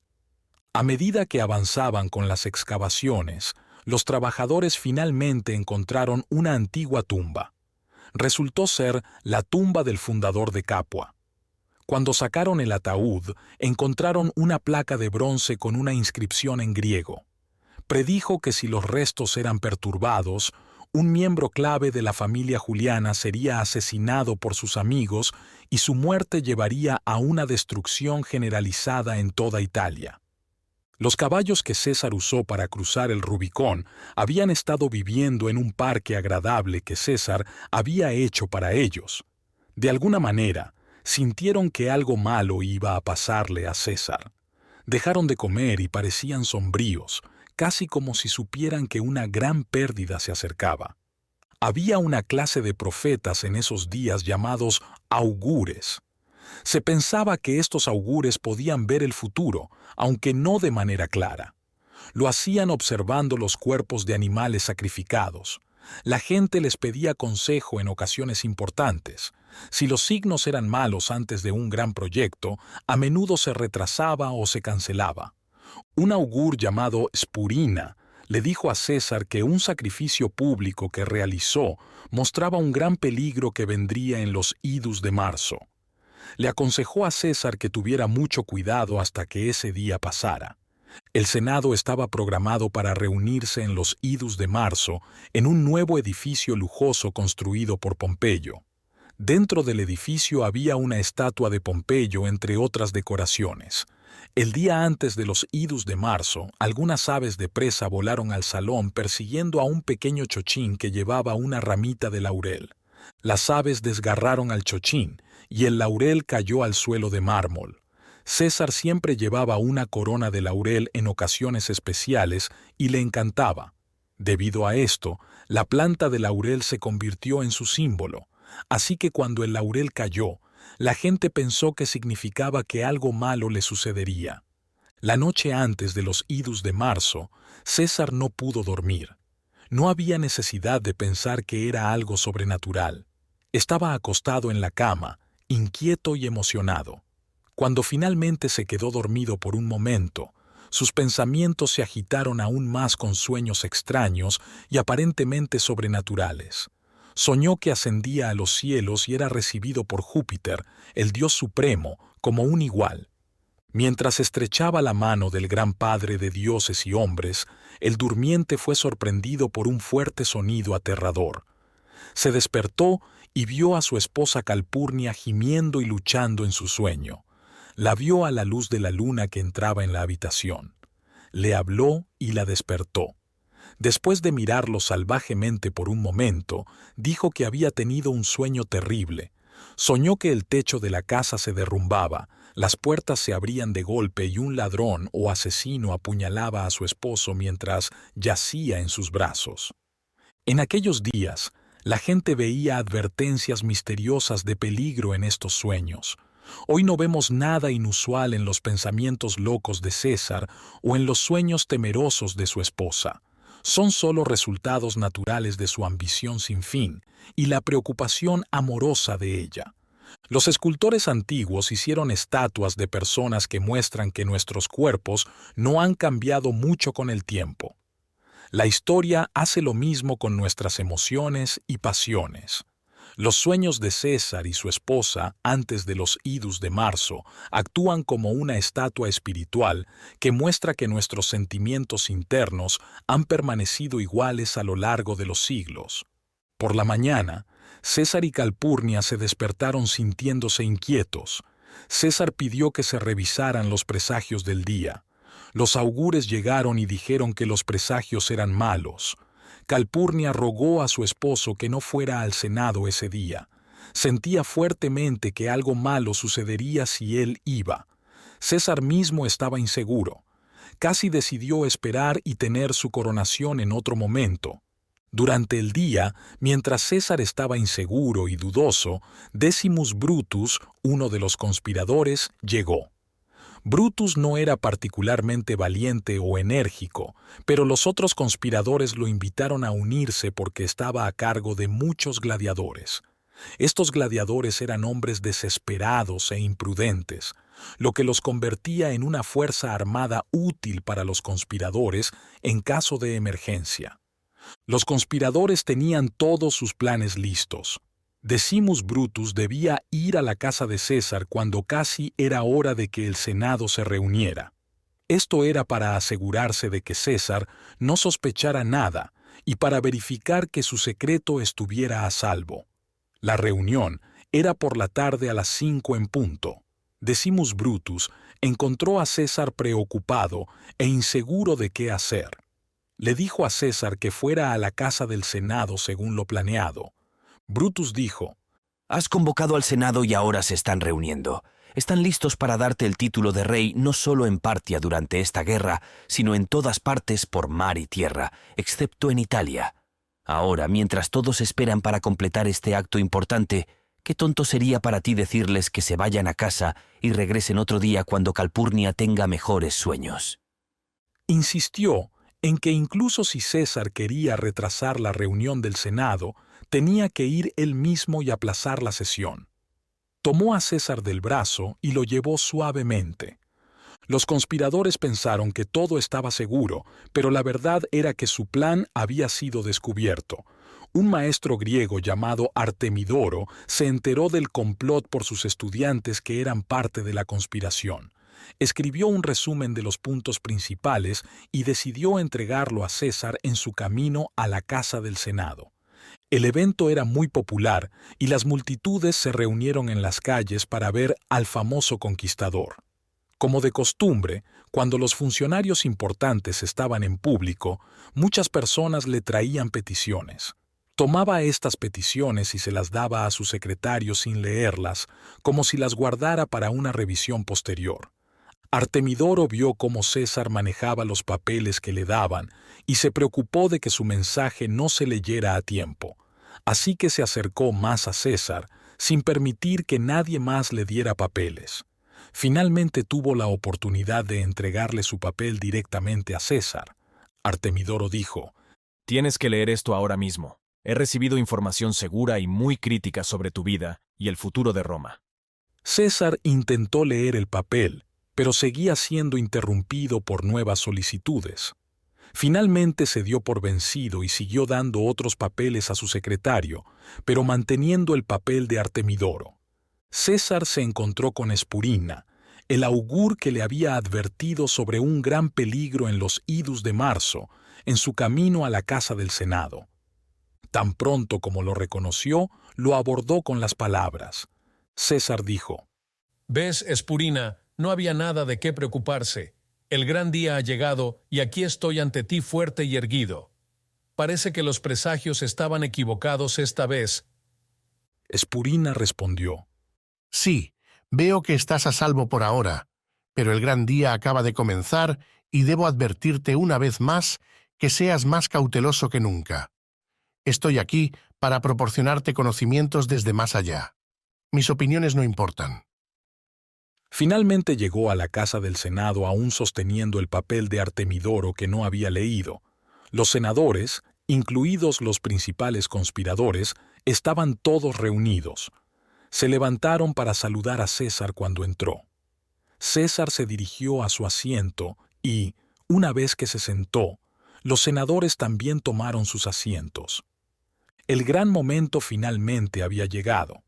Las caras pálidas de los conspiradores contrastaban fuertemente con sus corazones latiendo rápidamente. La tensión era mayor que nunca y solo creían en una cosa: tenían que terminar el trabajo ahora o pronto serían descubiertos y perderían sus vidas. Se necesita mucho coraje y fuerza para que alguien decida tranquilamente matar a una persona que odia y aún más para hacerlo incluso cuando está muy enojado. Pero los hombres que pueden hacer cualquiera de estas cosas a menudo pierden los nervios cuando es el momento de apuñalar a su víctima.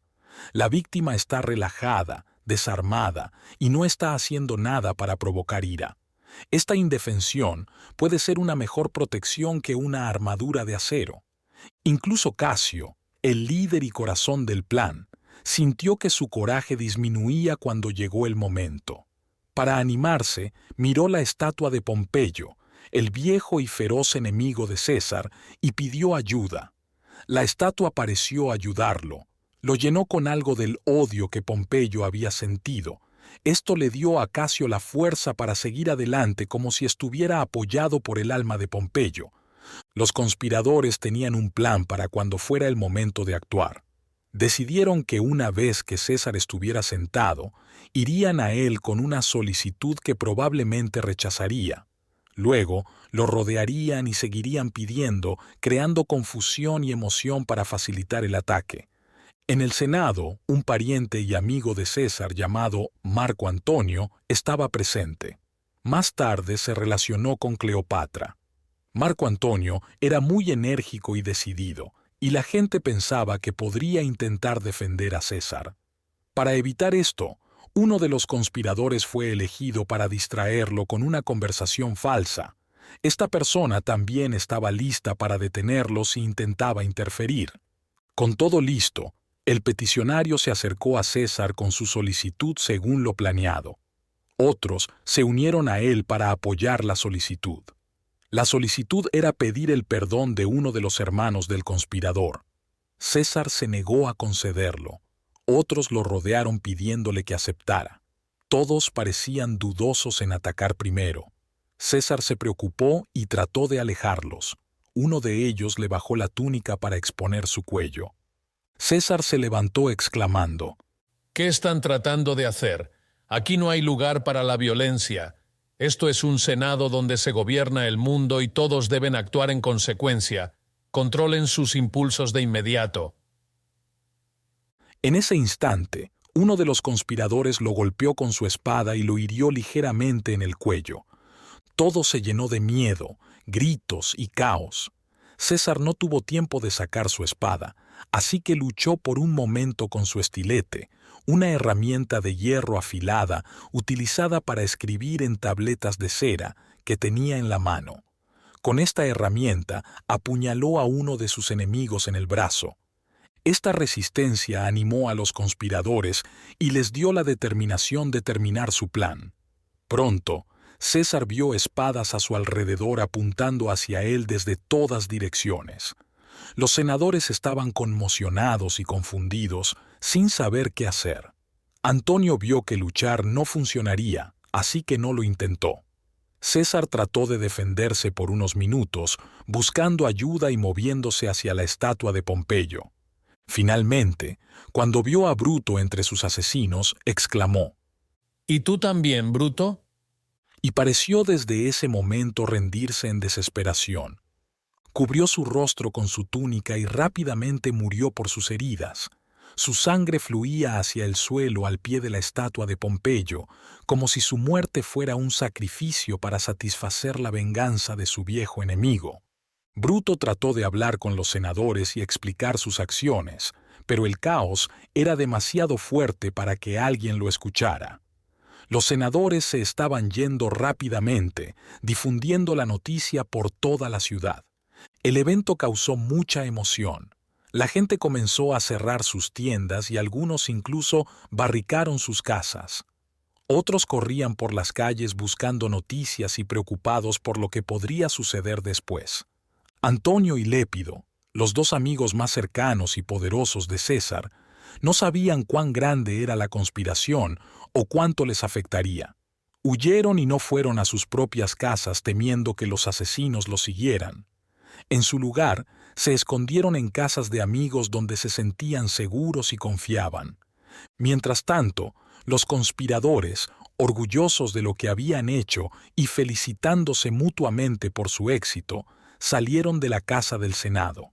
Dejaron el cuerpo de su víctima en un charco de sangre y caminaron juntos por las calles con sus espadas desenvainadas, dirigiéndose desde la casa del Senado hasta el Capitolio. Bruto los lideraba llevando un gorro de libertad en una lanza y sosteniendo un puñal ensangrentado. El Capitolio era una gran fortaleza en la colina capitolina, rodeada de templos y otros edificios importantes, lo que la convertía en una maravilla arquitectónica. Mientras Bruto y su grupo iban allí, le contaban a los ciudadanos sobre el gran acto de libertad que habían logrado. En lugar de esconderse, compartían orgullosamente su trabajo. Inspiraron tanto a otros que algunos hombres que no habían estado involucrados se unieron a Bruto y su grupo para obtener algo de la gloria.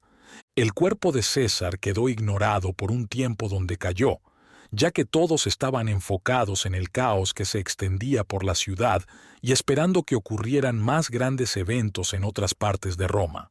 Solo 3 esclavos de César se quedaron junto al cuerpo para mirar las heridas.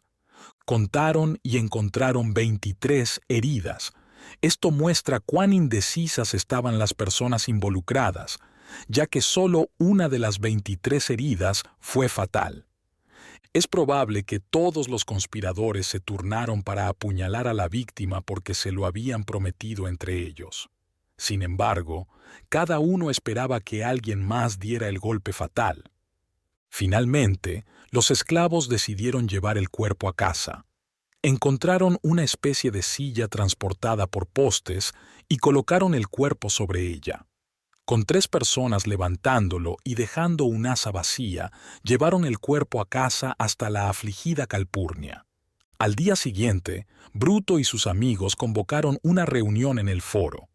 Explicaron por qué hicieron lo que hicieron y dijeron que era necesario y justo.